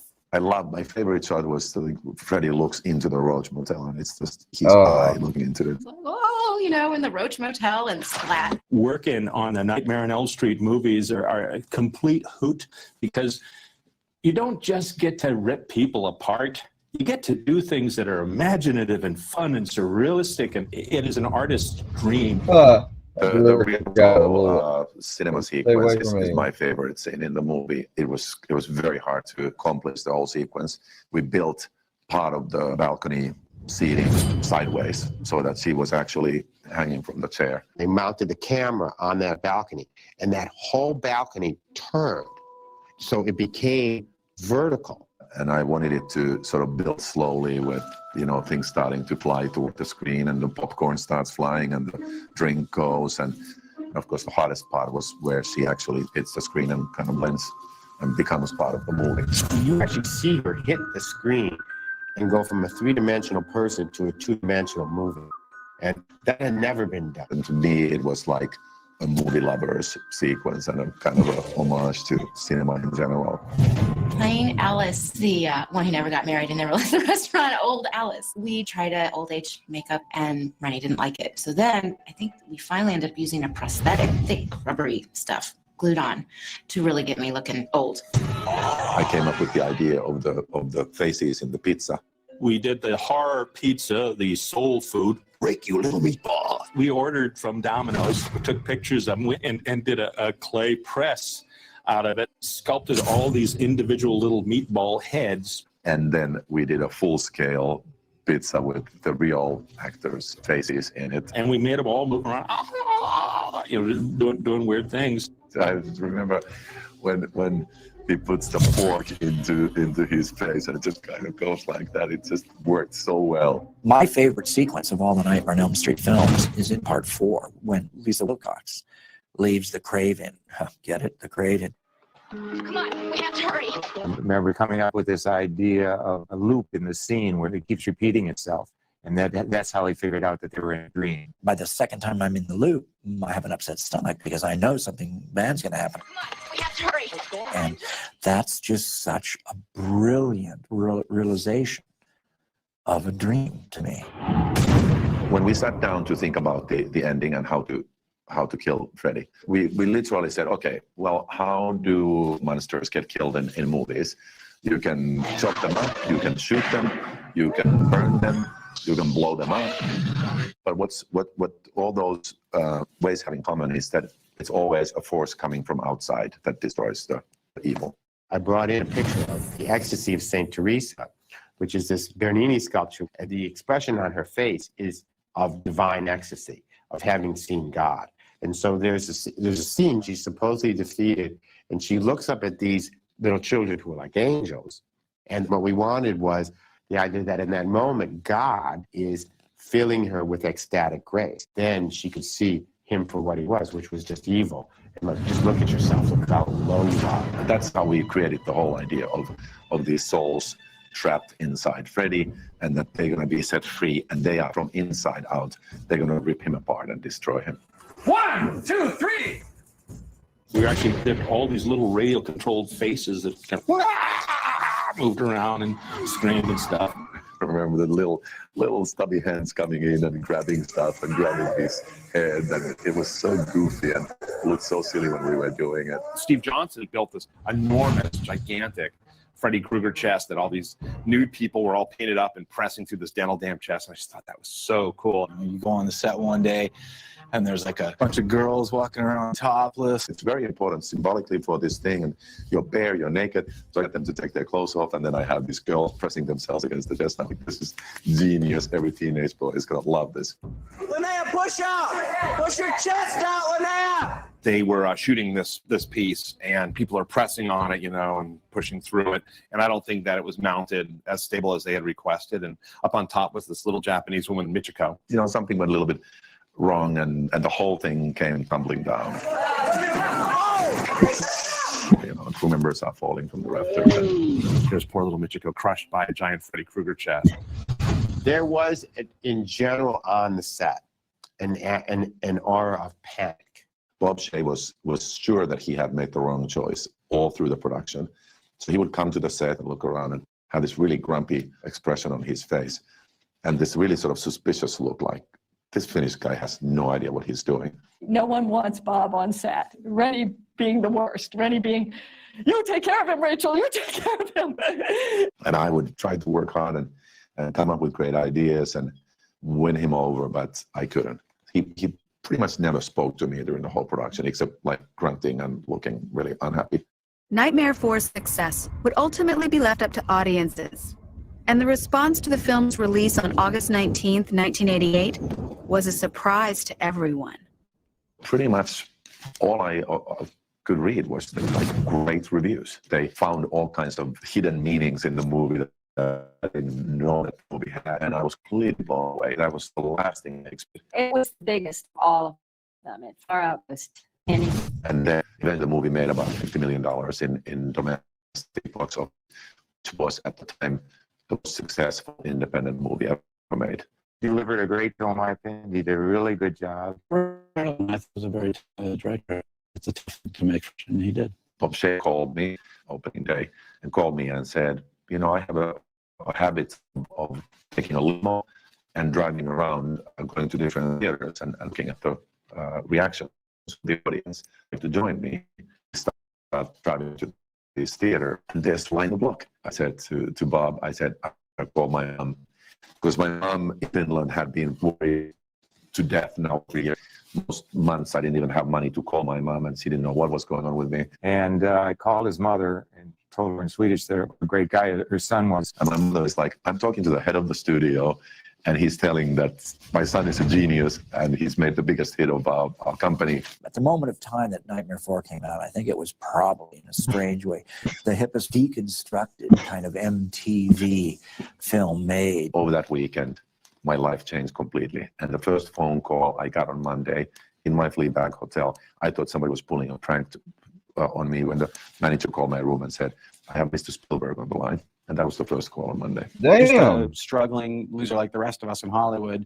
And within a year, he was directing Die Hard 2 and hanging out with Sylvester Stallone. It's one of those crazy things in Hollywood. You just never know who's going to become huge. It wasn't long before other studios tried to cash in on the Freddy phenomenon. Even Bollywood got into the act.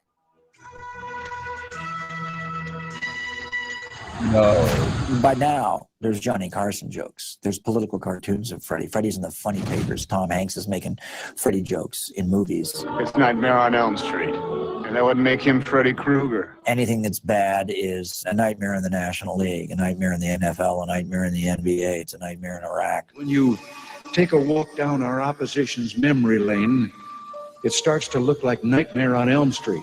We were so part of the vernacular. Everything from the beginning of the fact that it could be made into a sequel to the merchandise. Ain't Things lying. that never, ever occurred to me. It was interesting to see all the Freddy stuff, all the merchandise, you know, because there was a million toys, the Freddy gloves, the hat. The early merchandising, they just thought toys that just went for kids. A misconceived idea, incidentally, a Freddy doll. He became kind of the ultimate cuddly toy to have next to you. He became cool. I'm like, okay, I've made it. I'm an action figure. Nobody ever takes them out of their packages anyway, so they're all hanging up on people's walls. We've got 12 of these wall effect Freddy faces, 12 deluxe Freddy masks, and 12 screaming Freddy chests of souls. There were watches, jewelry. Freddy Krueger pillowcases. At one point, some company even made Freddy pajamas for little kids, which, considering Freddy started out as a child molester. Kids go put your Charles Manson pajamas on before you go to bed. Kind of the same thing, you know. The strangest piece of Freddy merchandise was Valiant in St. Petersburg. It said in Cyrillic, take one and he will come for you. Unlicensed, I'm sure. Tough luck, New Line. I think there was a point where I thought there was a little bit too much Freddy out there in pop culture. It seemed like for a certain amount of time, people joined me, at least. The doll.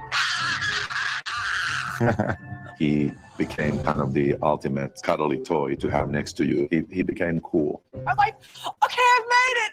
I'm an action figure. Nobody ever takes them out of their packages anyway, so they're all hanging up on people's walls. We've got 12 of these wall effect Freddy faces, 12 deluxe Freddy masks, and 12 screaming Freddy chests of souls. There were watches, jewelry. Freddy Krueger pillowcases. At one point, some company even made Freddy pajamas for little kids, which, considering Freddy started out as a child molester. Kids go put your Charles Manson pajamas on before you go to bed.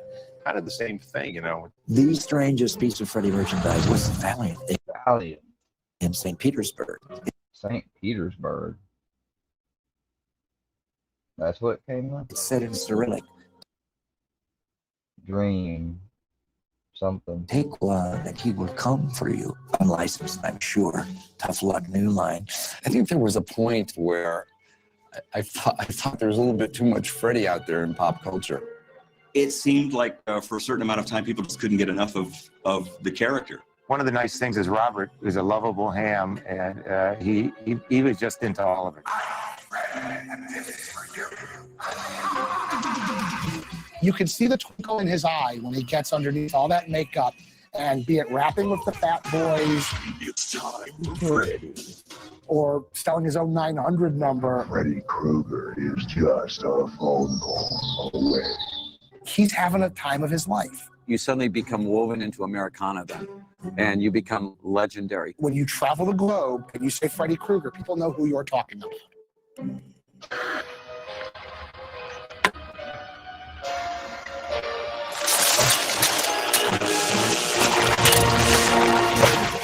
By the time it got to television, it was so much like, oh, they're going to drag this through every possible venue they can. We said, you know, maybe we can turn this into a syndicated Freddy's television show. Nightmares. The show that wound up being Nightmare on Elm Street, Freddy's Nightmares. It was going to really be this novel approach to television. This was the promise I Remember, you can find that show on Screenbox right now and watch it. You've never seen was it. told.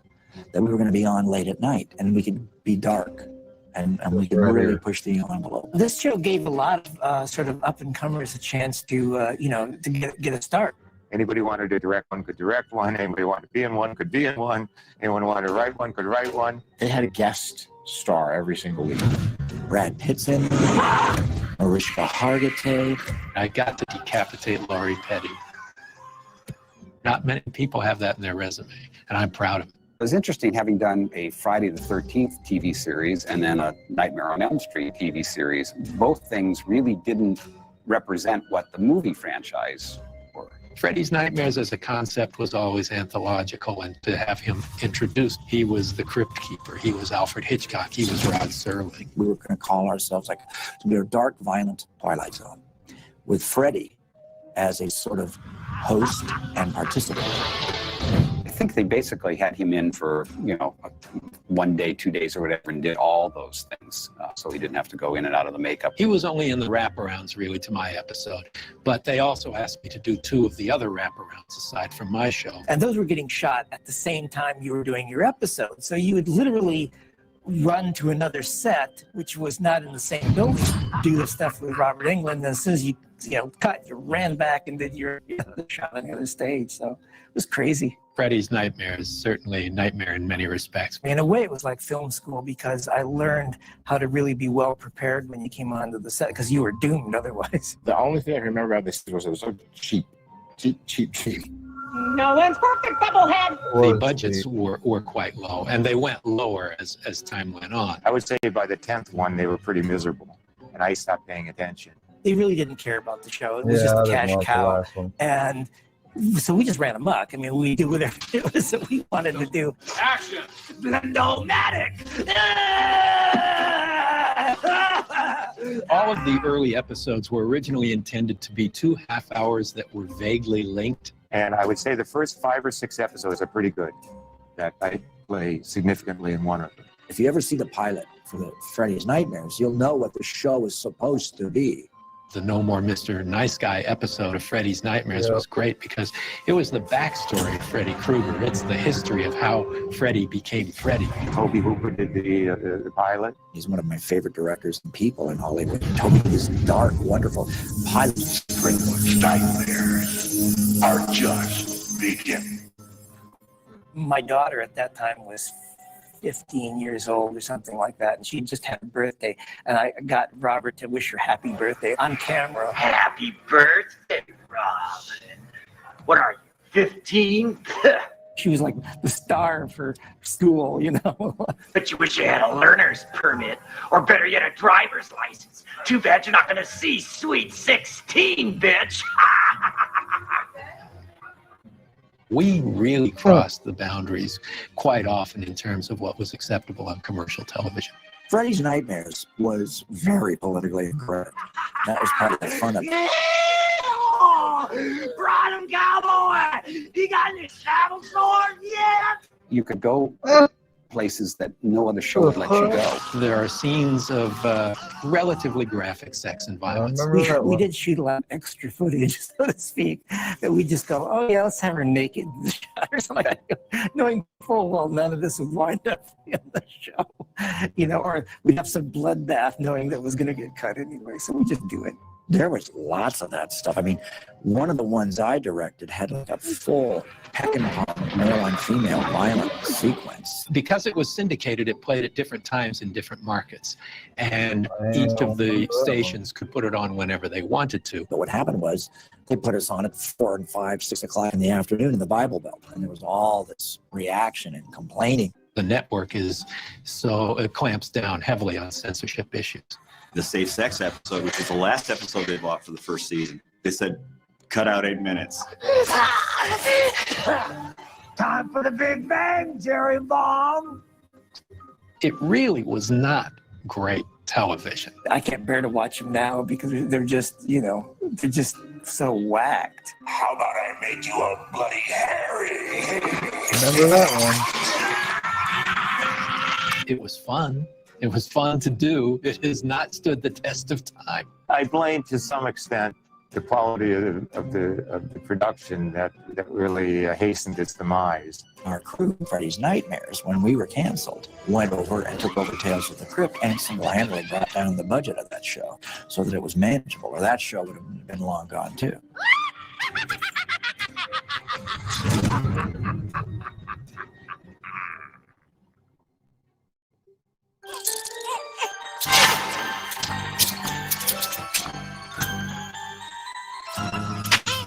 Yep. It's the boy. After the stellar box office success of Dream Master, and with the series at the height of its popularity, New Line Cinema decided the time had come to tackle deeper, more mature themes. Freddy would become a father.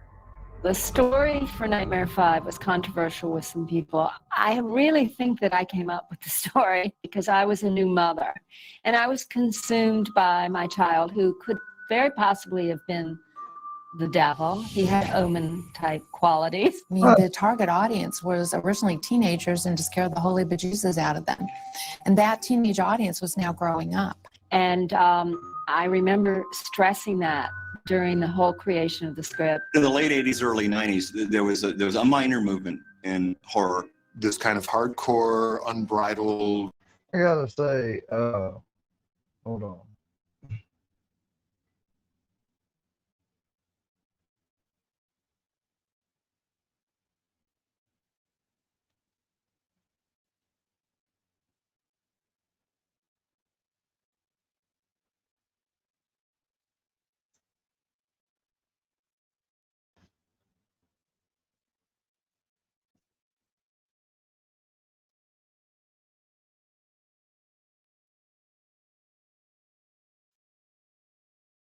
You know what I noticed?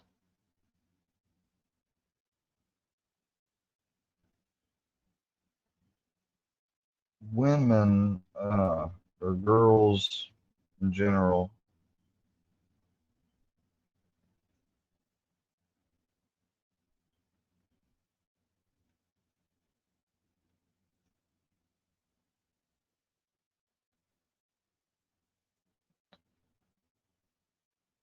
they look out for each other more, if that makes sense. And guys seem to. I don't know. Maybe that's just an observation that's selective. After the emails I got from my attorney about a damn bird bath, oh my God.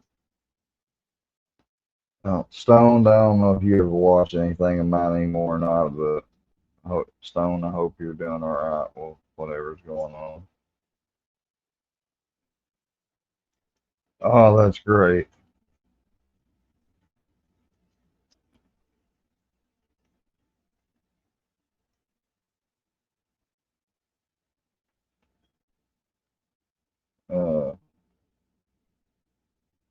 Can't believe that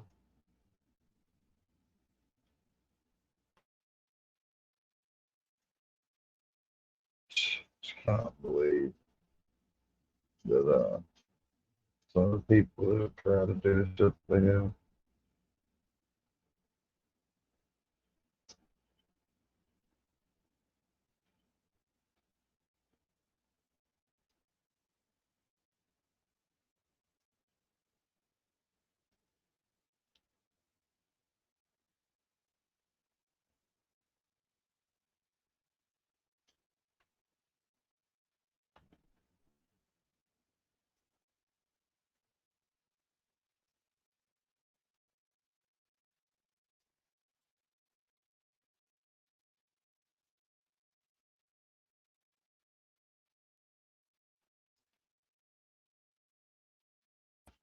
Mhm.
Wow.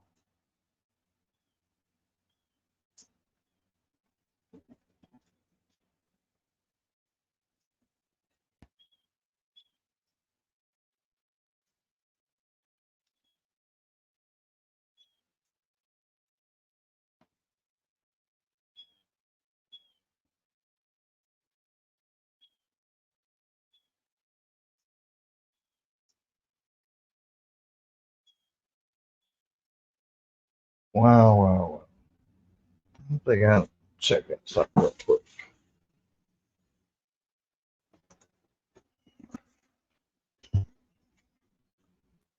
I hadn't been looking stuff on Instagram, although I don't need to actually have some people that I got on there. I got a new one though. I'll start using it from. Uh,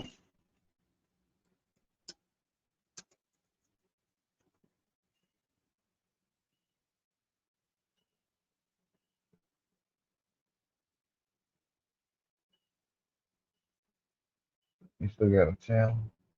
I'm not subscribed to him on this account.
I'm subscribed to you now, bud.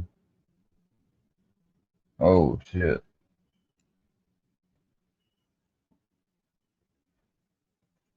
Check this out. Sleep. Are you gonna abuse me and give me grass? Abuse you? What is wrong with you? I don't want to abuse my daughter. Feels like mom does. Does she? She wants to yell at me all the time. Mom? Mommy don't yell at you. You're being, no.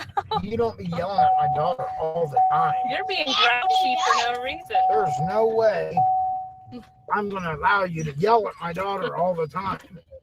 Do you? You're being grouchy. Who's the grouchy one? And you thought I was grouchy. Oh, that could have been. Stone as fuck went live today.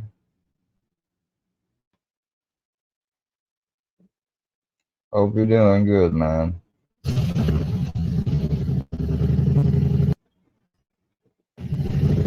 I want to ride. Man, I'd like to ride one of those, but I couldn't do it. Just not built like that.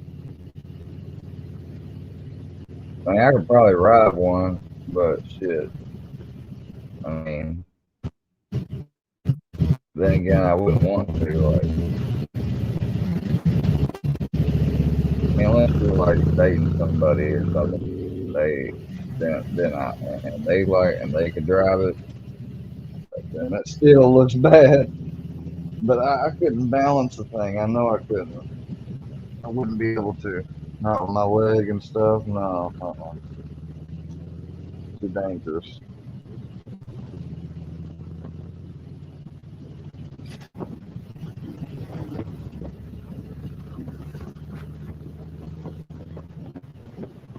And them cars going by fast. Alright. Let's see what he put on his community post.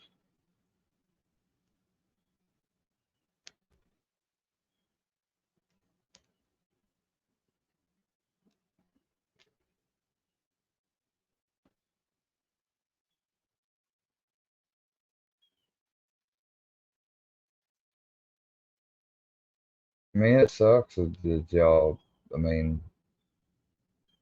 you look at that and you feel, it makes me feel bad.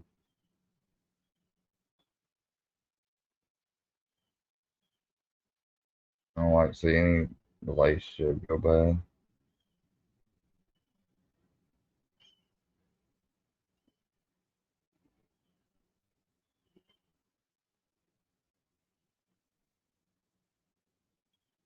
Yeah, homemade vegetable soup is good when you don't feel good.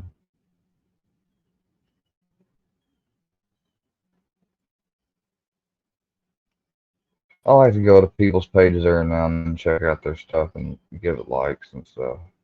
I don't usually do it live, but shit, kind of bored. I want to take a break from watching that fucking documentary. Yeah, that video's crazy. The one that fucking caused that wreck and then sat there and I was worried about going to school and stuff. In the wild unpredictability of modern life, you can't afford to mess around with antiperspirant that doesn't get the job done. Well, with Old Spice Sweat Defense Dry Spray, you get ridiculously long-lasting sweat protection you can count on. Just spray and observe. Old Spice takes command of your armpits with fast-acting protection that goes on dry, so you can get back to business. Sorry to say, what the fuck was playing? May 25th, 2023. Hi, Alex. Hope you get the birthday card I sent. Hope you're doing okay.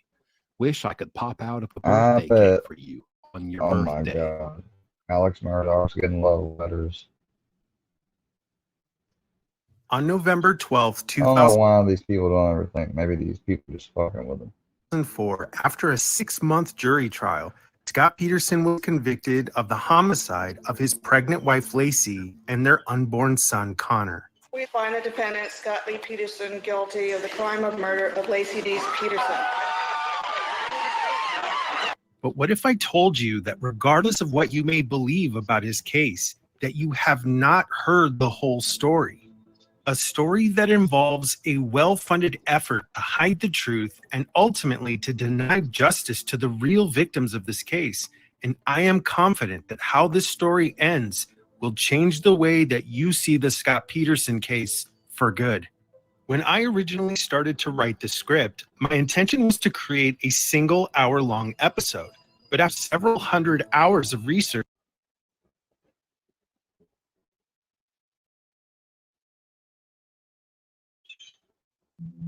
this call and your telephone number will be monitored and recorded. Right now, with like the guys looking out the stone windows, I don't like people. I talk to Yeah, I'm sorry. you. They care about me.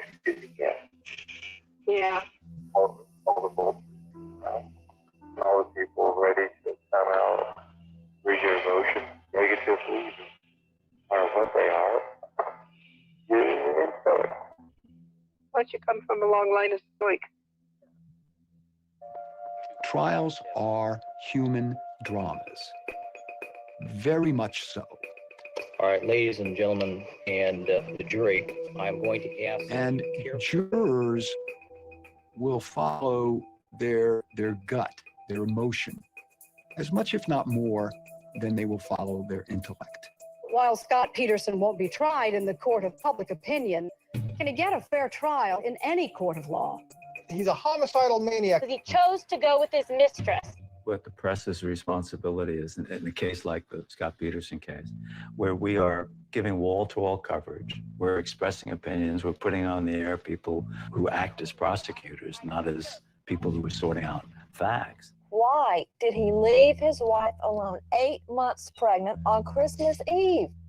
We're spoiling people's information base. It's a case that's captivated the country and promises to be as much a courtroom drama as a media circus surrounding it. It wasn't just television doing this. Everyone went all in because they saw it as a way of building an audience or selling more newspapers or magazines. And by the way, it's a forerunner of reality TV. You think about it. What is Scott Peterson case or OJ? It's reality TV, live, you know, and you're fired, Donald Trump. It's really very similar. Because enormous media coverage may have tainted the Minnesota jury pool, the trial will be held in Redwood City. When I heard it was going to Redwood City, I thought, whoa, only 50 minutes away. That's not far enough. And it's closer to San Francisco, which is the media hub in Northern California. This case was all over the place. I don't know where he would go to find people that didn't know about it, maybe Burma. 50% of the people that filled out a jury questionnaire were able to admit that they thought that Scott Peterson was guilty of this crime. I just have this feeling that he's guilty. I mean, it's probably the affair that he had. We went from trying to find people who are willing to consider that Scott Peterson could be innocent. We couldn't find many of those. Then we started going, can we just find some people who are willing to say they'll give him a fair trial? And even that was difficult to find. Do you feel like you get a fair trial with all that publicity?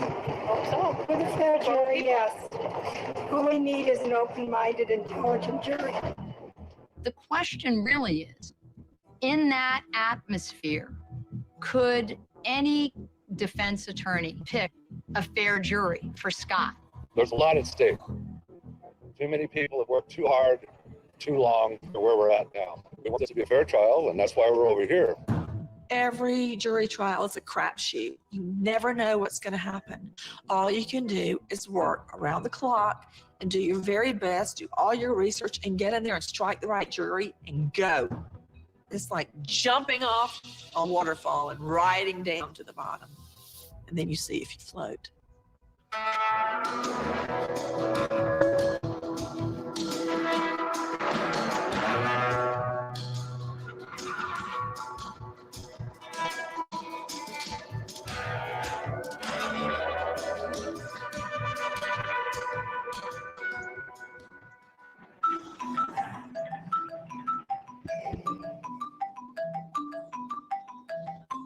Jury selection begins today in Scott Peterson's double murder trial. It's believed a case can sometimes be won or lost during the jury selection process. Any of these big cases, whether it be O.J. Simpson or Peterson, the people who are going to get on that jury, they know the spotlight is going to be on me. This is a important, notorious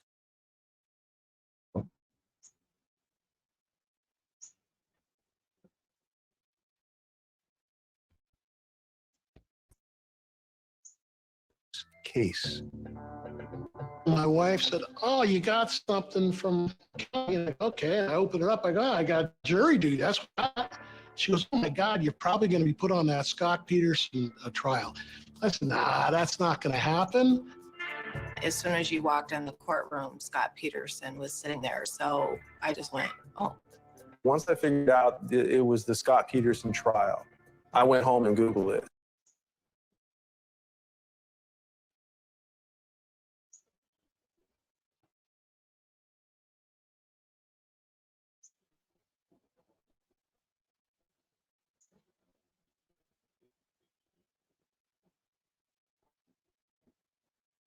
Why does it keep doing that?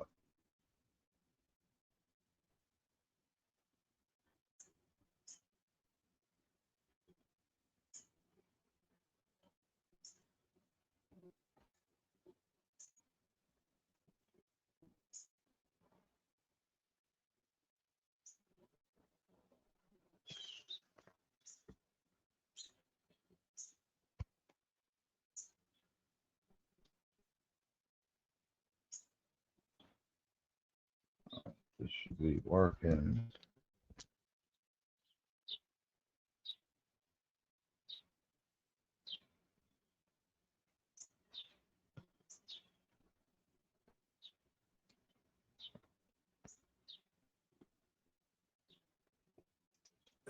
I think some people look at Scott Peterson and say, hey, you know, they want to be in the limelight. And the ones that want on it are the ones that scare the bejesus out of you.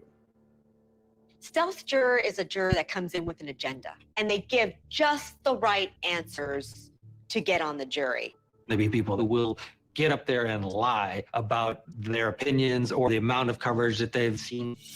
They've made their minds, and they want to make sure this guy doesn't get away with murder. And they caught stealth jurors. One of them, she had told us about how her father had talked to her about how Scott Peterson deserved a fair trial and really convinced us. We get a letter from Minnesota from a guy who says, look, I'm on the internet with this woman. She is trashing Scott Peterson and laughing at you guys.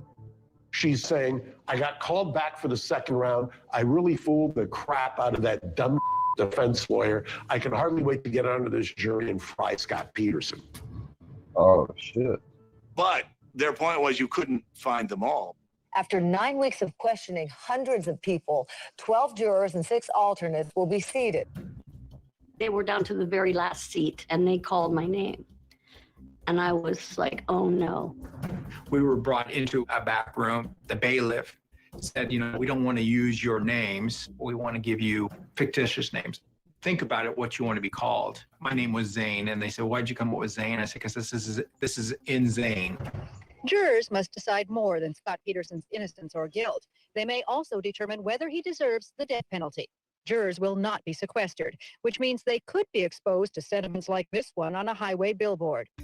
Sequestering simply means that the jury is put up in a hotel throughout the trial and all media coverage is avoided. At one point, all parties had sort of agreed, and then there became issues about how much it would cost. In the end, it was decided that it may not be physically possible. The fact that the jury was not sequestered for a trial that went 7-8 months is understandable, but it would have been impossible for a non-sequestered jury to be guarded from this public outrage directed against Scott Peterson. Despite the fact Scott Peterson's plea was televised, You're pleading not guilty of 2 charges of murder. That's correct, Your Honor. I'm innocent. there will be no cameras in the courtroom during the trial. Oh, I'm not. Oh, oh.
Oh, I don't know why these controls aren't working.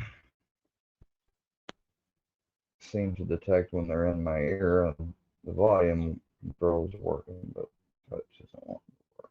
Well, fuck it for now. This closely watched case is finally going to trial. But for all the attention paid to the murder of Laci Peterson, many of the details of the evidence against her husband Scott remain a mystery. With opening statements this morning, that mystery will begin to be revealed. The first day of the trial, it was mind-blowing. Cameras were everywhere. There was probably 100 tents set up. The whole place was packed with media. And I was like, wow, this is a lot bigger deal than I thought. The appetite was endless. Your ratings go up, your circulation goes up. Why would you not keep doing it? Mark and I had done high-profile trials before, so we understood press coverage. But even we were shocked. The public obsession with this case trumped Michael's case, trumped Susan McDougal's case, trumped any case I'd ever tried. I think what it indicated to you was that murder was big business, and the media circus surrounding tantalizing, scintillating, salacious murder stories. There's old Dan Abrams. Let's go back to this. Horror writers who all emerged at right about the same time. Splatterpunk writing had a direct influence on how the movie franchises were going. Basically, as I understand it, with Nightmare 5, there was a Splatterpunk cattle call where every horror writer who was working in that milieu got contacted by New Line going, pitch us. Mike DeLuca, then a development guy at New Line, called me in to ask me if I'd be interested in writing, and I went in and gave them a treatment called Freddy Rules. It posited the existence of a dream reality location called the Coma Pit. It's the one place Freddy's afraid of. And I was the only person in Hollywood without a script in their back pocket, so I did not get the job. DeLuca was a huge fan of The Light at the End. That was the first novel that Craig and I wrote, which is this punk vampire in the subways of New York, and he was always a fan of this thing. And out of all the guys that pitched, Craig and I were the ones that won. I thought it needed to have those themes of abortion and birth and motherhood. These were the elements all coming together with Alice dreaming her baby's dreams, seeing Freddy leak into them, and then going into Freddy's dreams in the unconscious to find out what made him a monster. We wrote what we thought was pretty solid first draft. They said, well, you know, you wrote a Nightmare on Elm Street movie like Stanley Kubrick would do it. And we said, yeah, cool, huh? And they said no. And our ass was out the door. For Nightmare 3, I had pitched them Freddy as a baby. And I went in, one of the executives was pregnant at the time, and I was literally picturing, picture the claws flying their way out. And no one liked my idea. So then I got a call for Nightmare. And when they came to me, they said, remember when you wanted Freddy to have a baby? Well, we like that idea now. What if Alice was the mom? Without an approved finished script in hand and with a looming release date on the calendar, New Line sought out the next hungry filmmaker who could deliver a visually stunning nightmare on budget and on schedule.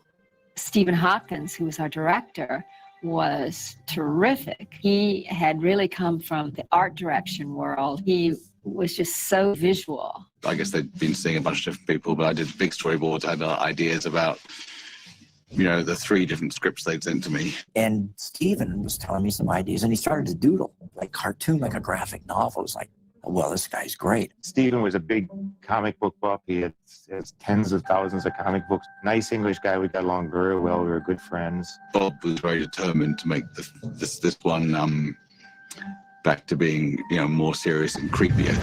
The idea was to make Freddy scary again, because at this particular point, he was definitely in danger.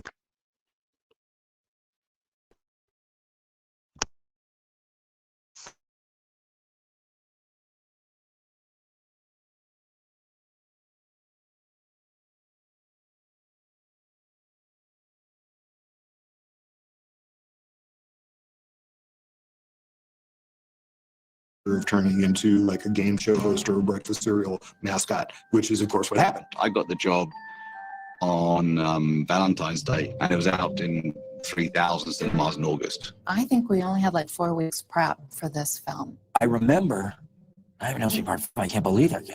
It's so quick. I mean, they did rush it. The script wasn't really a complete script. And then in the end, I think Mike DeLuca and I sort of just got all the different pages and put them to shape. Basically, it came down to Alice is pregnant and she's going to give birth to Freddy. So how is this going to play? We had to make up a set of rules for what he was doing to get himself into the real world, which may be a little muddy in the movie, but it was essentially get all 4 of her friends' souls and then get them into the baby. Alice, she was an important figure. The story certainly wasn't finished in the 4th one. I felt a lot more confident just from my experience from doing 4 and doing a feature film. The fact that they even called me back, and I was super happy. I was like, yes, they called me back to do another one. I was like, lucky. Through the swirling crowd, we see Alice standing with Yvonne, a very grounded Black girl. I thought it was really interesting when I played this character because you don't always agree with your friends. Why don't you take off? Hey, sometimes you tell your friends you're full of shit. Kelly Jo, she rocked. She was a real firebrand. Mark, good looking though considerably off the wall, steps into shot holding a small sketch pad and a large, excessive lollipop. I actually would have made the character darker. I wanted him to be a bit more goth. I wanted jet black hair and like bone shirts, but I got blonde hair instead and shirts that look better on camera, I guess. It was hard to find the right actor for Joe's part, the comic book artist. The Mark character was Steven's idea, and it was based on Steven, I would say. I mean, he's a comic book guy. It was my job to fall in love with Erica, and that wasn't hard. Pan over to Greta and her mother standing at the edge of the group. Greta is living proof of what God can create when he's having a good day.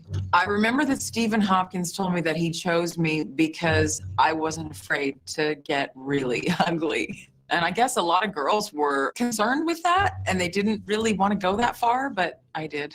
Erica was just gorgeous. She was the funniest one, I think, for the lot. We didn't really have a bad apple in the bunch. I think everybody was pretty game for whatever they could do. Inspired by the traditions of Gothic horror, the cast and crew of The Dream Child set out to delve even further into the origins of Freddy's evil. I think the dark Gothic thing was partly me, because I remember Bob Shea kept on saying, every time he hires Europeans, gargoyles end up on top of buildings and all that kind of stuff. I also had my most thrilling experience on 5. You were going to see who Freddy's father was in the asylum, and it was Robert Englund without makeup, with my hair all greased back to show my bald spot. I play Amanda Kruger, the nurse that gets locked into the asylum. It was a dream sequence. I love the sort of Roger Corman, huge, just the way the asylum looks. I got locked in a room, and they'd gotten every performance art actor, but they all got to do their crazy psycho snake pit cuckoo's nest thing. What you see is what you get. I mean, it's a big room, hundreds of men walking around, acting crazy. Got a little hinky because those actors, they got a little, it's like a mob. And when they said roll on that, I was like, oh my gosh. Yeah, I was really fighting the flow for a while with those guys, because not all of them were film actors, and they wouldn't hold back. Like, this is scary. This is really scary. But it was very effective sequence, and it looks like $1 trillion. The idea of 1,000 maniacs raping a nun, that's always good stuff. On Elm Street 5, the changes on Freddy were to make him a little more aged and a little more weathered. They brought David Miller back because they wanted to refine and make it easier, make it simpler. I just felt, and I don't know what the limitations were, maybe it was time, maybe it was money, that the makeup for part 5 was nowhere as refined as the one that Kevin Yeager did. Freddy gets born in that crazy birth sequence. He comes shooting out like the alien out of her vagina and runs all over the place. But he's quite disgusting too. We made a little puppet. It was a little foam rubber puppet, and it had mechanics in the eyes and mouth. I got to play with him off set, and I was making him do it. That was kind of when we were at the height of the latex prosthetic monster innovation period, right in the heartbeat before CGI. It was a little challenging because he had to go from being newborn, little baby, all the way up to the final Freddy look. We actually had a small person for Freddy to make the set look bigger as the altar rose out of the thing. In the church scene where I encounter Freddy and I tell him that his birth was the curse on the whole of humanity. I will not allow it to happen again. It was also very upsetting as a mother because Freddy curses. We'll see, bitch. I'm his mom, and I just didn't think that was very nice. There was exactly one line of our dialogue left in the film. It's a boy! But it's also the one they used for the poster, so that worked out okay. Jacob, a boy of about 6 or 7 years, stands there watching Alice.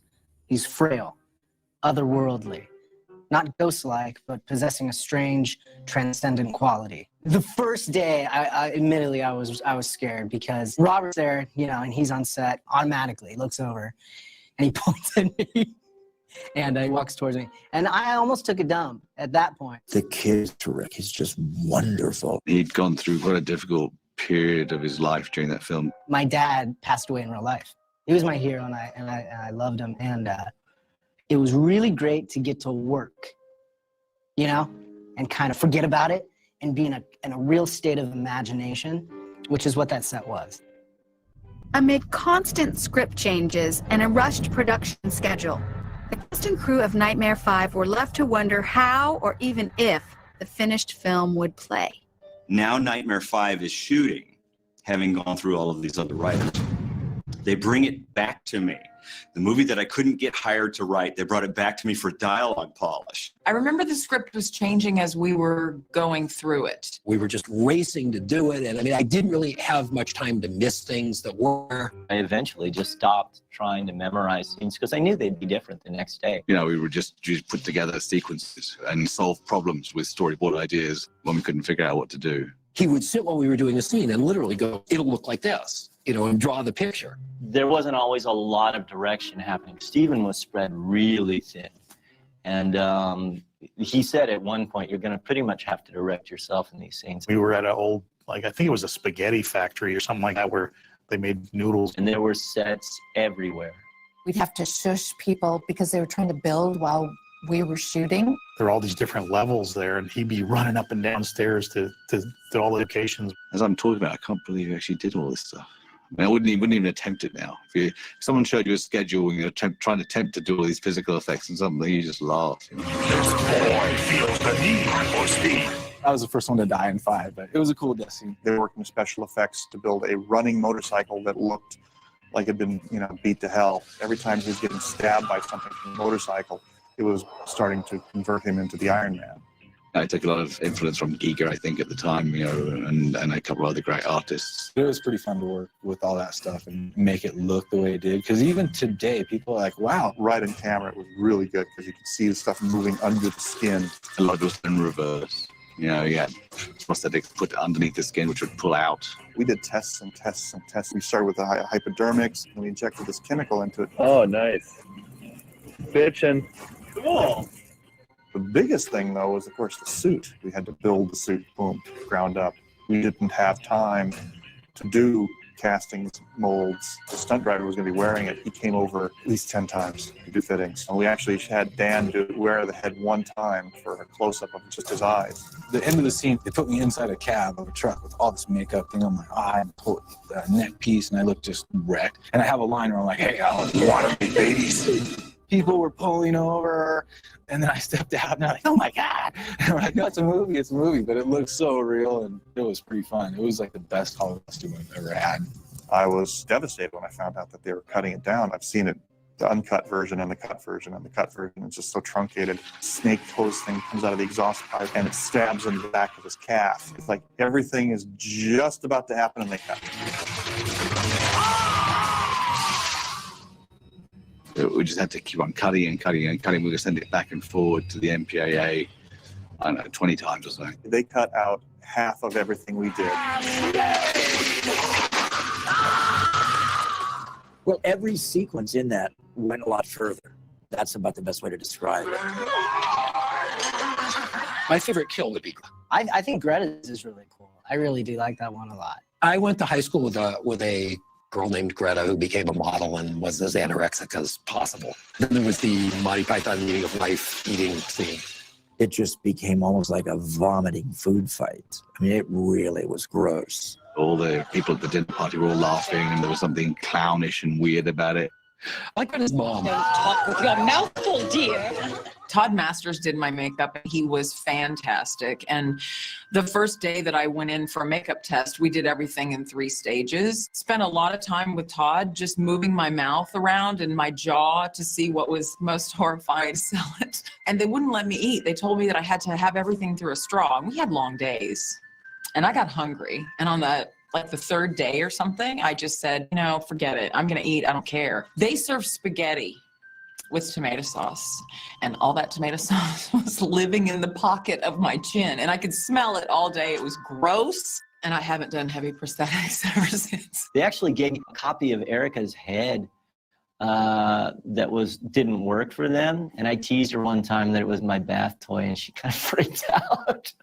Greta's death was deemed to be much too foul. I just know that the scene was much longer and gorier. I think Freddie fed herself to herself in the end. But it just kind of just happened super fast, the way that it ended up. I don't think it was as good. It didn't have as much impact. It's so silly nature to take it seriously. I think if we had a longer post, we could have thought more about it. Well, the diving board scene was complicated because I had food poisoning. I was so sick. I thought I was going to die. But you know, the show must go on. That was maybe one of the more complicated ones because everything about it was stop motion animation. We did lots of stop motion animation. We had made foam claws, you know, the end of the diving board that we animated frame by frame. And then the background was projected. It was a rear screen projection. And that board had to turn into a claw, and another difficult one for Kelly to act because she had nothing to work with. I had never done anything with special effects before. Because it's one thing to see it and you're on the set and then really come to life and you're seeing it on the film. There's something to this day I think stop motion gets that nothing else does. Digital doesn't really do it because in the end stop motion just charms you, I think. I think I was surprised that character lived. Freddie did not kill the black girl. I know he did other series, but he didn't get me. The ultimate thing that I learned from this whole experience was that hell is writing for other people. We had this elaborate sequence in this artist loft where all of her artworks came to life, and it was really cool. And eventually it got turned in the subsequent 13 drafts into a comic book scene where Freddy's on a skateboard. Obviously the comic book sequence itself is preposterous. I think I put the superhero sequences in because I'm a comic book freak. I love the reinforcement of the nightmare of the boy falling into his own cartoons. Not being sucked into the comic book was pretty straightforward and easy. I think that was pure animation. The whole set in my death scene was painted black and white. You would think it was just color taken out of the film, but no. When they shot those, they made my face really red. They got really bright clothes that I was supposed to be in. Then they keyed everything back. That was an interesting day. That was, another actor doing the kind of cartoon Freddy in that. Black and white Freddy leaps to his feet. He is now transformed into Super Freddy. They took Robert Englund's prosthetics and fit them on my face and then put other bits and pieces in there because I have a bigger head than he has. The design for the Phantom Prowler had the 9mm. That was the first time I ever shot a 9mm. Just having it click like that was really fun. That lightning bolt in my shirt wasn't supposed to be there. But when the script went off and my shirt caught on fire, for me, I thought that was normal. It's kind of crazy to think of what I had to do just for those couple lines. The interesting thing is my death scene, I had almost nothing to do with it. We used a replacement animation series of cutouts. I animated it frame by frame to finish the action. That's the one that took the slash. So it was all done in the camera, basically. There was no opticals involved. I found out after it happened, and I saw Kelly Jo and Lisa crying, and they were shooting the scene after I died, and said, "You died last night." I went, "Huh? What?" After I finished the Freddy Krueger stuff, next thing you know, I was like this hot chick. And you see those two bodies at the beginning when the credits are rolling and they're making love. That's me. It was just sort of a supposed, stylized love sequence we were shooting. They said, "So, Michael, who would think about doing a love scene?" I said, "It's Super Freddy?" And he's buff. He's like Wolverine buff. So it's like, however they made it look, made me look good. Thanks, Michael. Definitely an experience. I'm like, "Dad, this is Hollywood. I love it. I want to do this more often." After the loss of Dan and her friends, the stage was now set for Alice's final showdown with Freddy. But with the fate of Alice's unborn dream child hanging in the balance, the filmmakers were desperate to find yet another fitting end for Freddy Krueger. We had no ending to this movie. So Stephen did some wonderful sketches. The Escher sequence is something I just wanted to do because I'm a big Escher fan, and I stuck it in. Stephen had such a vision for that set. It was just incredible. There was a certain quiet eeriness about it. It was mind-bending to work out because you had to really work out in your head not the reality of what was going on, but the unreality. So getting all the angles right and stuff. I had to hang upside down. It was the single most difficult thing I had to do, though, in any of the movies. At the moment they said, cut, guys, you come and lift me up. But, the blood rushes to your head. There's so many high points and visual effects and fantasy in the film. Trying to beat them all at the end was pretty tough. Mostly what I remember about Nightmare 5 was that it gave K&B an opportunity to really go nuts. We basically handled this transformation sequence where Lisa turns into Freddy and then splits. I had to wear the Freddy makeup for a whole day, about 12 hours. It was not comfortable. And then the final stage was this Lisa's head and Robert's head, his puppet head in like this and then pull apart. It was a challenge when Freddy's coming out of me, and There was a paraplegic and so she was having to hound him. Took his, legless torso and kind of harnessed it to Lisa Wilcox's body. And he was on wires. I mean, it was just endless. I don't know, in a million years, I wouldn't have thought they would find a legless actor to do that. Probably no one's seen anything quite like the final battle of Nightmare on Elm Street. It came out of desperate script writing at the end, trying to work out really how to end this, how to show this kid's anger with Freddy. I'd say I killed.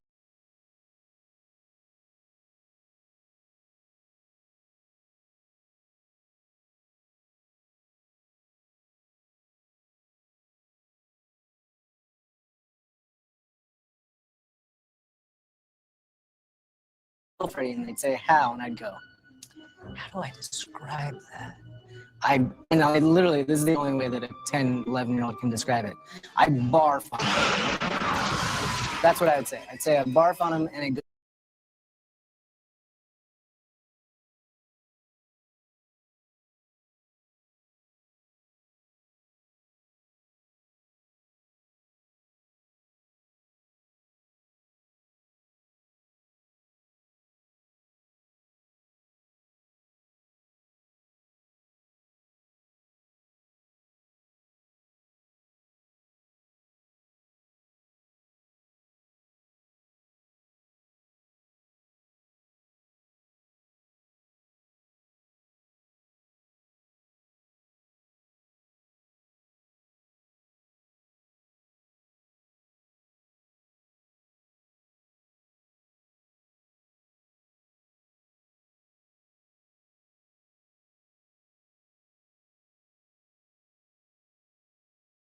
Goes through him and there's heads on it.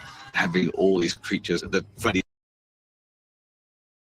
had eaten coming out of his chest on long tendrils like umbilical cords, which were all on wires and puppets. Visually very interesting, but I think that a lot of those things were attempts to cover the fact that they had liposuctioned all of the soul and intelligence out of the story. I don't think you can ever kill Freddy, right? I mean, you can do what you like. He doesn't exist. He's a dream. He was still struggling at the end to get out. I think it's one of the things about a bad guy like that, is you can't kill him. You can make as many as you like.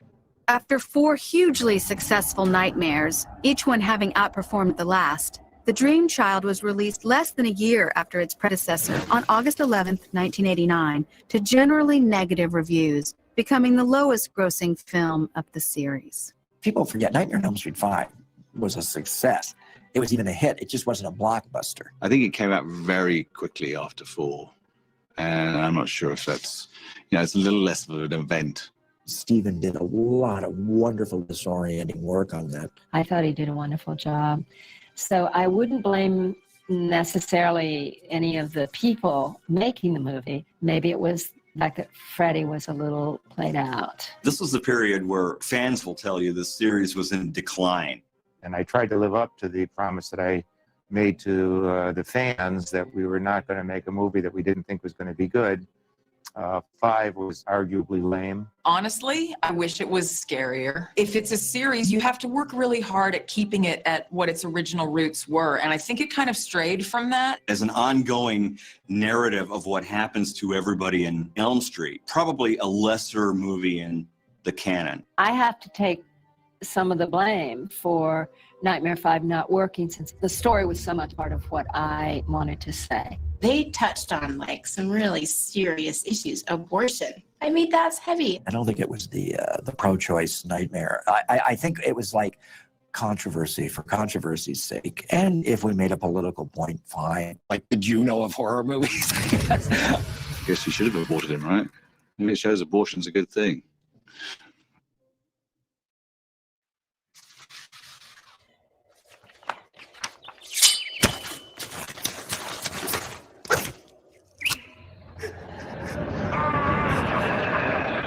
After the disappointment of The Dream Child, New Line Cinema found itself at a crossroads with the future of Freddy Krueger, prompting their boldest move yet.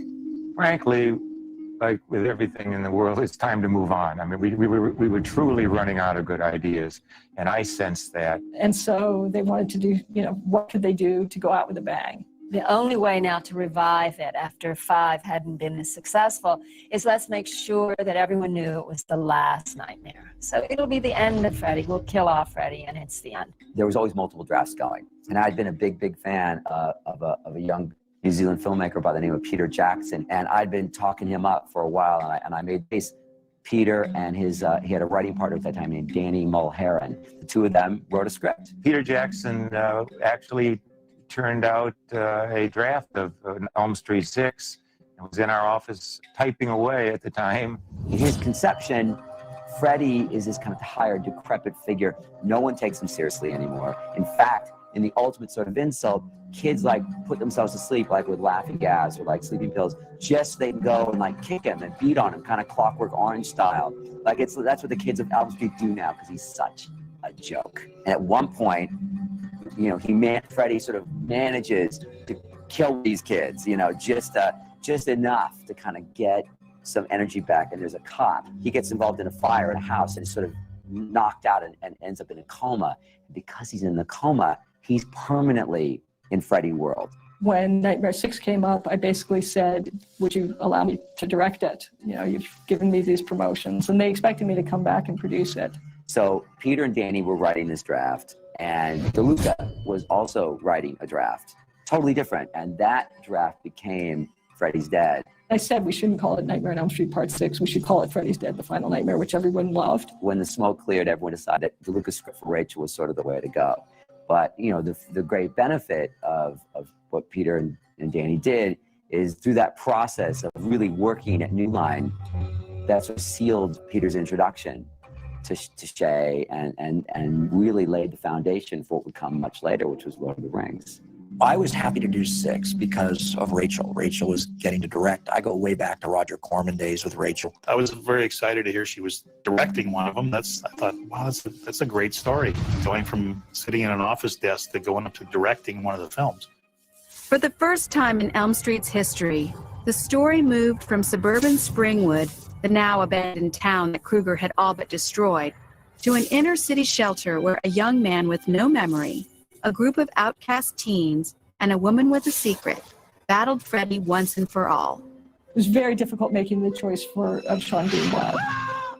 I know that we had the most difficulty casting that part because the part was, somebody who doesn't have a memory. Close up on an 18-year-old named John. His face portrays a map of anxieties and expression better suited to a middle-aged neurotic. You think I'm Freddy's son? I mean, that was the big hook. Freddy had a child. Who was he? How come I'm still alive? Out of all the other kids in Springwood. Then using that as a catalyst for the story, and for Freddy's character to use me as a catalyst to get out of Springwood to torment the rest of the world. But the kids I remember because you fall in love with, you meet all these really interesting kids. Carlos, a 16-year-old deaf boy, narrates like a sports commentator as Tracy rigorously works out on a punching bag. I was supposed to play the lead. I was brought in to play Sean Greenblatt's part. When I read the script, I felt more connected to Carlos. I immediately clicked with the character when I read it, and that's how I do everything. I guess you could say, worked out for me and worked out for him. And I got this wonderful actress, Leslie Dean, who starred for me in 976 Evil, very evocative of Jodie Foster when she was young. Maggie turns and moves towards 2 security guards struggling with a 17-year-old girl named Tracy. Well, I think Rachel read the scene with me, and we actually, got up and just started fighting. We got like a little, Yeah, it got aggressive. I mean, you know, in a safe kind of way, but it was that was actually one of the funnest interviews I'd ever done before. Breckin Meyer is an amazing guy. He's come a long way. He's got a great career going right now. He's a good guy. Leslie Dean, one of my best friends. We all stick it, which was really cool. Me and Ricky and Breckin, I mean, we were like three peas in a pod. You can separate us. Then we got class actors in there like Lisa Zane and Yaphet Kotto, giving it gravitas. We see that Maggie's a striking woman, lucky enough to possess that rare combination of beauty, strength, and confidence. She was, you know, somehow innerly compelled to protect children, not knowing what her own secret was yet. Lisa Zane, I really liked for the part because she had this sort of waif-like feel that you thought she was sometimes quite lost. You can't keep your eyes off her on the set. She's like a cat. She's so feline. She would throw you off track. You would never believe that she was Freddie's daughter in some way. They said, "You're his daughter and you get to kill him." And I was like, wow, all right, that sounds pretty good. Can I get that in writing? If you're going to make a story about Freddie's daughter, then you're talking about the mythology to start with.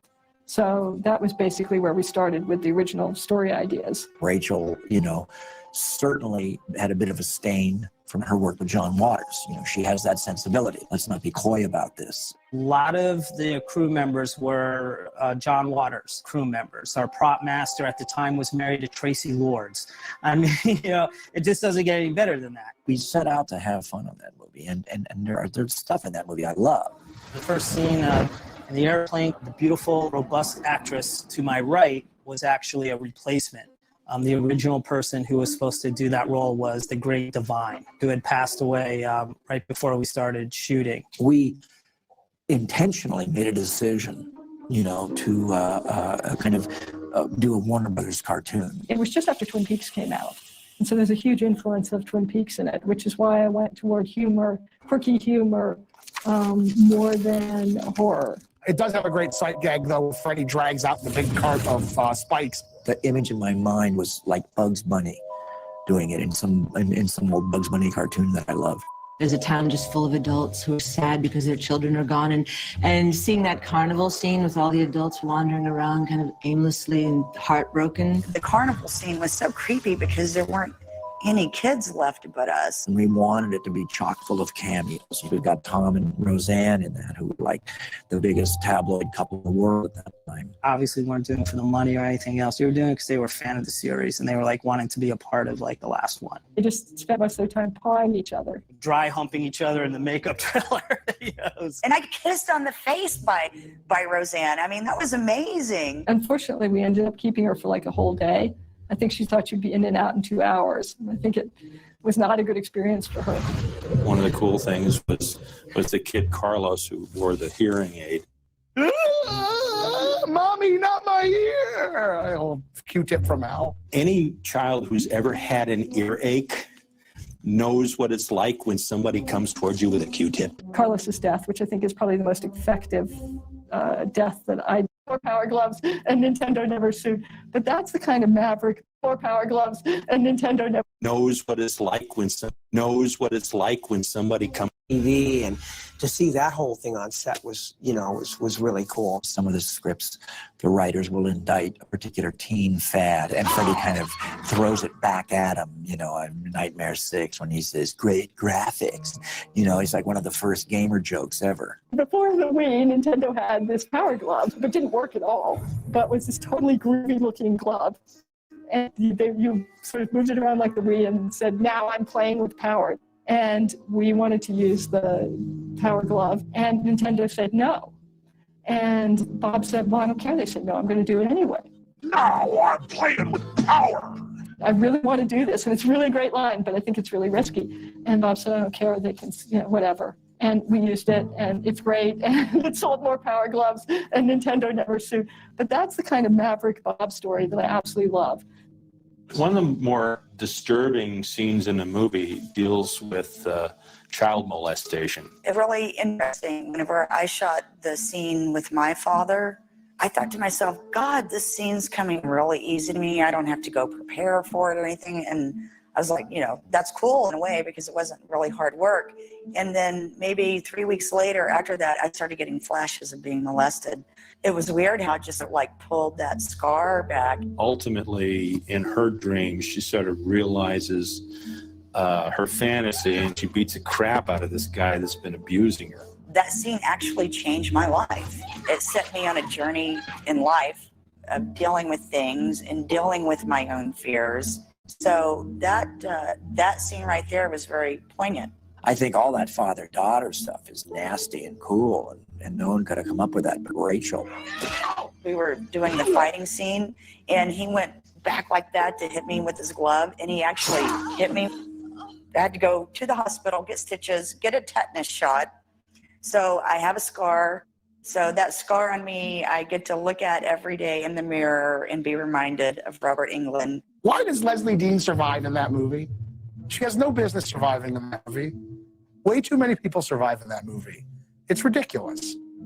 It was important to me to come up with things that expanded the mythology. And I think that was important in order to kill Freddy, that you had to understand more about his backstory. And in the original script, this sequence that was described as a Mr. Toad's wild ride through his psyche, and that sounded wild. I thought it was a really clever way of making you feel a little sorry for him or vulnerable for a split second. I get offers all the time to play villains in certain things, and at that point when they said to play Freddy's father, I said, as long as I don't have to look like Alice Cooper. If I can look like a hayseed, really degenerate, old, drunk, and I thought I'll just play the most disgusting father I can play. The coolest thing ever was, getting Alice Cooper, and the most excited the crew I've ever seen. Like, the crew's excited to see Johnny Depp and all that. But the crew having Alice Cooper on set was like, I always knew they'd find a way to blame me for Freddy. I got blamed for the Vietnam War, for everything else. That was very cool. A lot of people wanted to kill Alice Cooper, early on in his career, and I got to. Toby Sexton, who played young Freddy, really had it down. To play the young version of Freddy Krueger was something I really took seriously and something I really took time to work on. And I met up with Robert Englund and found out about the character, how he did the voice, where he kind of brought it from, and because I think that's kind of the essence of Freddy. He really did play it well. He really had the eyes down on the whole thing. There was a secondary scene there where he goes after me with the blade, but maybe it was too heavy. Go inside. You see, Freddy and his daughter. You see her as a little girl in that creepy backyard. Working on this film as a little girl was really terrifying experience, to say the least. This is supposed to be my father, and he's, brutally murdering my mother, banging her head against the house. And seeing that, the tears just kind of started to flow, and I just went with it and just tried to imagine that was really happening. For Krueger's last stand, New Line Cinema tried to live up to the promise to save the best for last, employing a gimmick that would make Freddy's finale truly jump off the screen. There's the great thing that Rachel came up with, and for me, is that wonderful 3D sequence. The 3D element was, again, a gimmick that we thought could revive the series. This idea of doing the last 10 minutes in 3D, which was a tremendously complex technology at that point. I don't know if the 3D was really all that effective. A lot of people in the audience didn't know to put on the glasses. They weren't sure when they were supposed to do it. When Maggie in the film puts on her 3D glasses, that's when you put on yours at the very end. You're going to need these 3D glasses to navigate the dreamscape. Put them on now. It was funny to watch people that didn't know were going, what's wrong with the screen? They're like, you're supposed to put on the glasses. They're like, oh, okay. How about Freddy Krueger in IMAX and 3D like Avatar? We actually did some groundbreaking work at that point on the technology, but a lot of it didn't work. She just had me jut some things toward camera in an unnatural way a few times. This camera was huge, and it was like $1 million camera. You had to be so precise in hitting your marks, otherwise the whole gag wouldn't work. Rachel was really on the cutting edge, and the little dream demons that she wanted in there, where they were all CGI at a time where nobody did CGI. PDI was into the beginning of the computer technology because they were working with, they've been working with Jim Cameron on Terminator 2. And at one point, and they'll kill me for telling this story, they sent us a clip from Terminator 2 with our footage of Arnold on the bike. Jim Cameron would never, like, that would be the end of our career forever if he ever knew that one piece of his footage got out by mistake. I'm like, I'm cutting this into my film. I mean, I love the fight, the big fight to the death, though. That was my favorite. It wasn't clearly imagined in terms of what awful things they'd be doing to each other. So a lot of it was sort of invented there on the set. And I'm having to hold this like pipe bomb with the sparkles coming out. And we're gonna blow up Freddy, and his, snot, blood, and bones is gonna be all over your lap. We blew the shit out of him. And in Freddy's case, I would argue at some level, his death in the Dream Master and in Dream Warriors are more fitting final deaths than the death he gets in 6. Given the fact that we've done several others after Freddy didn't really die, it makes that one look a little more facetious, I guess, in its execution. On September 13th, 1991, fans swarmed to The Final Nightmare, and the film delivered a box office take that showed, even in death, there might still be some life left in Freddy. As one of the publicity stunts for the film, they created Freddy's funeral. Freddy's funeral was held at the Hollywood Forever Cemetery, kind of to put a cap on the whole world of Freddy Krueger. They brought the press in, and we all had to stand over a fake coffin with Freddy's stuff all around it, and I had to go and look mournful. There was a bunch of other cast members from other movies of the Elm Street series there. It was like a big reunion. It was like a burial, like a real burial deal. It was a really clever way, once again, of them promoting the film and going, guys, this is it. This is the last one. He's dead and gone. Freddy's really dead this time. Not. I remember seeing on Fifth Avenue a bus rolled by, and there was the poster, Freddy is dead. And I said, well, must mean that they milked the cow as much as they could, It wasn't standing very tall itself. And then after that, we realized that we were at the end of the line. We jumped the shark a little. I'm not going to deny that, but we wanted to. We wanted to do the movie we made. I'll get you, my pretty. And your little dog, too. But it may have been a mistake to take it so humorous. I think we should have gone from the humor into something that was more scary. I think because we thought it was going to be the last one, I think it was okay to kind of deconstruct and self-destruct. I told everyone it was going to be the last one, of course, but I didn't know. Freddy's dead. Is there any chance he's going to be coming back? No. No, no, no. No, no, no, no.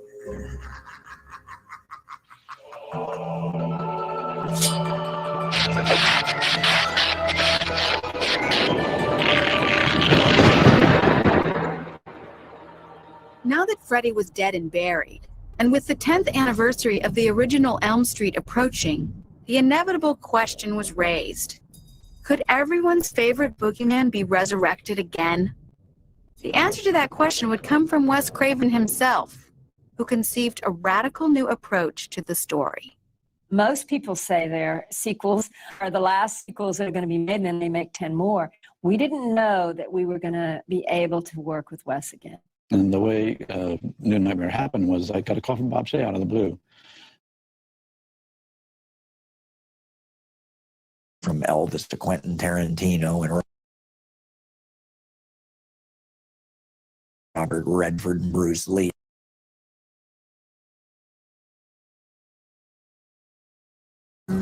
Sort of crooning REM, Losing My Religion, getting eviscerated. It was, of course, very violent. Freddy's claws coming up. But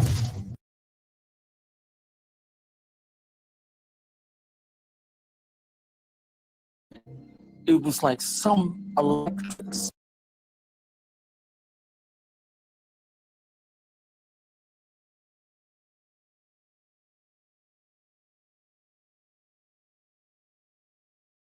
Something happened in my body. It's evil out of him. That was like, whoa, man, this is strange. My favorite scene in the film was the babysitter in the.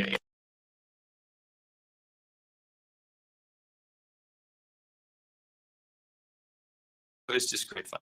I asked Wes how my name got to be Dr. Hefner. He named it after somebody of the Motion Picture Association of America.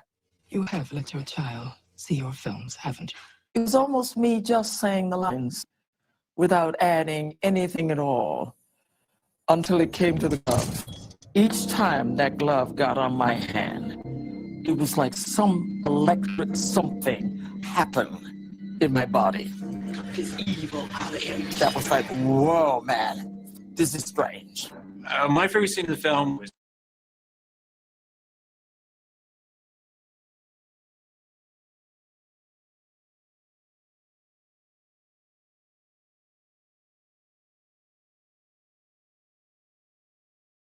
Those were the central characters. That's the one where the guy had knives for fingers. Yeah, Freddy Krueger. And you notice that Wes allowed the characters to take a swipe at Nightmare on Elm Street. It was scary. Wow, well, the first one was, but the rest sucked. She did it with great relish, I noticed as well. So many years later, it's like I'm just philosophical about it. As I tapped into something, and half of it I was aware of, and half, maybe much more than half, I wasn't aware of what I had.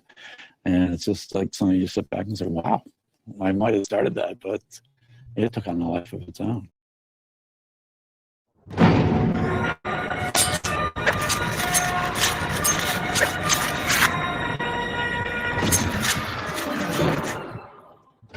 Fueled by fans' desire to see two titans of terror battle to the death, Freddy vs. Jason was a film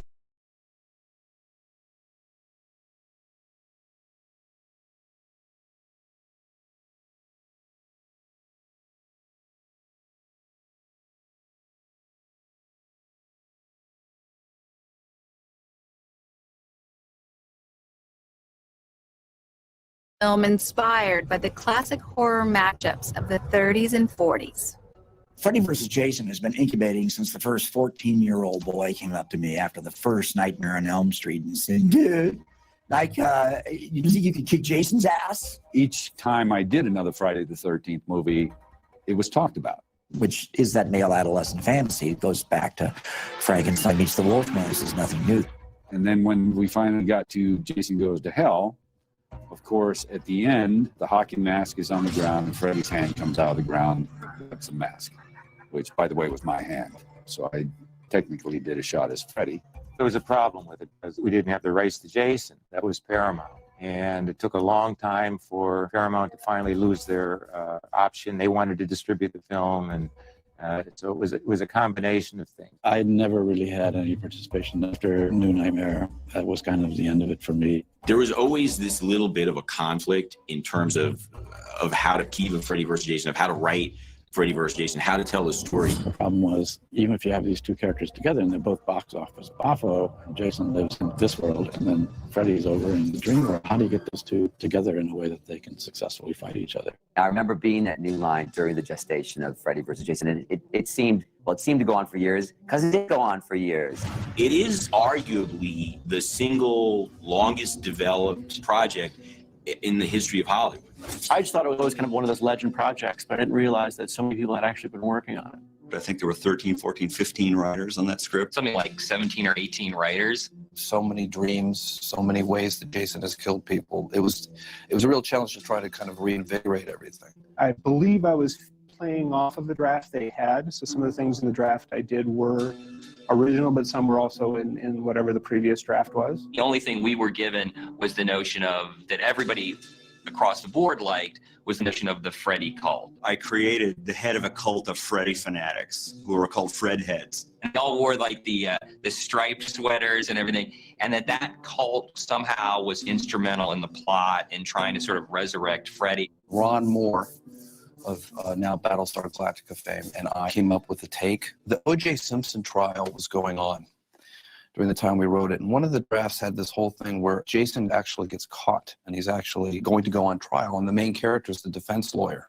I mean, there's a lot of weird ass shit in the screenplays. One of the highlights was when Freddy Krueger actually pissed in the Holy Grail. Yeah, I know that there was a boxing scene. I know there was a hockey scene. I know that Freddy got beamed as a satellite ray into the sun. He had to collect 13 dream demons or something like that. Freddy raped Jason's mother or Jason at one point. They had a love baby. I don't know.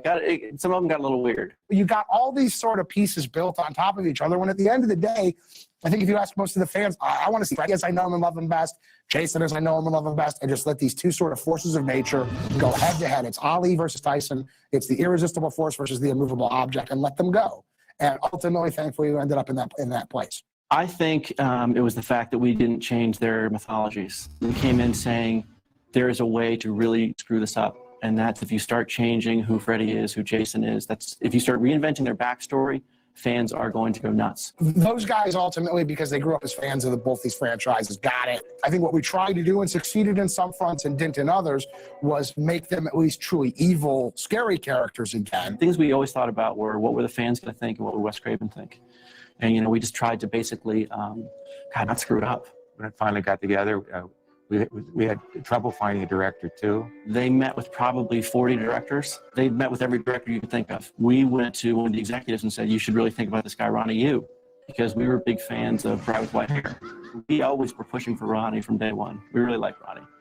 And then I think at the beginning he said no. That first meeting, my intention really was to go in to tell Bob that I don't want to do the movie.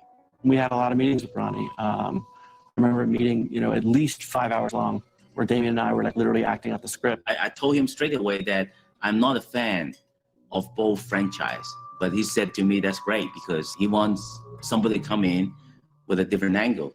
At this point, we were looking for journeymen. I liked the guy's cultural influences. He was also a nice guy that I felt like I could get along with, and he got hired.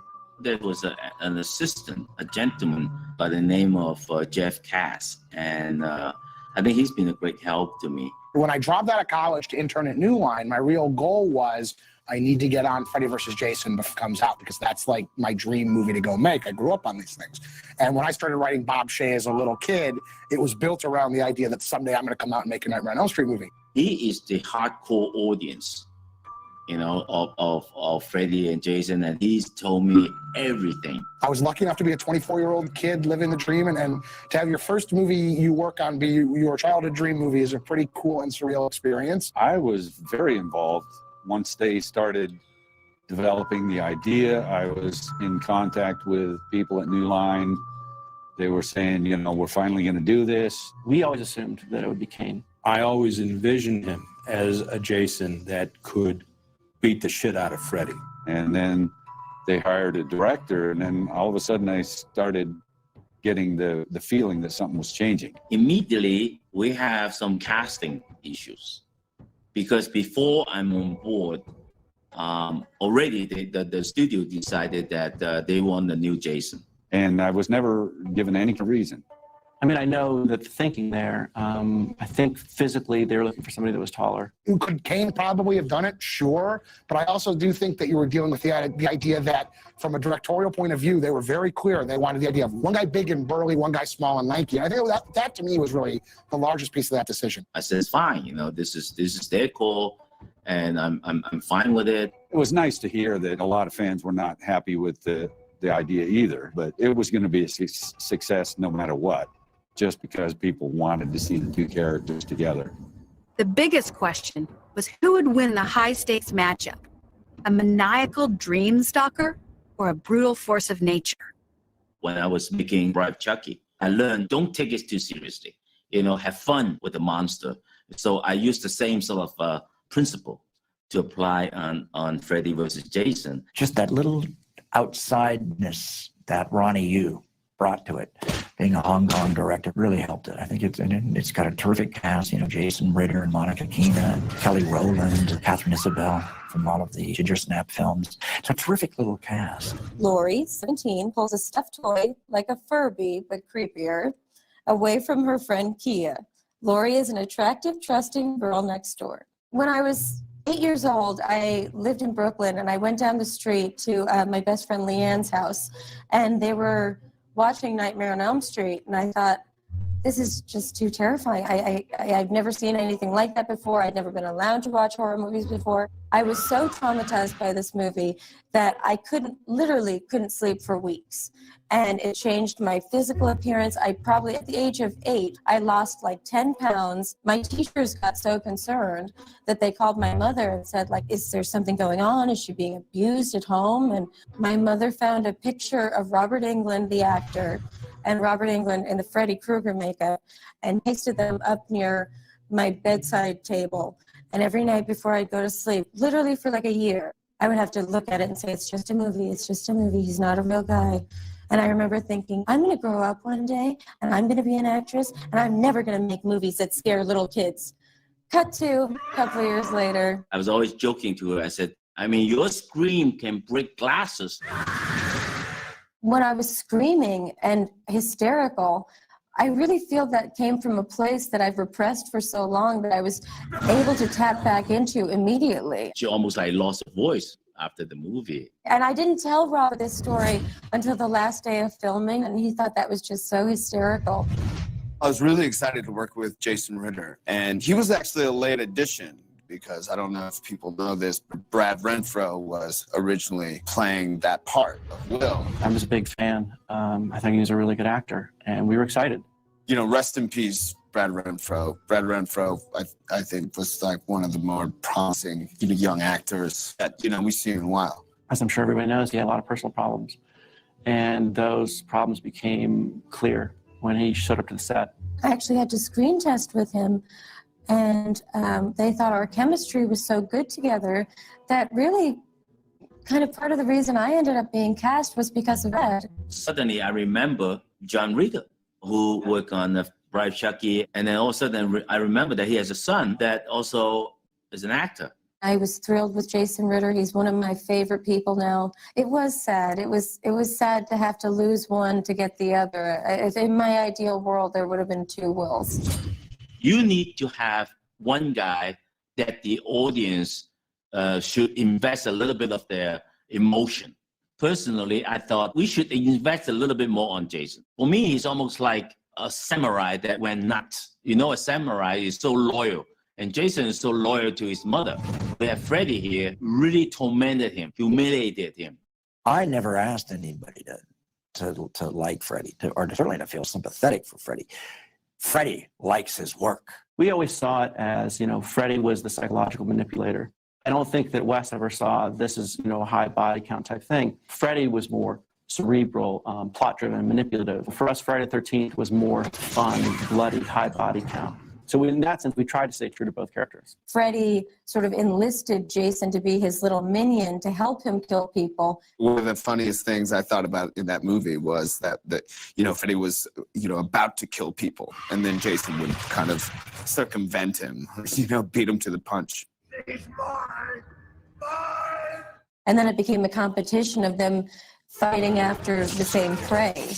And so that's how they became adversaries, which was kind of cool. I'm actually the only one that Freddy actually kills in Freddy vs. Jason. So I'm a very lucky man. Mark sits at his desk, going through drawers. He pulls out a framed black and white photo of him on the shoulders of his older brother, Brother Bobby. The character I play in Freddy vs. Jason, Bobby, ends up becoming a tormentor of Mark. But he's actually his older brother. And even though I am Scott Farkas from Christmas Story, and I'm known as a turd worldwide around Christmas, I don't think that was a motivating factor for hiring me as Bobby, because you had to have a lot of sympathy and pathos for Bobby. That was 2 of my favorite characters. We loved that relationship. There was this kind of unspoken history where Mark's brother was, killed at some point by Freddy. And it really ramped up the pain that Mark's character felt in losing his older brother, and gave him a lot more momentum and impetus as to why he reacted the way he did. And that did get just hacked to shit. I'm walking through this elaborate bathroom set and then committing suicide was a full day and a half of shooting, wearing nothing but what we call in the industry a cocksock. Shooting the bathroom scene, I had the prosthetics coming out, the blood tendrils coming out of my feet, rooting me to the floor. And so those actually took like 3 or 4 hours to set. And then we had the other sequence where I'm walking towards Mark. This prosthetic has got all these little air bubbles in it that expand and contract, and some of them are filled with smoke, and some of them are filled with blood, and some of them are filled with pus. And right behind me, you've got 5 different special effects guys on their knees, smoking cigarettes, blowing the smoke through the tube, pumping these things, and on their knees, waddling as quietly as they can. And you're trying to be all sexy and scary, you know, while you do this monologue towards Brendan, and you've got 5 people up your butt. We shot more with Mark that I gets at Dream stuff that I would love to see actually go back in at some point on a DVD that has a little more Freddy screwing with him and is a little more sort of drawn out in the classic Freddy tradition. It was really cool for me, you know, to be in scenes with Freddy and have him be doing these very like classic things. Like he would be stalking me in the corner when I was in the bathroom, and he'd be taking his claws out and like dragging them down my face and rooting me to the floor. And so those actually took like 3 or 4. Freddy screwing with him and is a little more sort of drawn out.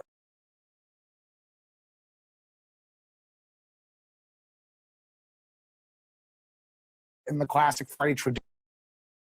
It was really cool for me, you know, to be in scenes with Freddy and have him be doing these very like classic things. Like he would be stalking me in the corner when I was in the bathroom, and he'd be taking his claws out and like dragging them down my face. And, you know, I'm like trying to act scared, but in my mind, I'm like, oh my God, this is so classic.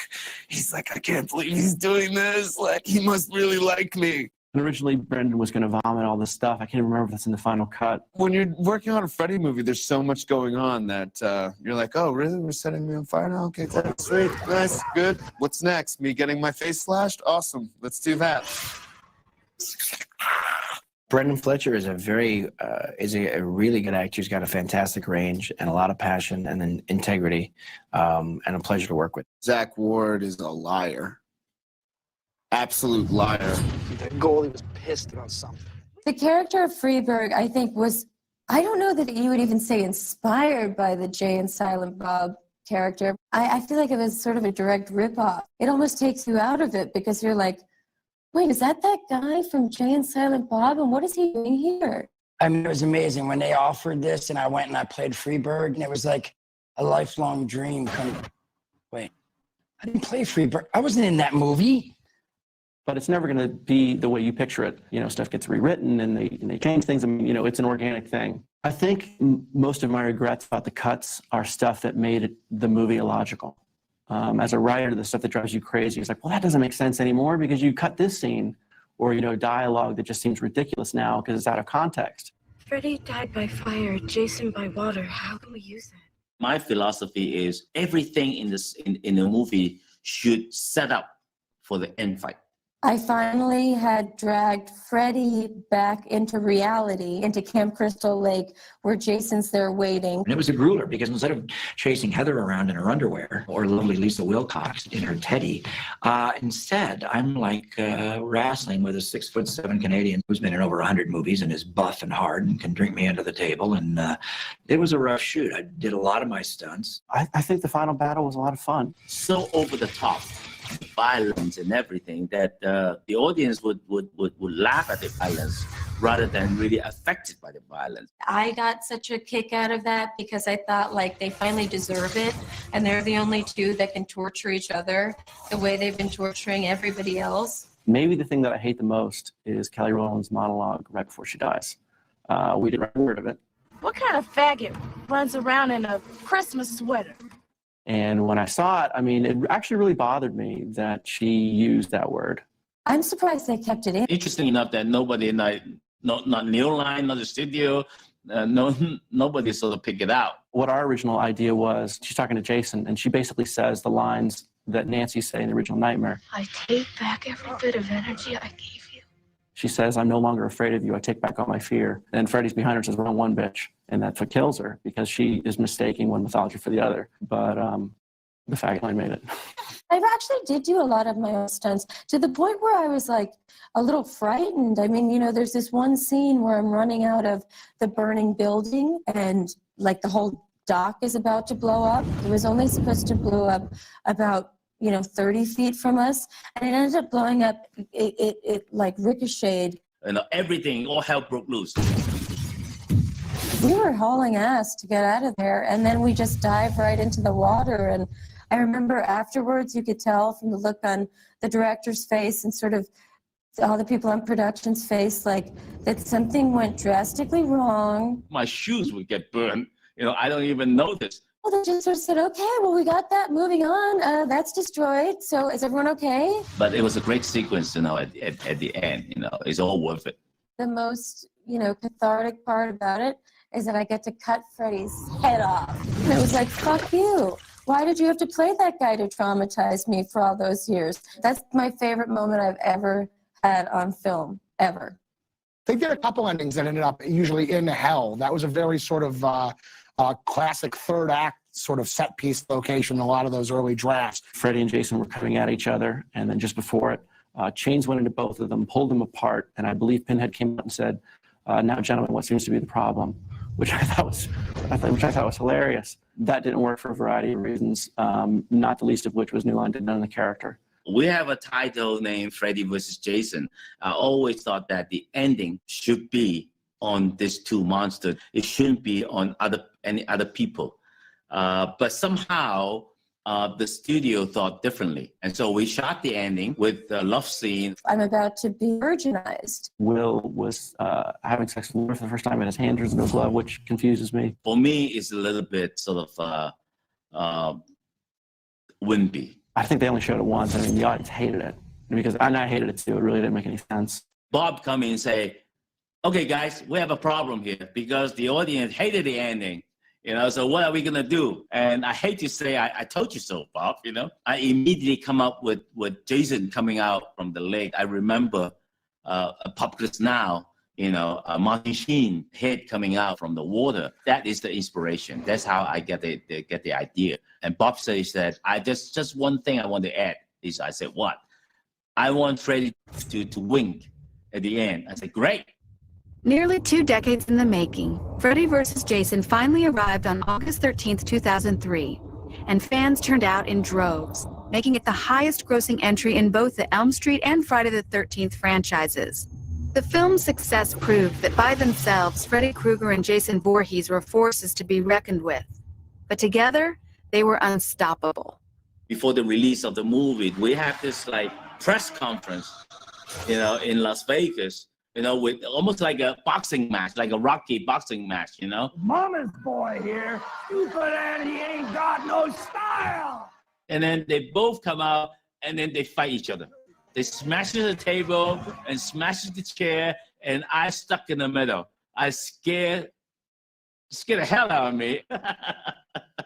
When the movie came out, it was the highest horror opening of all time.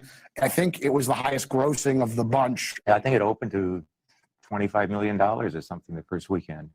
It was huge. That's really a fan-inspired film, and that's probably one reason it did 135 million worldwide. This movie made a lot of money. So if you think about it, a lot of people have seen my bum.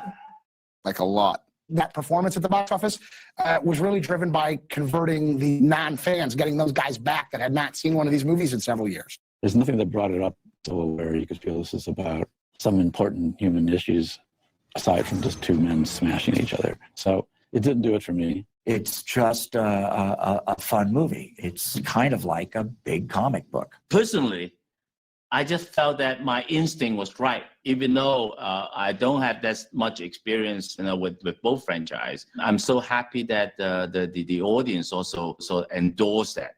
There were some interesting ideas at one time. There was a Freddy versus Ash versus Jason that was talked about. At that point, we had all pretty much gone with the idea that it would be fun to go get a real hero to go against them and not have to try to mix the mythology. I think that Sam Raimi wanted Bruce Campbell to win, which I thought was a terrific idea. Making the world safe from sequels, Ash. But I think that would be even harder than it was to pull up Freddy vs. Jason. As you could see, it wasn't that easy. It debated for a second, but it was never serious consideration. We didn't find the right combination of elements to make it work. I think with me, it's about time for Freddy meets Viagra.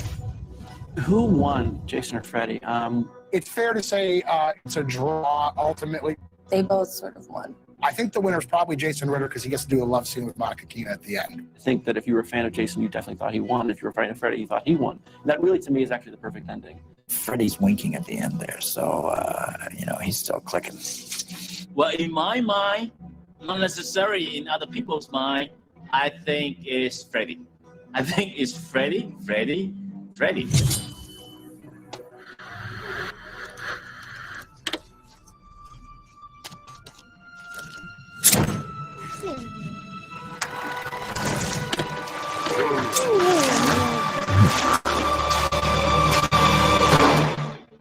After 40 years, the company that started from the trunk of its founder's car saw itself at the end of an era.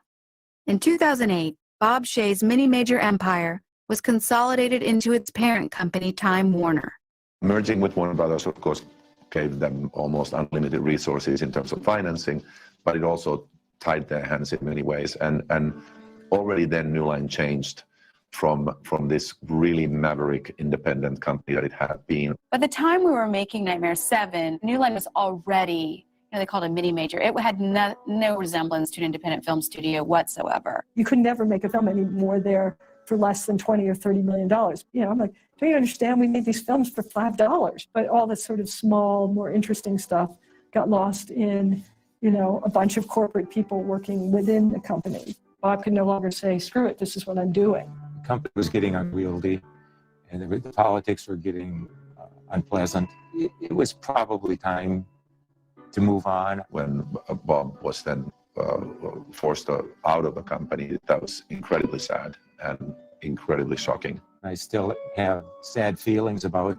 the turn of events, but I think, as somebody once said to me, divorce can also be a good deed. I was sad, but in a way, it felt like, okay, this has been a blessed run. And they made some absolutely amazing, obviously some phenomenal films within that. After the Lord of the Rings trilogy, it was kind of like an epiphany. And it may have been good to go out with a bang. And to imagine that this guy created this company from nothing, and it became a $1 billion making company, winning Oscars. That's the American dream. And Bob Shaye and Sarah Risher, they have lived it. It's obviously a sort of triumph of the underdog. It changed our lives forever. So we owe a lot to Freddy Krueger. Forged with passion, ingenuity, and a maverick spirit, New Line Cinema entered the annals of Hollywood history as a pioneer in the war of independent filmmaking. And those who were there from the beginning will never forget the house that Freddy built. Bob Shaye launched some incredible careers. There was something really special going on during that time. New Line really was a filmmaker's studio because Bob always saw himself as a filmmaker. Whether you worked in the mailroom, you were an unpaid intern, wherever you came from, if you had a good idea, they'd use it. One of the greatest times of my life, those years that I spent there. That's what drove us all, was just this excitement to be working on a Hollywood film, and I get to be inventive, and I get to be creative and think of things that have never been done before. I'm very fond of the Nightmare series, and I love looking back at them, and I'm very proud of them. There's actually so much more in this series than I think even the people who make it sometimes are aware. They're kind of hallmarks of the era, and I think the best ones. Take that, Jason. I'm even going after Jason because I don't care, because I'm a gangster. It's become it's just part of my life. There's not a day that I don't think of Nightmare on Elm Street. I was the boy in school that people threw rocks at, and then I was the one that ended up on the silver screen. So you never know how it's going to go. What was once sort of like, yeah, I was in Nightmare on Elm Street 3 has turned into a definite sense of pride about it. And I think that that's going to live on and on and on. I have literally met executives. I'm having a meeting, but I'm a Freddy fan. You got to sign this. I'm like, okay, this is off the chain. It's still in my life. Look, it's been years and years, and no other movie I did is still in my life like this. Still now, I mean, even after all the other work I've done, it's always, Kristen from Nightmare on Elm Street. You were the guy. Wow, I was so scared. And that to me is, wow, it really meant that much. It's incredible how these films have impacted people who are are fans of horror films. Horror fans are really hardcore and they're loyal. So that for me is the greatest part of all of it. They're just the most rabid, you know, and they want to know everything. And I'm like, I don't know. I didn't write it. I just got killed in it. I am very proud to be a part of something that became such an iconic film of its era, and I am very proud to have been a part of Wes's vision. I think this film has its place firmly planted from history. I'm proud to be a part of what I think is probably the best horror film series ever done. I learned to believe in imagination in films. I learned that there's a way to do it. It's such a brilliant, elastic medium. Now I've done it, and I began to love it. You know, I became a fan now. The best thing that ever happened to me was Nightmare on Elm Street. It changed my life. It made my career and pulled me out of poverty and paved the way for a career that has lasted now over 20 years. If New Line's the house that Freddie built, my career at least is the career that Freddie certainly launched and built at some level. So what can I say? I love that crispy burnt motherfucker. I love him. Freddie will always be Robert Englund, you know, to me. And he just created this persona. I think you got the wrong guy. Under that makeup, it wouldn't have worked at all. Without Wes Craven and without Robert, I don't think it would have been, I mean, obviously it wouldn't have even existed. But I think it's just a testament to their talent that character became so big. We only get so many great classic stories. That's what separates us from the animals, are the stories we tell. And Nightmare on Elm Street by Wes Craven is just a great goddamn story. I can't overemphasize how important Wes Craven is in my life. I think back, you know, he's given me this role of a lifetime. If I never work again, I can kind of die happy that I played a role that is so important in American cinema. And as Garrett Morris used to say, you know, nobody's been very good to me. Freddie's been very, very good to me. And Wes taught me to respect the genre, and I'm glad I listened.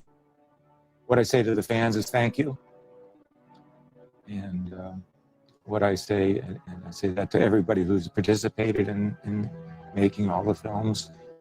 There were better ones, there were not so good ones, but they're all good in and of themselves. And I know everybody broke their back to do the best that they possibly could. And so it was a fantastic experience. We were able to do what I always like to do, is to really entertain people. You know, when I die, it'll be, you know, well, the obituary will probably best known for inventing Freddy Krueger. You know, it'll be something like that. That'll summarize my entire career. And I think for Robert, it'll be the man who played Freddy Krueger. You know, no matter what else you do in life, it's just one of those things. The film has its way with you. And now a reading from Freddy vs. Jason as the part of Bobby, played by Zach Ward, and the scene commences. Oh, that's right. Everyone forgot. That's why they weren't afraid anymore. Let's kick this motherfucker's ass all over Dreamland. Hey, Freddy, where you at, you breakfast pussy? I guess I better go gnash my teeth for the paparazzi. Hello, baby.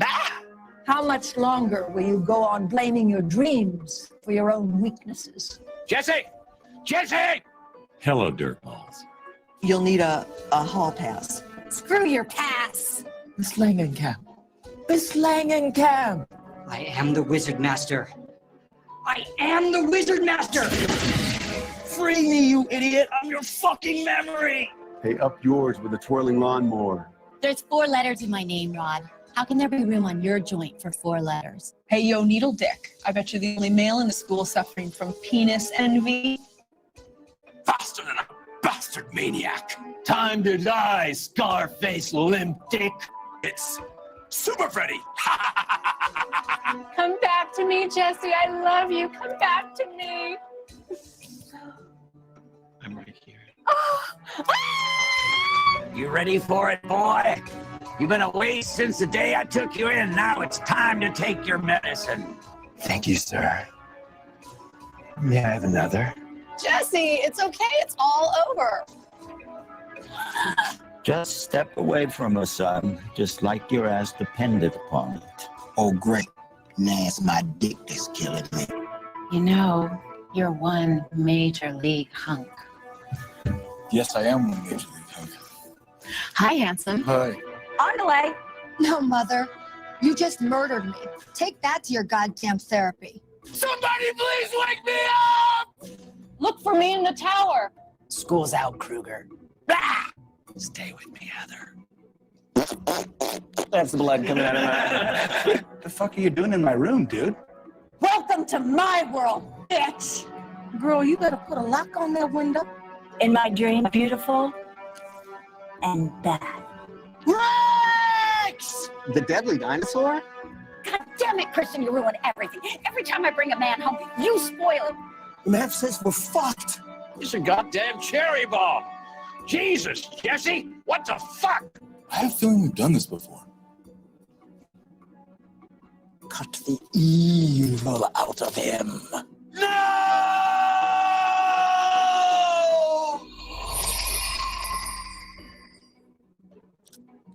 Freddy's dead. When that time comes, you're going to have to make a choice whether you're willing to play Nancy one last time. Whatever you do, don't fall asleep.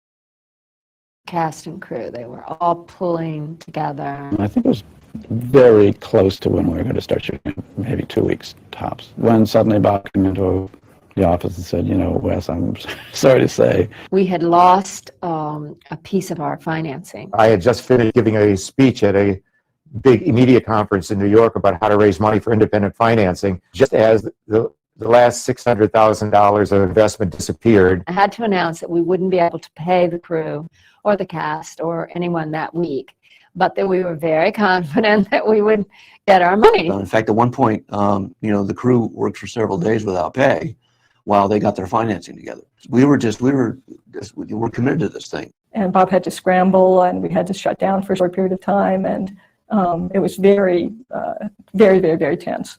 And the company was very much riding on it. Bob had determination to make things work, even if we didn't have the money to do it right. He would find a way to do it anyway. I wanted to have the opportunity to meet Johnny Depp, of course, before we started shooting, and so I was living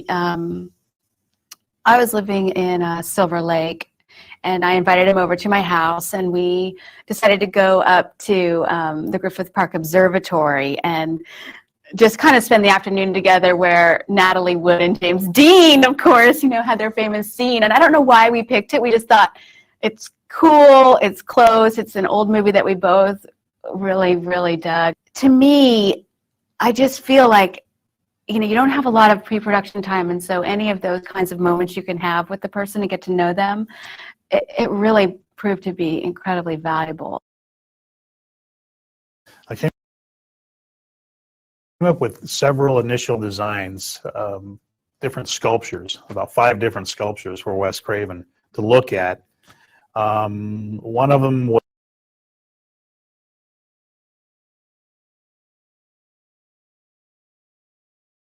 I want you to be the director here.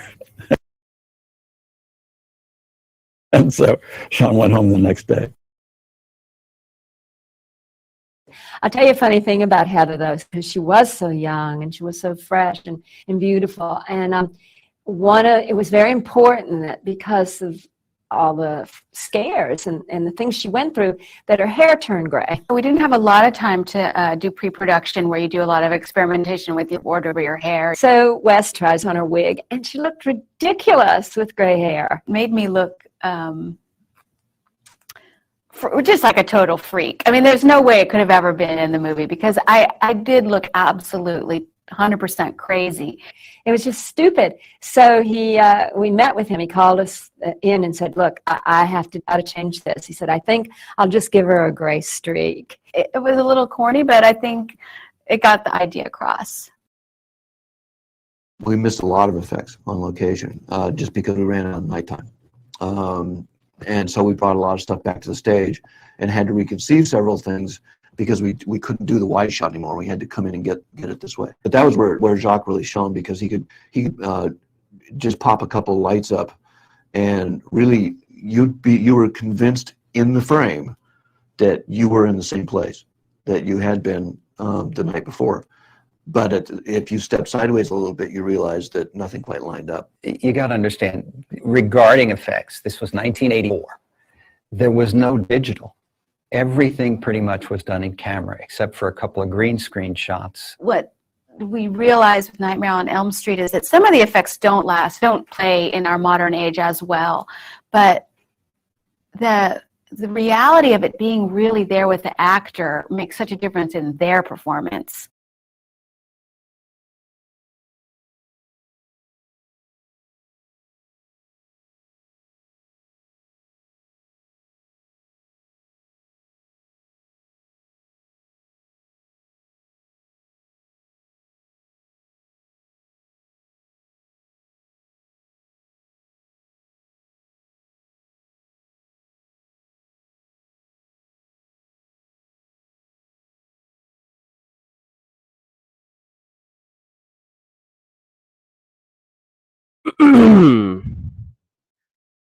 Recap time. I realize some of the people who watch me and the other related channels that I'm associated with may not know the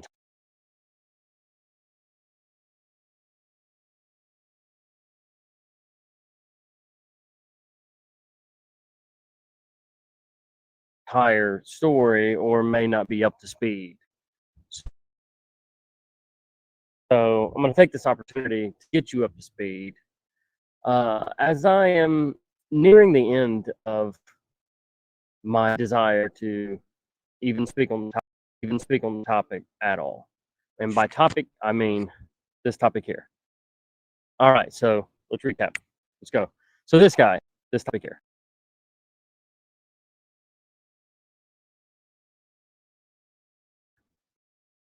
All right, so let's recap. Let's go. So this guy, for those who don't know, this guy, you know, and people are like, oh, he's a rapper, he's this, let's admit it, he's the jack of all trades when it comes to music and genres. So that's what this guy is. This chick, I guess she was in the military, whatever, she's an immigrant from Ukraine. That's what she does. She had a relatively small, mediocre YouTube channel, talked about like weapons or whatever. This guy, man, before I sat down to do this, I wanted to make sure I didn't call anybody a creep or name call or turn this into one of those videos. But a lot of the things that I did hear about this guy wasn't great, but he's relevant to the story. So this guy is a YouTuber who was part of this true crime. For those who don't know what true crime is one of the most disgusting corners of the internet that the first guy found out about.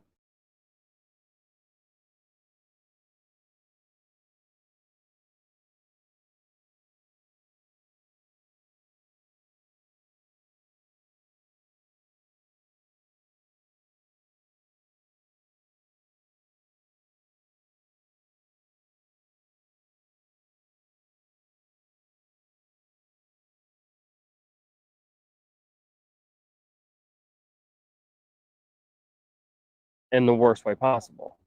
These people literally, not to get off subject of my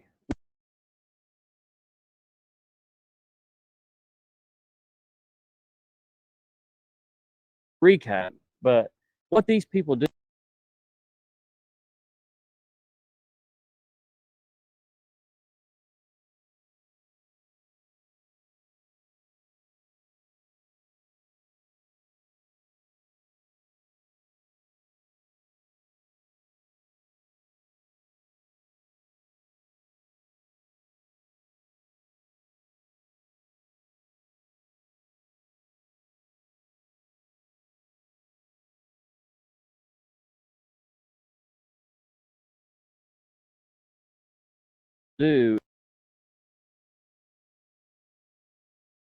is literally make a living, draw a check from YouTube to just sit and kind of talk about people's tragedies. They don't really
do anything. You know, like 48 hours investigates, actually investigates, boots on the ground.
Go to that city, get with the local law enforcement, you know, track down the people that law enforcement are talking to.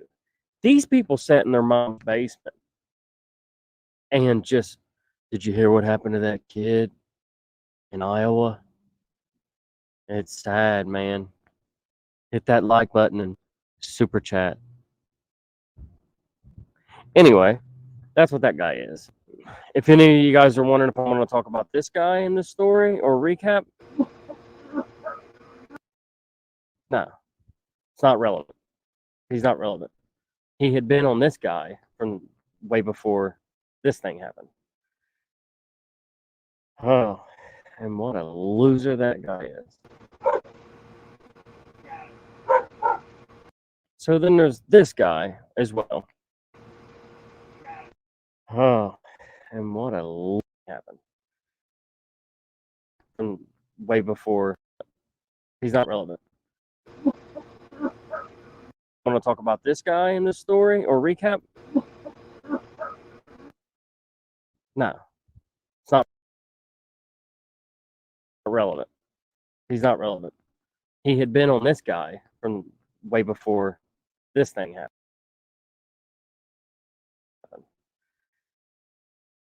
Oh, and what a loser that guy is. So then there's this guy as well, who is, again, another YouTuber, more established than this chick and this dude, but still kind of along that same line of, I'll sit here and draw a check, just kind of talking about other people's issues. Like if somebody runs from the cops and there's a live view of the helicopter,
that's what I do, which is fine, right? All right, so this guy, in between making music, decides to dabble into true crime a little bit, decides to kind of figure out what that community is about, you know, and if he can help in some way.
way.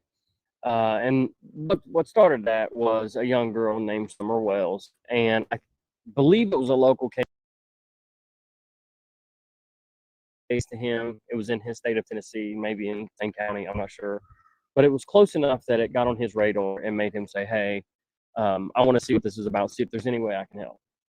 That was the first case he ever looked into like that. The second case was this one. And that's just what he does. He goes into it, and this guy thinks differently than a lot of us. And I've realized that by watching. It's more of a critical thinking, if you will. If we're really being honest with ourselves, it's people who actually think like this that have actually solved big issues in the past that otherwise wouldn't have been solved because nobody actually thinks outside the box this way, which is what has kind of changed my perspective of this whole thing. But I digress. More about that later. So now that everybody's introduced and you know how this thing started, as he started looking into this case, he was invited on several true crime panels to discuss the case. That's where this chick comes in. So this chick, prior to jumping on some of these panels and prior to interacting with this guy, had decided, you know, my YouTube channel isn't doing very good. There may have been good intentions as well. So, you know, I can't say, you know, just like I'm trying to say for this guy, he had good intentions. So she may have as well. But what she done was she jumped in her car with her dog and a kayak and went straight to the place where this thing happened and was looking for this person. Even so much so as kayak what appeared to be right over top, right? So critical thinker is on the panel and decides to bring that up and say, hey, you know, what's up with this and what's up with that? And, you know, I'm trying to get to the bottom of this, and every one of you guys are suspect until we figure this out. And I also want to pause there for just a second to say that us regular folk have no idea what it's like to be celebrity status, right? So you're a little bit more heightened as far as your skepticism of people, right? If you have to pay for security day in and day out, and people are constantly, they just are jumping your fence with a Bible to try to speak to you and just touch you and smell you and sit outside of their house, and you can't even hear them over their central air unit in their Section 8 apartment, just going on for days about how they want to taste you, then you would have a different perspective on life. And that's the way this guy thinks. So he doesn't trust anybody, right? You have to take that into consideration. I mean, you can't ignore that. I mean, it's a big part of who this guy is. So when he's on these panels with people like her, and he's like, hey, you know, why were you there? What were you doing? Well, so she gets super defensive, and they kind of have a back and forth, and this dirtbag pretty much allowed it, you know, even though he was the platform that they were on together. But there's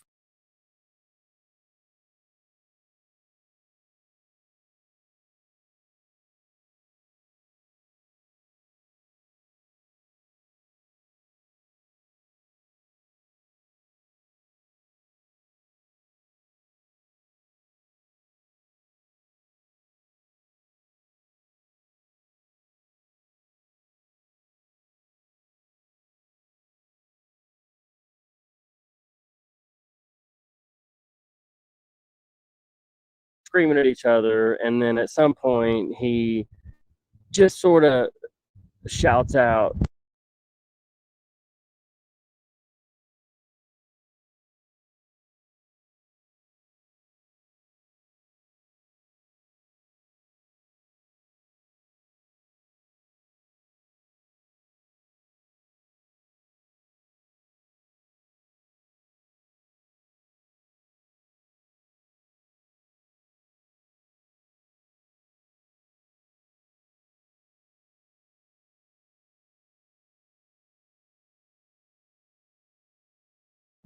you know, because somebody says that she's military, and he's like, I bet you're not military. I bet you're not even in the military.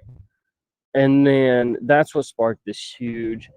He said, "I'm a stolen valor," and context, right? Context is everything. It's not like he said, "Well, I've looked at your whole military."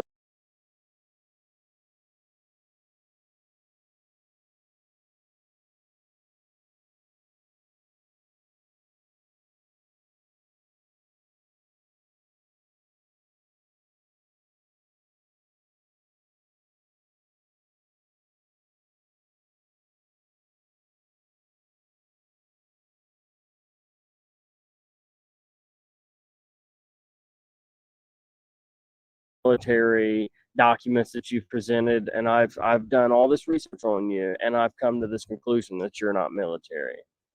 It was more heated of the moment, like, you know, I'm heated right now, you're heated, and what can I say to piss you off? So that drug out, right? And she got real self-righteous about that. And, you know, everybody, this guy with 3 million subs said that I wasn't in the military, and I was. I've served their country, and this is what I get for it. I get it. It's a plea. It's a way to boost, you know, your recognition up. I get it. And little side note, I didn't introduce him because who wants to? But this fucking douchebag was also in it. This guy is like 60 to 70 years old and still wears affliction shirts and tries to be relevant with everybody else. But this is where he comes in. This guy also, right after this happened, because he was a huge advocate for this guy, was like, yeah, she is stolen valor. I bet she's never in the military. She's a piece of shit. She's this, she's that. Everything that she is now coming after this guy for, somehow Pinocchio is not on the lawsuit anymore. But that's because this other interesting part of the story is they all are in contact behind the scenes. They all have a group text amongst them of how they're going to get something out of this guy.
Super sad, I know.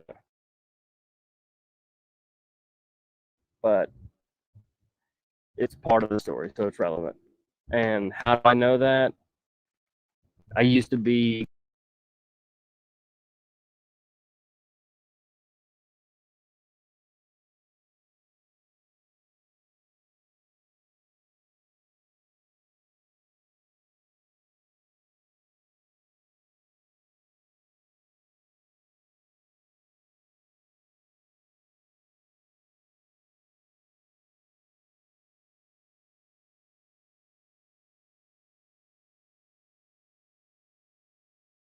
part of some of those group texts and some of those behind the scene texts. So moving forward, getting a little complicated.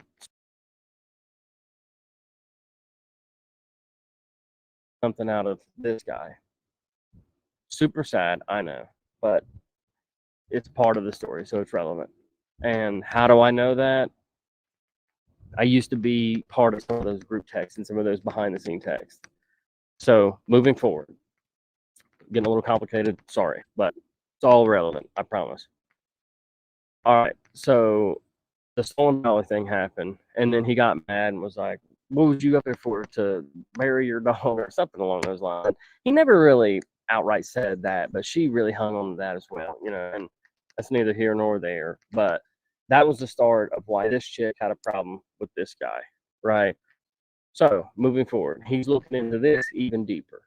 And as I said before, critical thinker, right? Kind of guys who, you know, certain things wouldn't be discovered if somebody didn't think a little bit more. That's where this guy comes in. So he's looking into him a little bit more. Who is this guy? And he's finding old videos of him saying that he was a hacker. He's finding this, he's finding that, whatever. This guy is editing out video of this other guy who come on there to say that he was at the party where this thing happened and seen drugs, seen this, seen that, whatever. The whole thing, you know, not only sounds fishy to the regular person, but like I said, to this person who, you know, with the background he has and thinks the way he does. And when he, in order for him to be where he's at musically, this has to be a guy who, when he does something, he does it to the fullest, right? So I think when he fully invested himself into this, then I believe this guy went for days. You know, he was taking notes, which a lot of people make fun of, myself included. But when you look back on it, it's like this guy's just fully invested. This guy's like really trying to figure this out. So much so that he offers up a reward. And then that's where this group comes in. Because this group not only partially saw this deal and found this situation, but collect on that reward. And then what happened? Turn around and fell apart with some big scandal, making this guy even more suspicious of everybody in the world. So let's get to the meat and potatoes of this thing. You know, sorry, let me back up a little bit. This guy here, critical thinker, looked at his name, looked at his background, and thought, you know, what if he's trying to do something in plain sight, switch these letters around, and it says this, you know, and he was just presenting that as a possibility and brave enough to do it. This is a whole other element to this.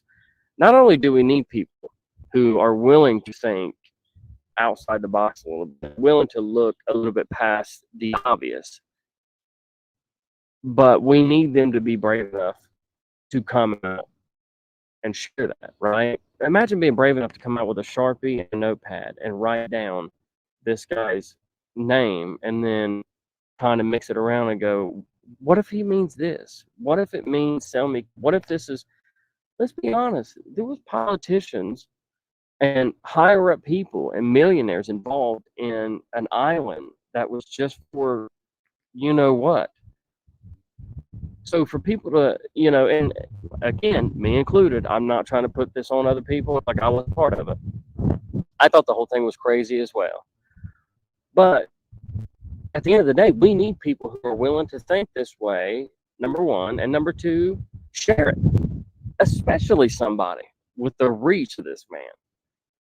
So that's what he did. And then he also couldn't find any information that he thought would solidify that this thing happened.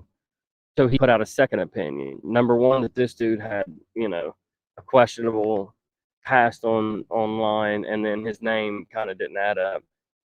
And then, well, we can add this too. This guy shared his screen and did have some questionable Instagram messages, which could be excusable as, you know, just spam. But also, he puts out that based on what he observed and what research he done and what reach he has, he come to the conclusion that he didn't think any of this was real. And again, was brave enough to say that. So he shared that.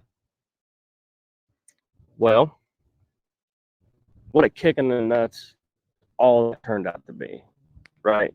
So after doing all those things, after paying $100,000 and donating a Hellcat Dodge car to, you know, ensuring that this girl's found, and then probably spending what seemed like from the outside in weeks looking into this to try to figure something out, he put out his conclusion, which isn't that what the rest of the true crime people do? They just kind of sit around and speculate.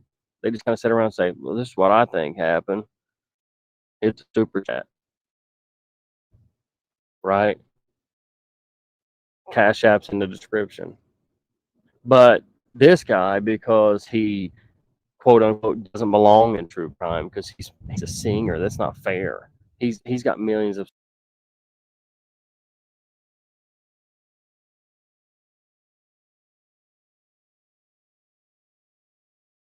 subs and blah blah blah. Why is he over here, encroaching on our territory?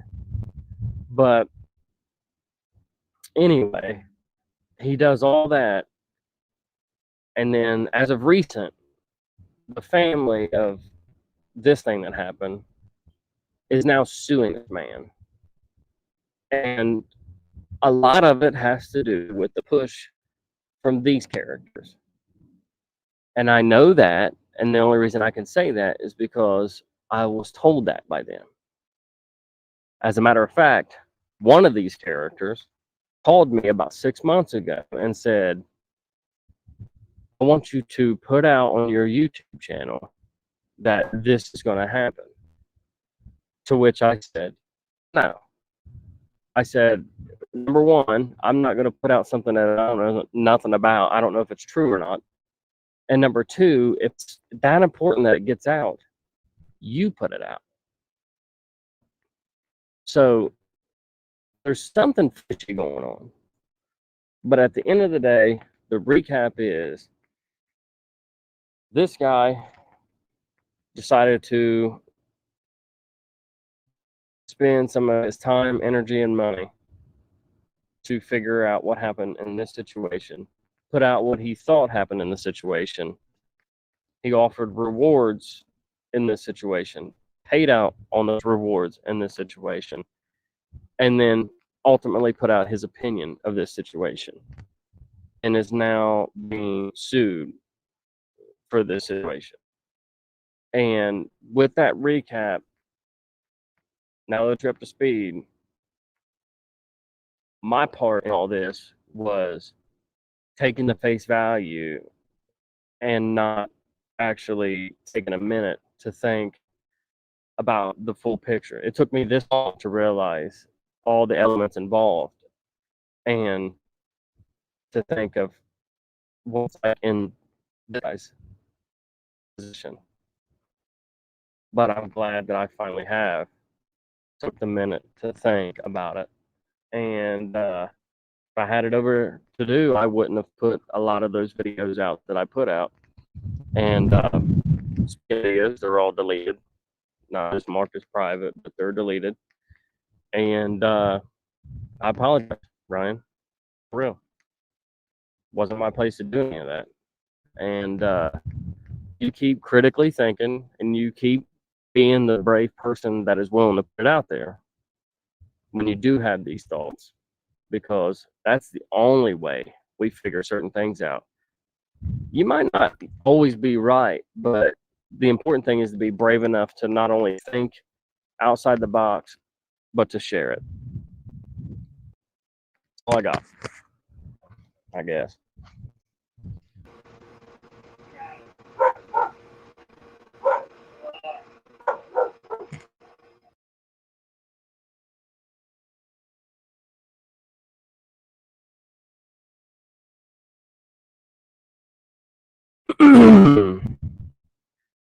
Recap time. I realize some of the people who watch me and the other related channels that I'm associated with may not know the entire story or may not be up to speed. So I'm going to take this opportunity to get you up to speed. As I am nearing the end of my desire to even speak on the topic at all. And by topic, I mean this topic here. All right, so let's recap. Let's go. So this guy, for those who don't know, this guy, and people are like, oh, he's a rapper, he's this, let's admit it, he's the jack of all trades in when it comes to music and genres. So that's what this guy is. This chick, I guess she was in the military, whatever. She's an immigrant from Ukraine. That's what she does. She had a relatively small, mediocre YouTube channel, talked about like weapons or whatever. This guy, man,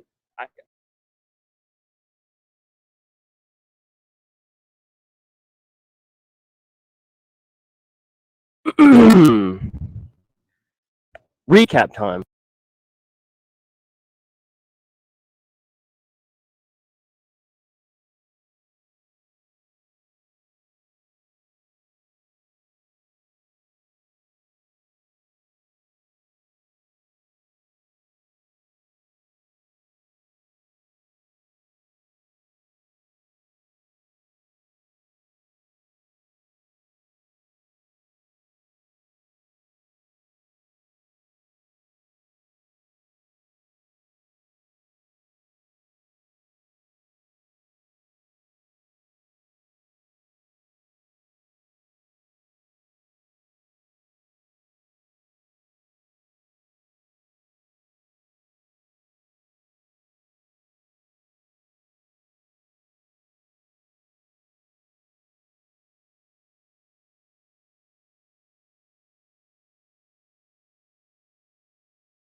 After 3 weeks in the courtroom, the murder trial of Zachariah Anderson has come to an end. We recap all the key moments from court. Welcome to Sidebar, presented by Law and Crime. I'm Jesse Weber. I have covered a lot of stories at Law and Crime, but if there's one thing I can tell you throughout, it is that you have to stay safe, and that is where Palm pepper spray can really help. This is a discreet, powerful personal defense tool. Palm pepper spray shoots up to 12 feet using the strongest legal formula of pepper spray. It's super safe, easy to use, ready to fire. All you got to do is just point and spray. And best part, we got a promo code for you. You can save 10% by using code LAWCRIME10 at palmpepperspray.com. And always remember to call 911 if you see somebody in trouble. State of Wisconsin versus Zachariah Joseph Anderson. As to the first count of the information, we, the jury, find the defendant, Zachariah Anderson, guilty of stalking Cindy Beecham as charged. As to the second count of the information, we, jury, find the defendant, Zachariah Anderson, guilty of stalking Rosalio Gutierrez as charged. As to the third count of information, we, the jury, intentional homicide of the first degree as charged.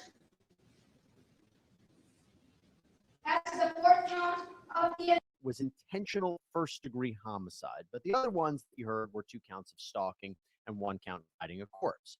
Anderson is guilty of this crime. But why? What was his connection to all this? Well, you remember when Anderson was found guilty on 2 counts of stalking? One was for stalking Gutierrez, and the other was for stalking Gutierrez's girlfriend, Sadie Beecham, who just happened to be Anderson's ex-girlfriend. You see, the police immediately investigated Anderson because Beecham reported that Anderson had been stalking her ever since she started dating Gutierrez shortly after her breakup with Anderson. And what do they find when they look into the defendant?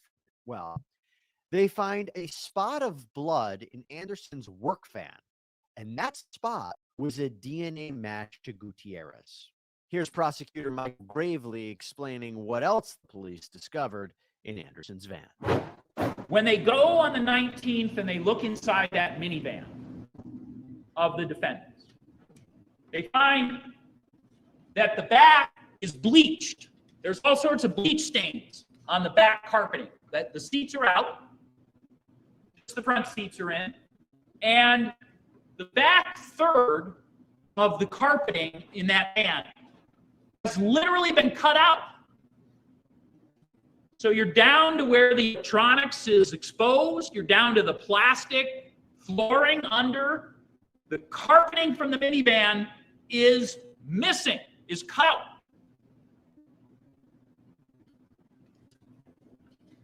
Where on the 17th in the afternoon, his daughter said, yeah, it was in there. Nothing was cut out of there. And there was no bleach. Fresh smell of bleach. Carpet cut out in the last 48 hours. So it appears that Anderson may have missed a spot when trying to cover up the evidence. The theory being that he killed Gutierrez at his apartment. Investigators believe with both a blunt and sharp-edged weapons of some kind, and then moved and ultimately discarded the body.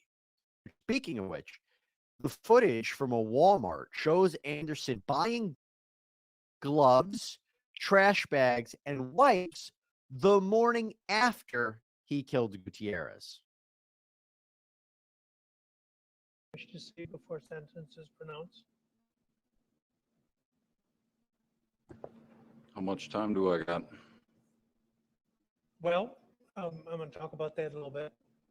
Oh, you mean how much I misunderstood? I've had people give us Yeah, not that version.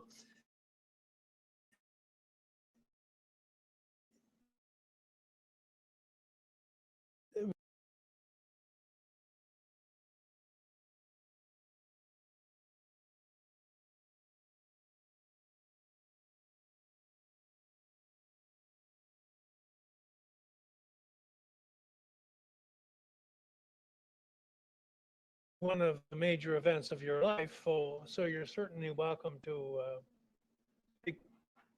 I'm not going to say it's unlimited, but you're welcome to tell me what you think from your heart.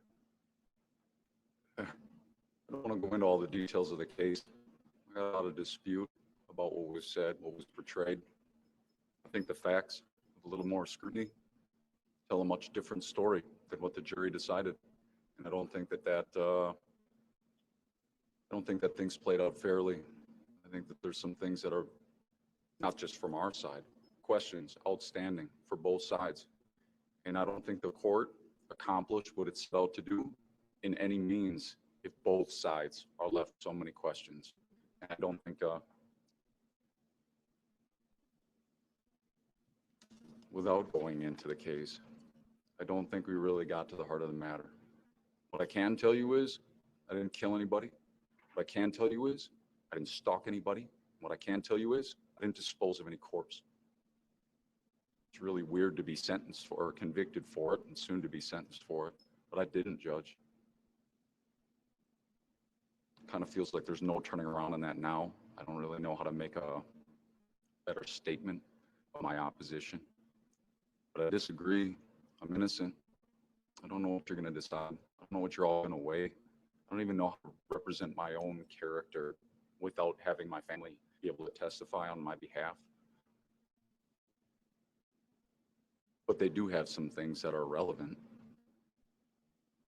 I mean, even during the trial, there was a gentleman who come up and talk to me.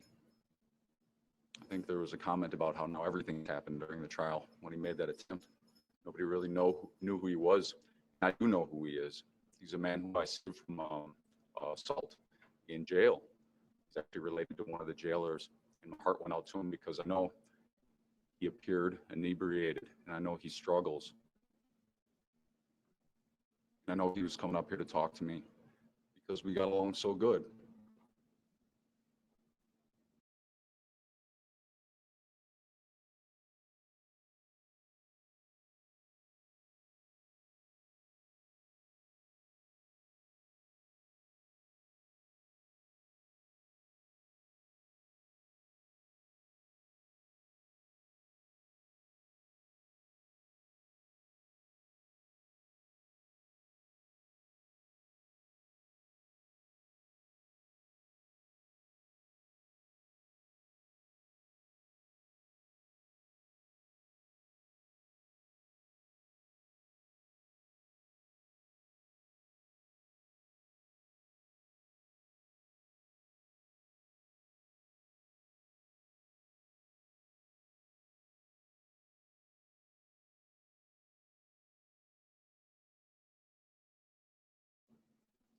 But those tiny little moments throughout somebody's life, nobody counts for those. But what they do a really good job of is making up all of these things that they want you to leave when they can label you as a monster. I still didn't. It's still weird. I want to be on assumptions, hoping that everybody in this court, yeah, I was. Oh yeah, he was bringing something back. On their own assumptions, hoping that everybody in this courtroom, everybody that's watching this, would buy. Oh yeah, he was bringing something back to Wisconsin. Not true. Was I caught with marijuana in my car? Yeah. Yeah, I was. Should I have? No. Had been the rules there? Broke them. Broke rules. And when they said, hey, this is a problem, I said, well, I did knowingly, and I'll be held accountable for it. Did. And if I killed somebody, whatever that situation was, I can tell you in my own heart it wouldn't be intentional. I didn't at all. The guy I never met. I don't really know what this is, but I didn't do it. I'm innocent, Judge. Not guilty. I'm innocent. So. Thank you. When I came out of law school and took my first job right here in Kenosha as an assistant district attorney, the statutory penalty for what the equivalent of this crime, murder of the first degree, was life imprisonment, as it is today. And before an individual was eligible for parole, 13 years plus, I think, 3 months, something like that, had to be served. And only at that time could the individual apply for a parole. And not a lot of people got paroled at that time. Over the next period of years, maybe within 10 years, the legislature had, as I recollect, and I think at the behest of the Department of Corrections, had reduced that minimum parole period to around 11 years. And they had it down to around 9 when the law started to change, and the legislature passed a law under the sponsorship of Senator Joseph Andrea from Kenosha,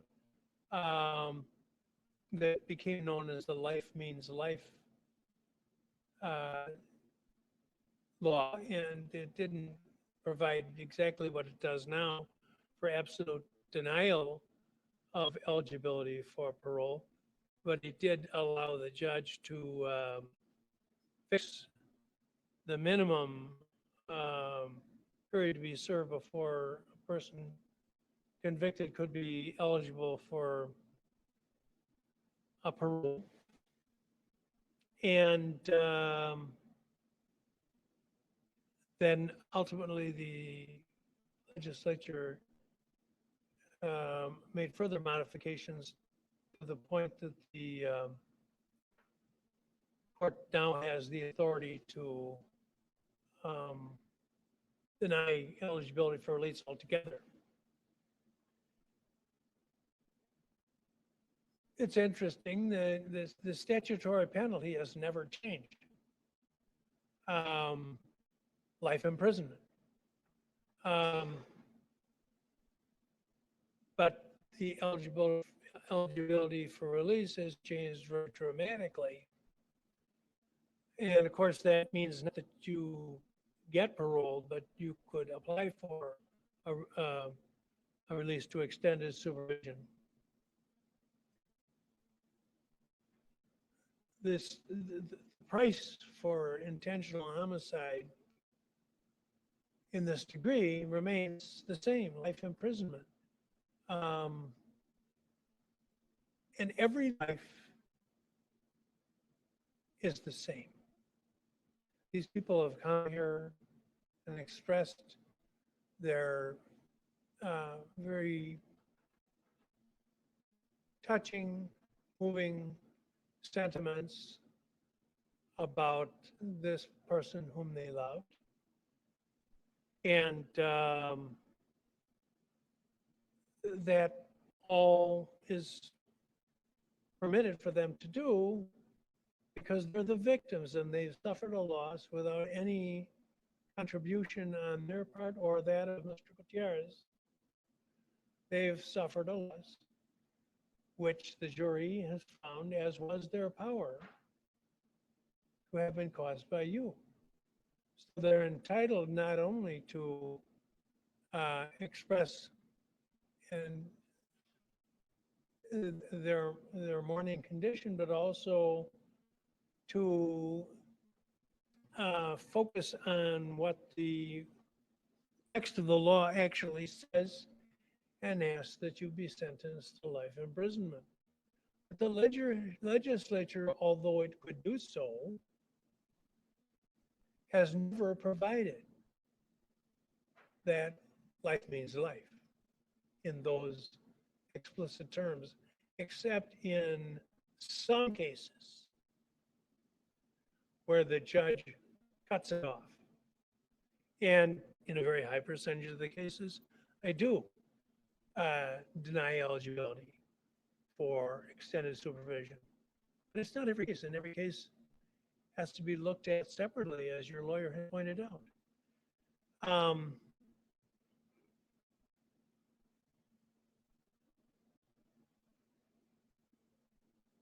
But like physicians at the hospital, when they have people brought in from a shooting incident, are not permitted to discriminate on the basis of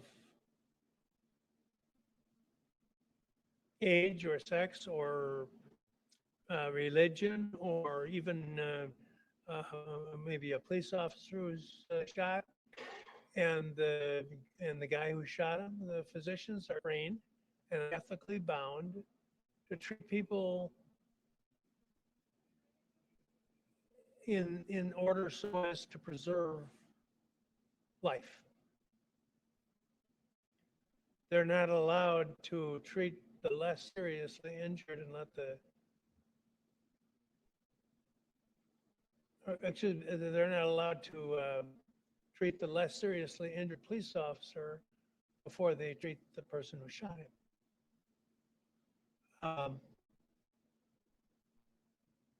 It's at the core of our beliefs about the value of human life. And it is expected, and it should be the same for judges. Every life is to be given the same degree of respect by the law. And when it is ended criminally, as has occurred in this case, every life that's lost should be valued the same. So when you read about these frightening statistics about the killing rate in some of our major cities, and unfortunately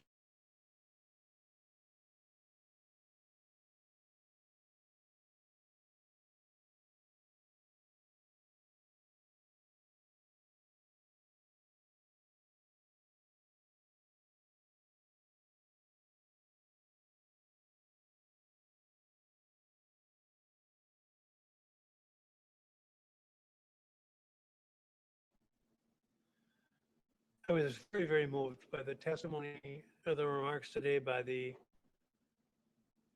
lives that were touched by your vicious criminal act. And I wondered, to what extent did this man even think about these things?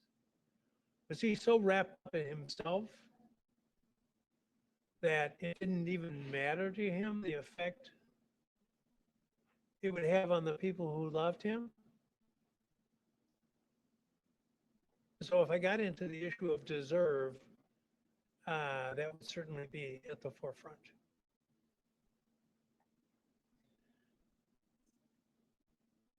I will say that you have been cooperative throughout these proceedings. You did not contaminate this courtroom by giving perjured testimony, which a very large share of our offenders do. The degree of planning of the crime and the concealment is very concerning, and speak to a long-term determination of lawless behavior.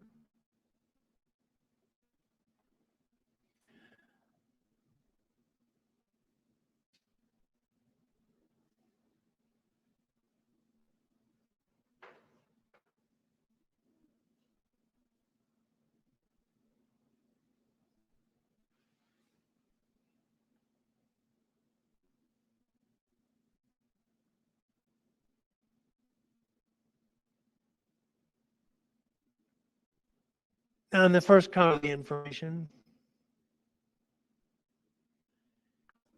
it is the sense of the court that your custody be committed to the Department of Corrections for a period of 2 years, followed by a 2-year period of extended supervision.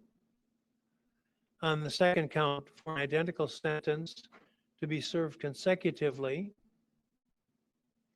On the fourth count of the information, hiding a corpse for a period of 6 years of initial confinement, followed by 5 years of extended supervision to be served consecutively to counts 1 and 2. And on the third count of the information, it is the sentence of the court that your custody be committed to the Department of Corrections for confinement in Wisconsin state prisons for the remainder of your life.